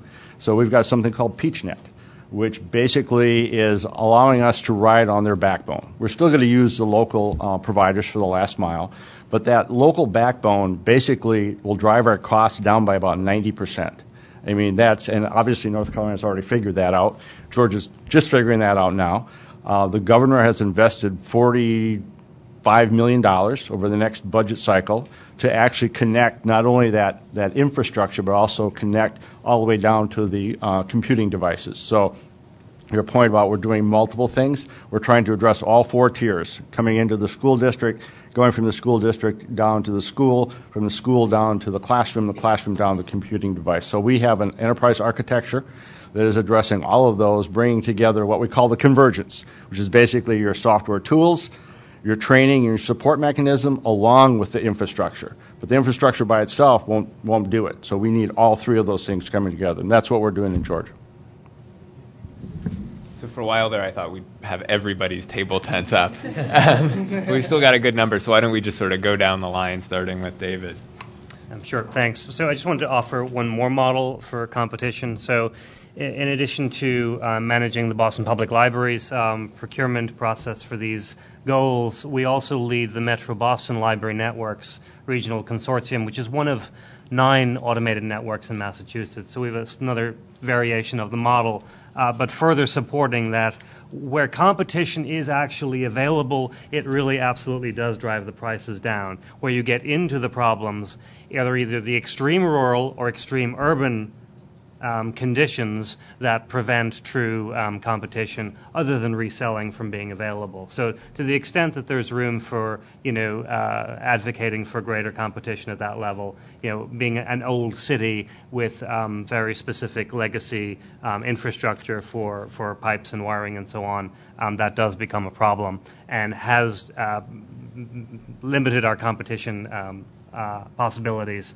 for some of the neighboring cities to Boston. The other point I wanted to make is that to the extent that there's a way to have schools, libraries, and either their towns or city partners work even more closely together, it strikes me that there's more opportunity there for pilot programs or ideas that could further take that to the next level. Just a generalized concept I wanted to put out there at this point. But that seems to be, it's not just schools grouping together over here, libraries grouping over there, school libraries not being sure whether they're in one or both, and then how do we fold in the towns, cities, and other local administrations that could play a role in that. Phil? A couple of comments and rants. The first is that where the internet starts and stops is kind of a variable in the conversations that we're having today, because it's if you have a statewide backbone, essentially what you're doing is erasing the backhaul tax, right? So you're bringing the backbone to the districts so that they don't have to backhaul across the state to where the bandwidth is. And even in this morning's conversation, I'd say that what internet access means is it's a variable. We just need to keep that considered when we start writing numbers down, because for some the internet starts at the end of the school, for some it starts at the back of the device, for some of these services it starts further in the network. It's just an important detail when we're talking about costs. Another detail. So in North Carolina, we in this issue of what's the right amount of bandwidth, it's kind of an NP hard problem. We don't know. You could spend all year trying to calculate what the right answer is. So instead, you pick a pipe size, right, and then monitor, right? So we monitor the usage of all of our district level connections, and when they hit 60%, we initiate an upgrade. And the way we're doing it, we're able to initiate that upgrade within the contract, so we're not worried about E-rate boundaries. So the E-rateable contract that provides internet bandwidth has to support upgrading. And just by way of example, I think we upgraded near 60 districts this past year. So it's a near constant measure of upgrade, right? It happens all the time, but to the point of everyone here, if you have fiber, most of the time that's just a configuration, right? It's not, you don't have to roll a truck, right? Which is a nice thing to be able to do. And just another detail, we heard some things about caching. So the nice thing about having a research and education network is that you can centralize caching, peering, traffic offload, those kinds of things, which is very, very important, particularly when the slope of the usage curve and the slope of the cost decrease curve aren't the same.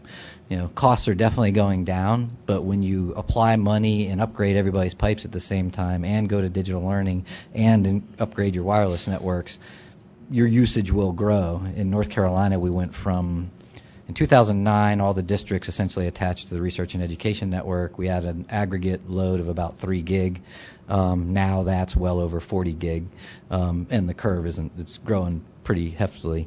At the same time, about just over half of MCNC's bandwidth, they're sort of out to the world bandwidth, those bits now flow over actually free links, so cached links, those kinds of things. That trend has got to continue, or eventually you'll get bowled over. Again, if you just open up the pipes, the usage growth will do that to you. And then just this final comment about charters. Charters can easily a charter looks like an LEA. It looks like a school district. So in some ways, you could easily spend as much money to connect a charter as you do to connect a district. And so it requires some finesse. So charters are included in the state-funded school connectivity initiative in North Carolina. It's become harder since we used to have a cap on the number of charters. That cap was removed. So we're now adding 25 or so charters, per year. I would say that on a applying for E-rate perspective, most of those charters are pretty small. And so if you're sitting at 300 kids or 150 kids, it's almost impossible to justify even applying for E-rate. You don't really get the benefit of the discount given the overhead of the program. Great, those are all super helpful. So Gary, we'll go to you next, and if I can tee up two specific questions to include in your remarks when you get to them. So one is on this issue of the sort of very hard to serve schools that Rick was talking about, the more rural schools.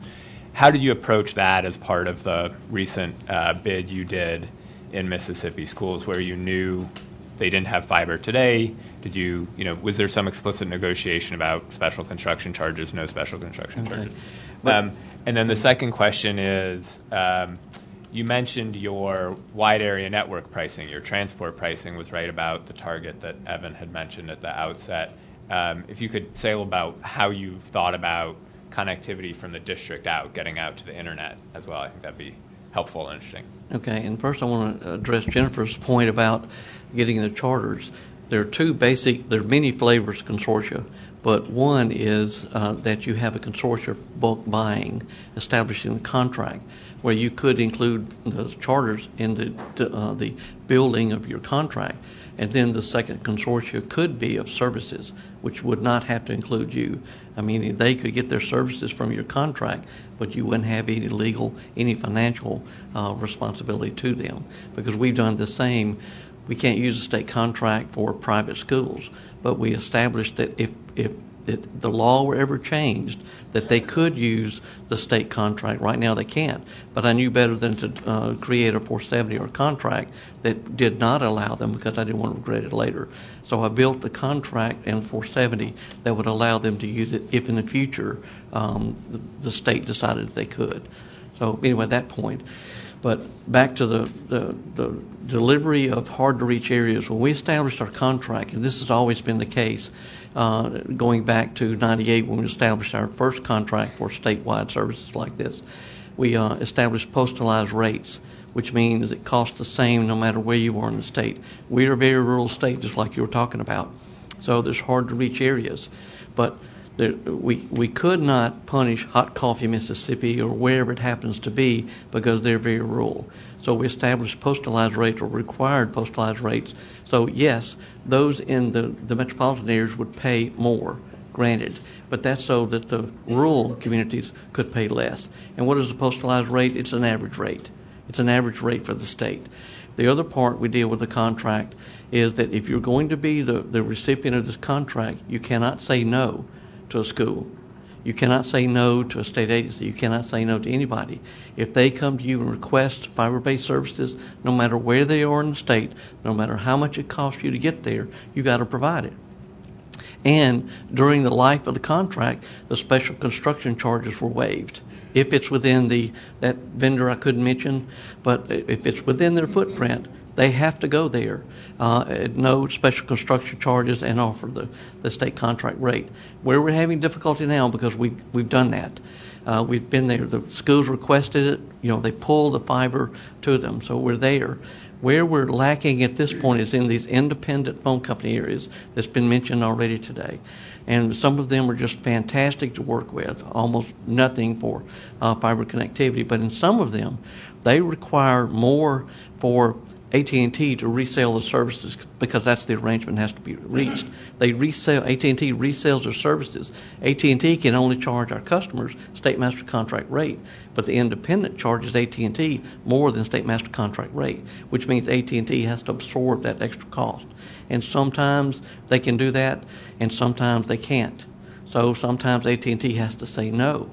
But again, I mentioned the $750 a gig, and going back to your point, Well, how do you know how much to give them? How do you know when you take them to a gig?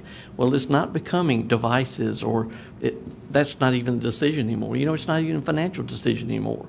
It's because it happens to be in our state, 100 meg is $500. $250 more, you can increase that tenfold from 100 meg to a gig. So it's not a financial decision anymore. And I'm supposed to be in a meeting somewhere, but evidently. But so that's why it's not a financial decision any longer. It's just, why not go for a gig? Because it doesn't matter about the cost of it. I wanted to let folks make their comment, but just throw in a question in the mix, circling all the way back to a couple of things Evan said in his initial comments. Folks on this side of the table know that I like to say that if all the FCC does is disperse funds, we're not doing our job. We ought to be able to do more than that. Ought to be able to be more than the paymaster. One of the things we're doing today is convening a group of experts and sharing information, which is terrific. But it needs to be on a more systematic basis to help everybody. So, Evan mentioned a couple of things that he thought would be helpful, one of which would be transparency, the transparency of pricing through the E-rate program. So I want to throw out as one, and I'll get to the little bit later, the second thing that Evan had talked about, which is aggregation. But in transparency, to anybody who wants to answer, how important would it be for you all to see transparent pricing across what other schools, libraries, districts pay, and more critical to it, in what's the metric you're looking at? What's the disaggregated or unbundled piece that you're looking at? Because when you all buy, you buy, there's a lot of schools, a lot of libraries that buy bundled services, and it's not broken out, or it's not broken out in a way that you can compare it easily one to another. So what would be important? What part would be important to be transparent? What would help you in your purchasing in the future? What would you like to see? What would you like the FCC to do to make pricing transparent? What would it look like to you to be able to use transparent pricing? So, Rick, I think you're up, but obviously anyone who... Several things on the agenda, but I'll jump back to what Jonathan just said. Lafayette County, Florida. It's the smallest, ruralest, lowest income district in the state of Florida. Just remember that. Today, they're paying $3,400 per month for 50 megs of internet. If they were to go up to our standard of 100 megs, they would pay $6,800 per month. These are real world scenarios. Smallest, poorest district in the state of Florida. Jonathan, one of the things that would help us is that if we knew, as Gary just pointed out, that they could get 100 megs for $500, we would ask the question of that carrier, if you can do it in Mississippi, why can't you do it in rural Florida? That would be the first question. And we could follow up from there. One of the things from our new best friend from Georgia was talking about PeachNet. I was just thinking about us trying to do a Florida SunNet, being that we're in one of the districts that got 24 inches of rain last week in about 12 hours. We're not doing so good selling sunshine. But one thing that I failed to mention I want to bring out is that one of the problems in our rural communities for wide area networks is most of these schools are between 50 to 75 miles apart. And a lot of times we fail to realize that our rural districts comprise 40% of the state landmass in Florida. 40%. But we get 5% of the funding. So to run a wide area network in that kind of landmass, two things would happen. A, would be not functional because of the rain and the things that happens and the signal loss. But it would also be economically impossible to sustain. The second thing I want to mention to you, and going back to my friend from Georgia now, is we went to Georgia out of Atlanta and found a consultant, and what I say is a satellite view of what's going on in the United States. And we started working with her last 6 months or so to help us begin to become more transparent and find out what's going on. And we were fortunate enough to have her move to Florida. And immediately upon moving to Florida, she bought a home in Ocala. and could not buy enough internet to email the FCC the documents that we needed to file. We had to go back through the school district, and was told by their carrier, which in this case is CenturyLink, that if they lived across the street, she would be able to have at least 3 more megs. So not only is it a public school type thing, it's hindering our capacity to be competitive in the business world because of that. And a lot of times people don't even think about the day-to-day use, and especially folks that have the internet capacity. One thing that we have, and I'll summarize with this, in our state contract there's an asterisk at the bottom that says this, subject to availability. And I can tell you, in the 289 schools, very few, if any, are eligible for the state contract as submitted. Thanks. Rick just made, I think, most of the points I was going to make similarly, because I've talked mostly about what the state of Idaho has done, but I actually work at the district level. I work for a school district. And we pay $35 a meg, and we're a medium-sized district for our state, which is 4,000 students.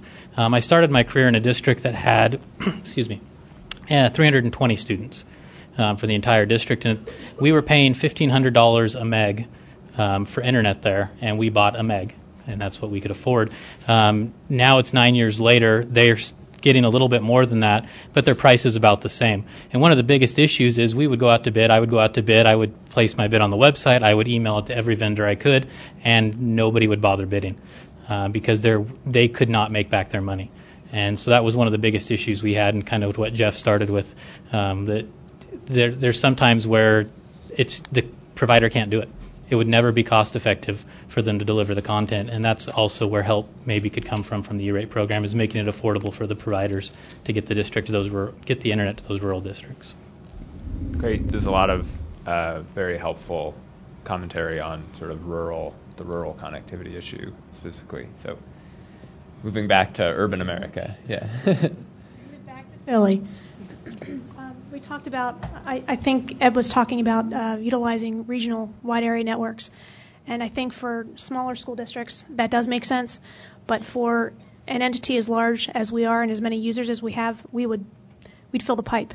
So it's almost unfair for a large urban district to try to participate in a regional network that's shared with a bunch of other small school districts, because we would overbear them.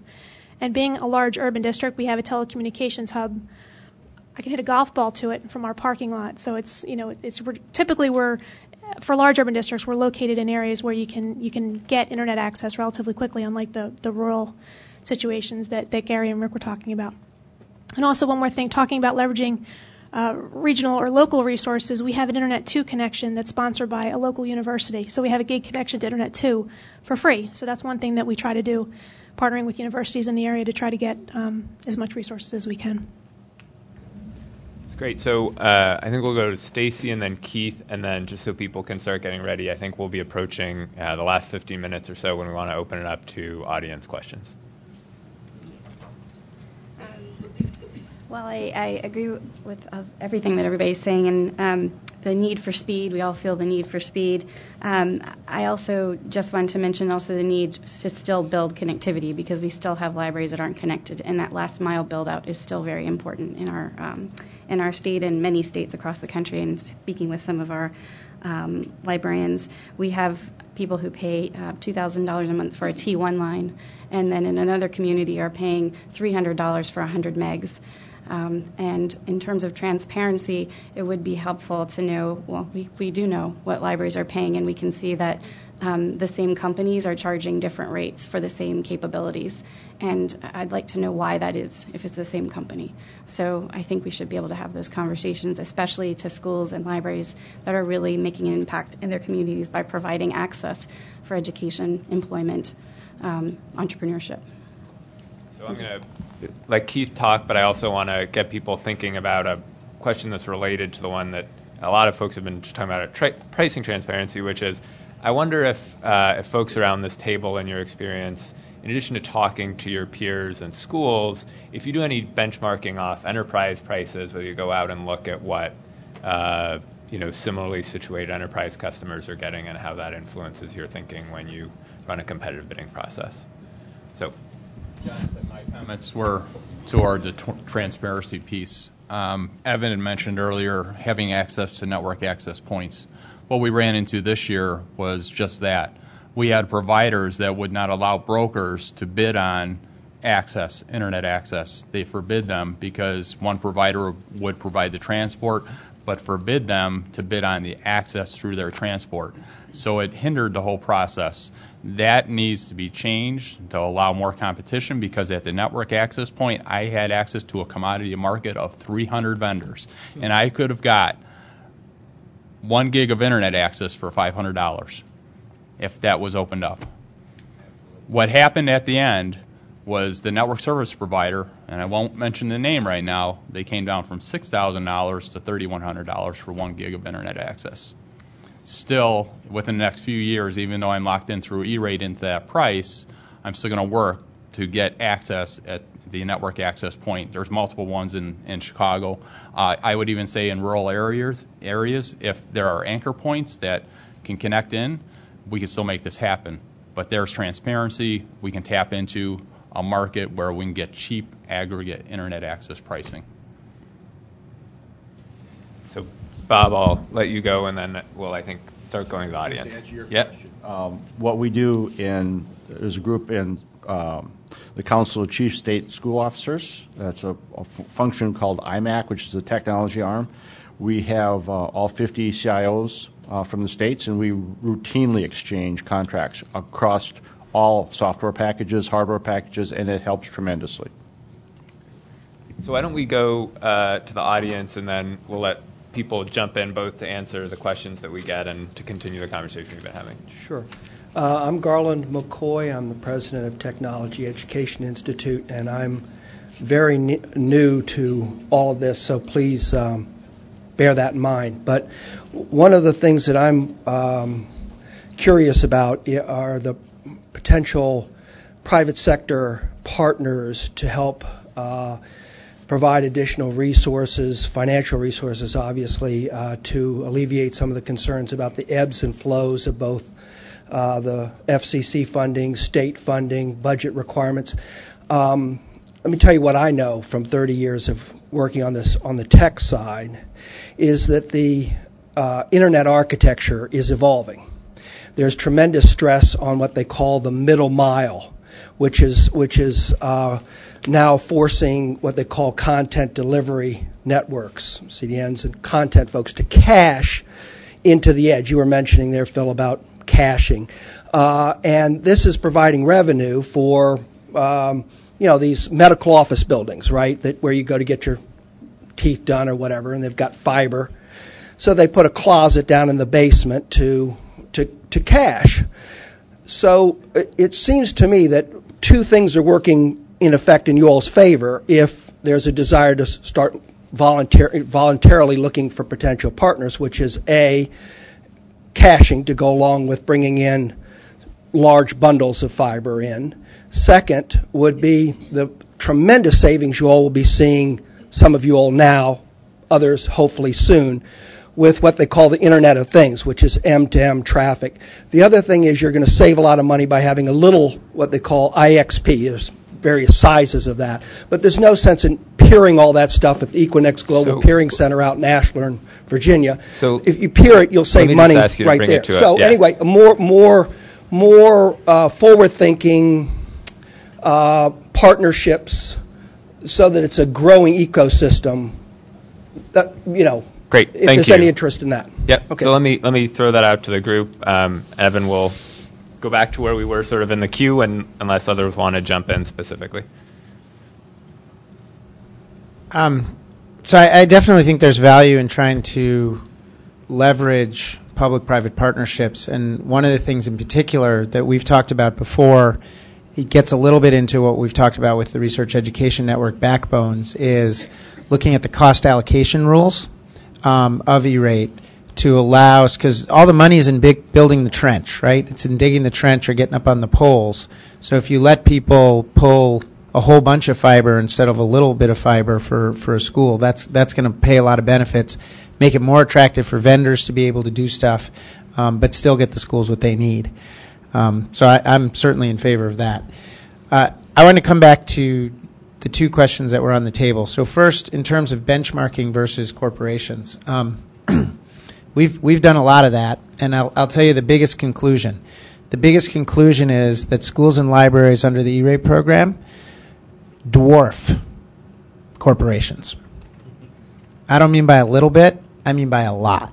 Okay, so just if we go back to this morning's discussion on Wi-Fi infrastructure. So a big order, I talked to the CIO of General Electric. A big order from General Electric for Wi-Fi infrastructure, $5 million. Okay, I talked to Comcast with their big outdoor Wi-Fi builds. Big order, $25 million. Okay, the revenues for the number 2 player in the Wi-Fi industry, $500 million. Okay, we're talking about spending what schools will need, $500 million to $1 billion a year at least to keep the networks up to date. So in terms of benchmarking, yeah, they're doing better, but they're doing better because they have better information, because they're more aggressive negotiators. Yeah. Interrupt on that very point. Again, my folks on my table tired of hearing me say some of these things. I usually say we ought to look more like the rate program ought to look more like a Walmart buyer than a Walmart shopper. The Walmart buyers are the ones who buy on behalf of all Walmart stores in the country. We're going to buy wireless access points if we open the spigot to P2 funding. Somehow, we're going to buy more wireless access points than any corporation in history. If we're buying, as it turns over and you refresh every 5 years or whatever the time period, if you're buying 500,000 access points every year or several hundred thousand or 800, it's a big buy. So Rick mentioned aggregating nationwide pricing. Joe mentioned the Quilt contracts where they aggregate across the Quilt membership, the R&E networks pricing. Can folks think of a way in which we can aggregate the purchasing power of all of the schools and libraries through the E-rate program so that we're not just getting good enough, we're getting the very best pricing that's available to anybody for the services and the products that are being purchased through the E-rate program? John, you did it with the hospitality industry. You set a government per diem, and every hospitality vendor in the country adjusts to your government per diem. Why can't you do it with services? And we need to explore that. And you not need to don't just use education as your aggregator. Use healthcare. You've got the Healthcare Connect Fund. Use towns and municipal governments. Use state governments. Start to put out reference pricing where you can build this entire ecosystem. Again, if I go back to the rural areas, you're going to be lucky to get infrastructure to the rural areas once. It's got to take care of every need there. It's got to take care of schools, libraries, nonprofit hospitals, municipal governments, and you've got to let people use that, private sector vendors, to reach cell towers and businesses in that area. We've got to start thinking about this like we've got one shot to connect rural North Carolina, and if we keep funding it in silos, we're never going to get there. Never. I interrupted you, Evan, in the middle of your point. Sorry. Yeah, but I think to your point's exactly right. So I guess there's a couple comments that I would make about that. The first is, the easiest place to aggregate is going to be on P2, right? P2 equipment. Wi-Fi access points, switches, routers, content filters, all that kind of stuff. Because the unique geographic circumstances of an individual school don't really affect that. May affect wiring and some of those kinds of things. So if I were going to do this, I would start there, right? We know it's a desperate need. We know it's much more commodity-like.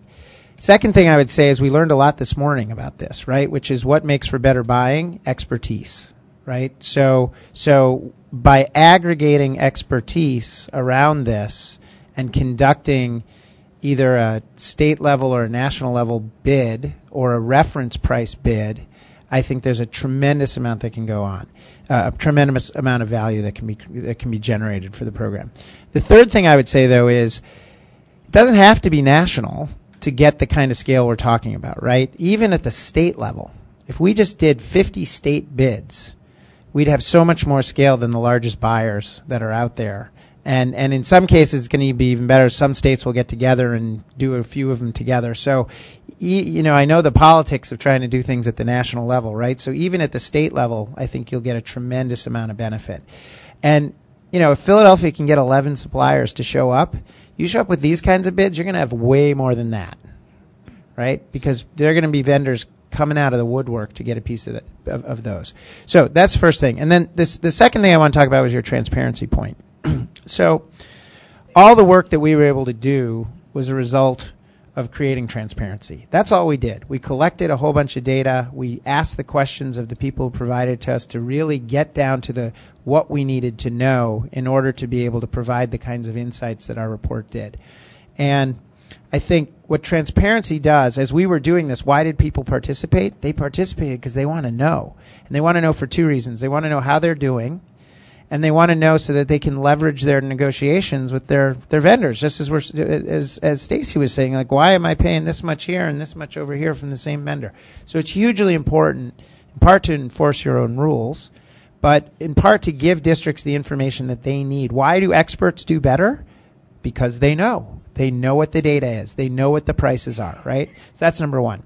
Number two, what transparency will give you, if you get it down to the level of this school is buying this service with this amount of bandwidth for this price, or whatever the equivalents are, is it allows you to proactively manage your procurement program across the entire program in a way of helping identify who are the best practices and who are the worst practices, and what can we do to help each of those, and then how do we move the middle.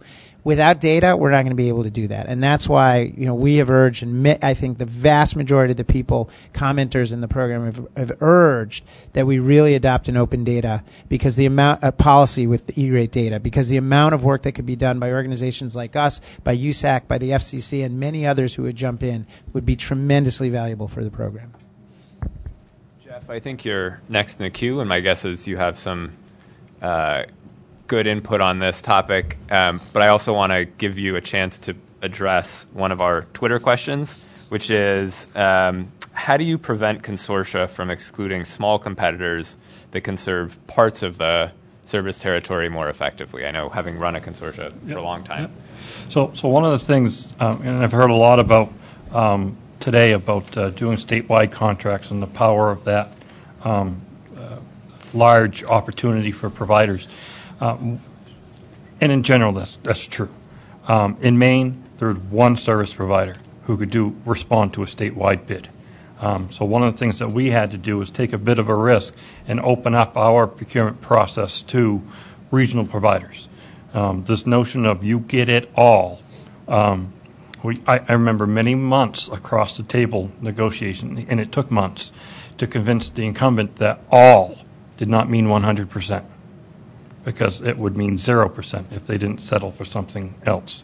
And it literally became a game of chicken that only ended because the E-rate filing window was closing. Literally. So we are hostage. There's no question about it. We are place-bound. We cannot pick up and move someplace else. So what you've seen across the country, especially in higher ed, which I think hit that bottleneck or threshold before K-12 did, was we have no choice. They call it overbuilding in some cases when public funds are spent. I can show you examples where private funds were spent to overbuild BTOP funded infrastructure. If you don't have access to something, it's not overbuilding it.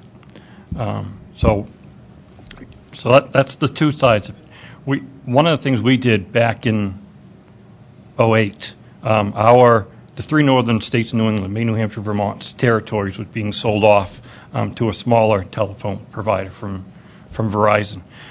We gathered the CIOs of all the land grant and major research institutions of New England, so not just the three states, but included Connecticut, Massachusetts, and Rhode Island, and sat down this incumbent that was coming in and said, we want to buy everything on your playbook, from the smallest circuit to dark fiber. We want it all. We don't want you to rip that last chapter out of your book, because if you do, we're going to go build it. Now, that was a hell of a bluff. It really was. We had no idea how we were going to do that. They called us on it. So we went and we've received National Science Foundation funding, National Institute of Health funding, eventually BTOP funding, and we pulled together a model that we created for Northern New England. And it's not 100% there, but it's 98% there. That's part of the transparency. I don't think it would have been fair of us to go out and just go do that without giving the incumbents the opportunity to react. We did that. They chose not to. Like I said, we can't pick up and leave. Though sometimes in January I really would love to just pick up and leave. So it's the access network today. It's not the quote-unquote internet backbone. That's the challenge. There's all kinds of competition there. What we're dealing with is the access network bottlenecks and the problems. And those entities who can't leave, we're forced to do creative things to get around current politics and of the privatization, I think it was said earlier, of that local access network. So, Jeff, just to go back to the Twitter question, because I want to make sure that I understood and that the record's clear. So for your statewide contracts, you let competitors bid on pieces of the statewide contract? So we opened it up. We did a statewide bid, but any service provider could bid on just the area which they could provide service. And so we ended up with 3 awards. The incumbent ended up with like 92%. That's what we finally settled on, all meaning. And the remaining 8% was split across 2 other service providers. And do you think that helped drive down the price for the 92%? No question. Not only did it drive down price, but it got them to invest in newer transport. We were still an ATM frame relay state long after many other states had converted to carrier Ethernet.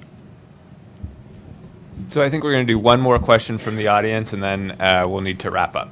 So. Okay. My name is Milt Friedman from Friedman Computer Solutions. We're a IT service provider. We service schools in the mid-Atlantic states, mostly in D.C. and Baltimore. The schools that we service are the schools that aren't represented here by and large. They're the independent schools and the charter schools, the ones that don't have a lot of money.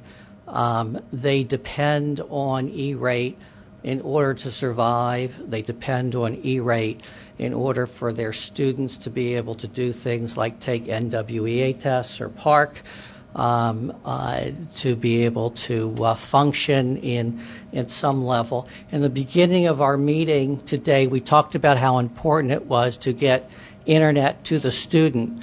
But now we're talking about how important it is to get gigabit internet to the school.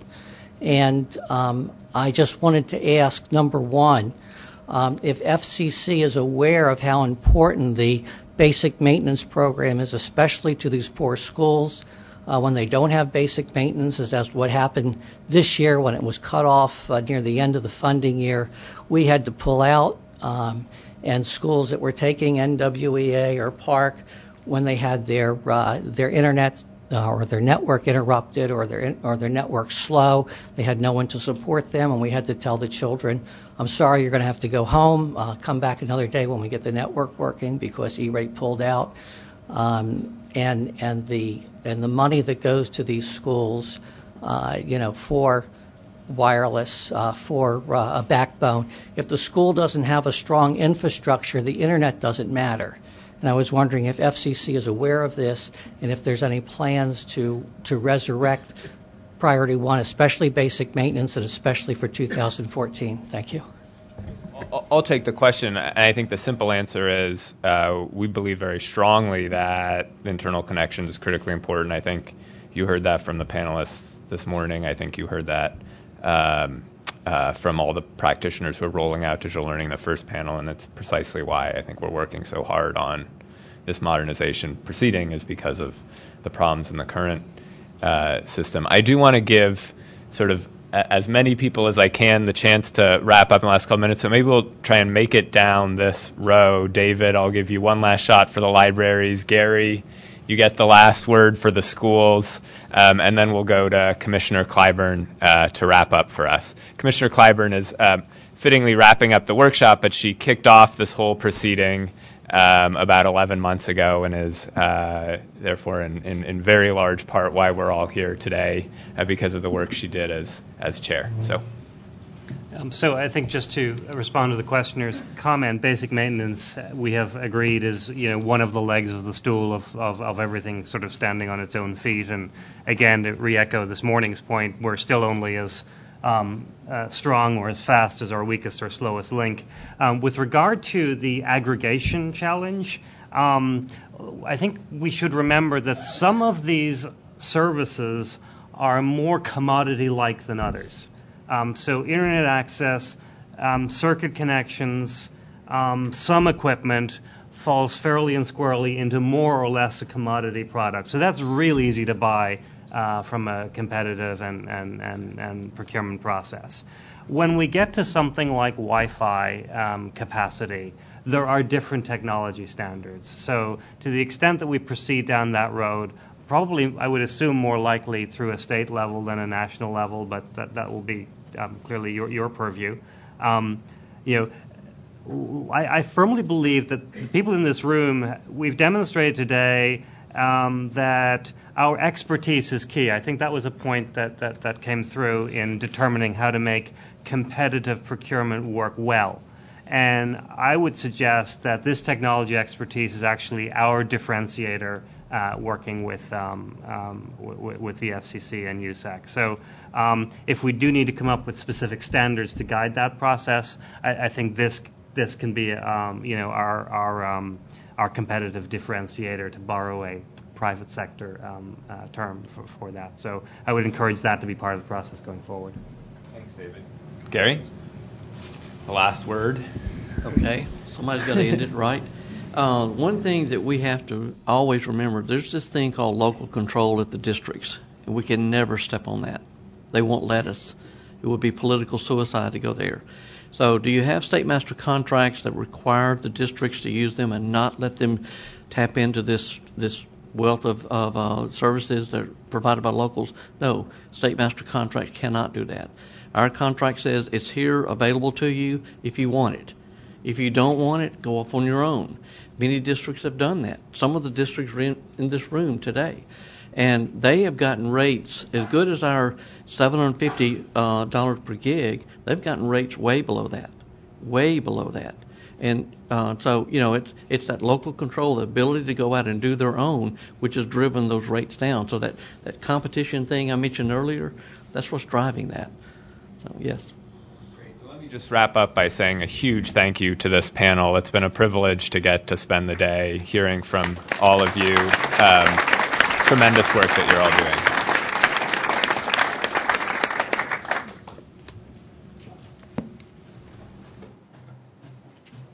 I want to reiterate my thanks and all of our thanks to the FCC for everybody who participated today and everybody who came and participated in person and online. I also want to thank the FCC staff and my bureau and the managing director's office, the team that makes all this happen, for putting on a great workshop. And now it's my pleasure to introduce Commissioner Mignon-Clyburn, who, as Mr. Steffen just pointed out, is largely responsible for all of you being here, since she was in charge of this commission when she released and the commission adopted a notice of proposed rulemaking to modernize the program last summer. So with that, it is my great pleasure to introduce Commissioner Clyburn.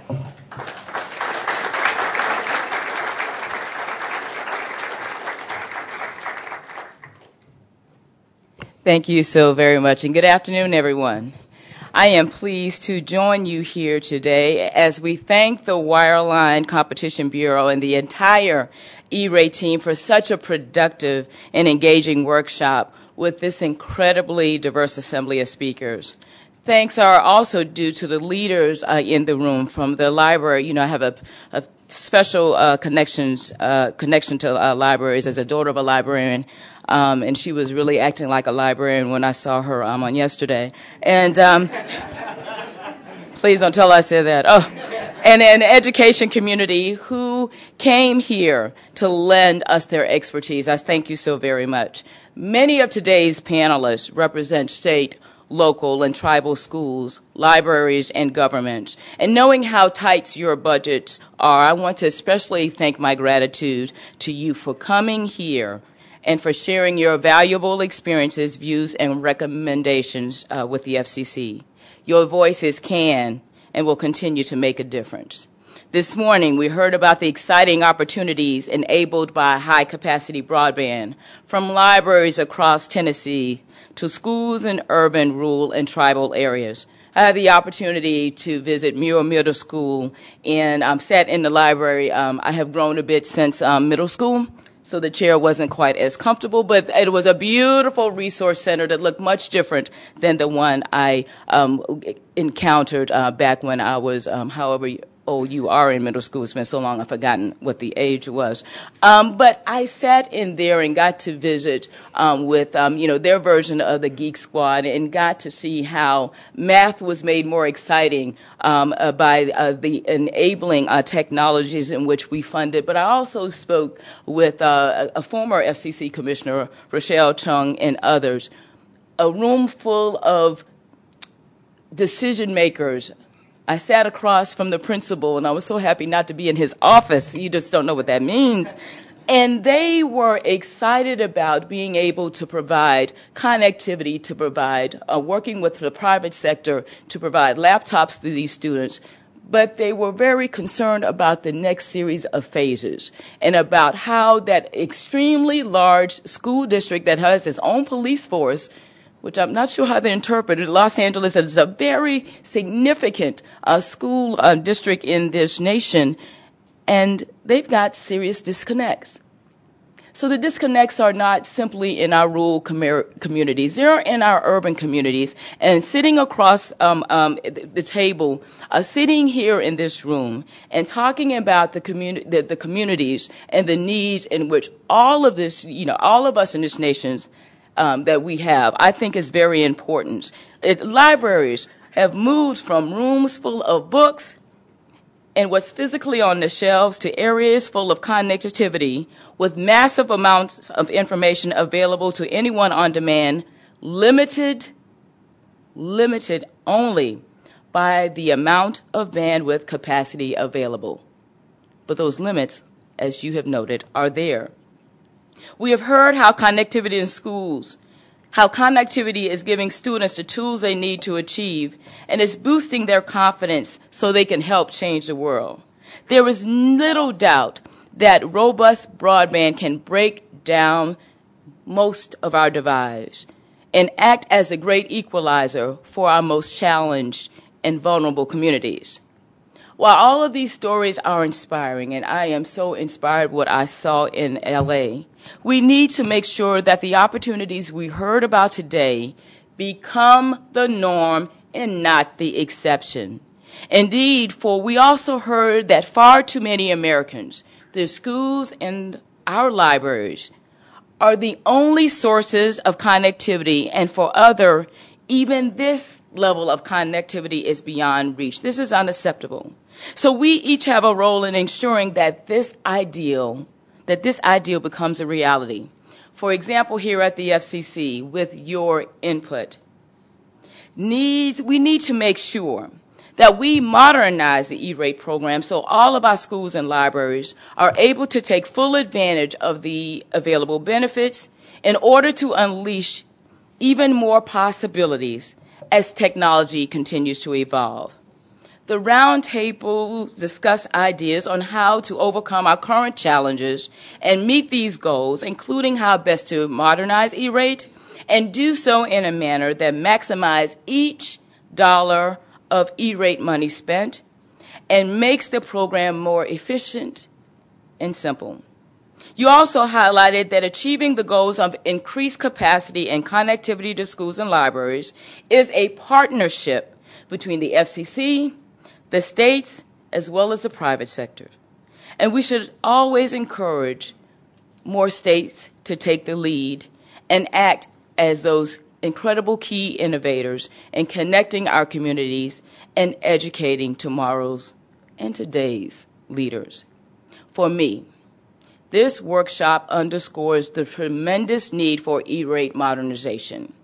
The time is now for us to cross that finish line.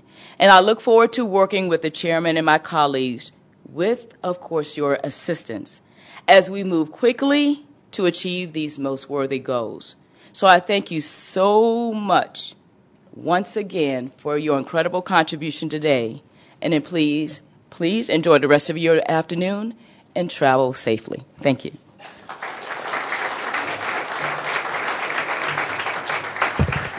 All right, and I know you're all probably tired, but I want to give my boss an opportunity to speak. Julie Veach, who is the chief of the Wireline Bureau, and also John Wilkins, who is our managing director, to provide some conclude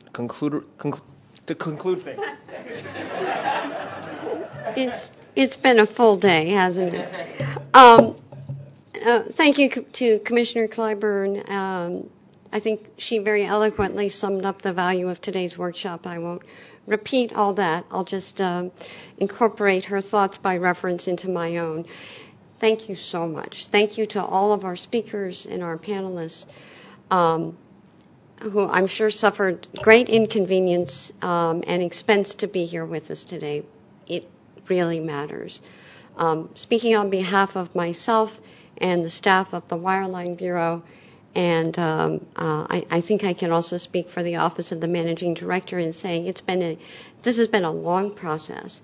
Obviously, the staff have been working on these issues since before the NPRM was released last year under Chairwoman Clyburn's leadership at the time. And what you have said today and the things that you have contributed, the specific facts and information and insight that you've given us will go into the record of this proceeding and become a part of what we are producing, which in the next few months we will unveil as the next step in this process. So thank you very much for what you've done. I'd also like to thank Patrick Haley, Chaz Eberly, Michael Stephan, Lisa Hone, Trent Harkrader, and all of the teams within the Bureau and the Office of Managing Director, our AV team as well, for putting together this workshop. Also, a special tip of the hat to our Office of Strategic Planning, led by Jonathan Chambers, who has been instrumental in helping us develop our thinking. As I said, this was an important step. It was the next step. We will continue to plug ahead.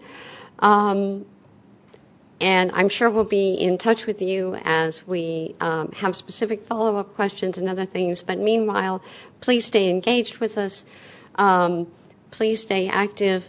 And let's wrap this up for the benefit of all of the students and library patrons in the country as quickly as we can. I think John wants to add a few words onto that. But again, thank you very, very much.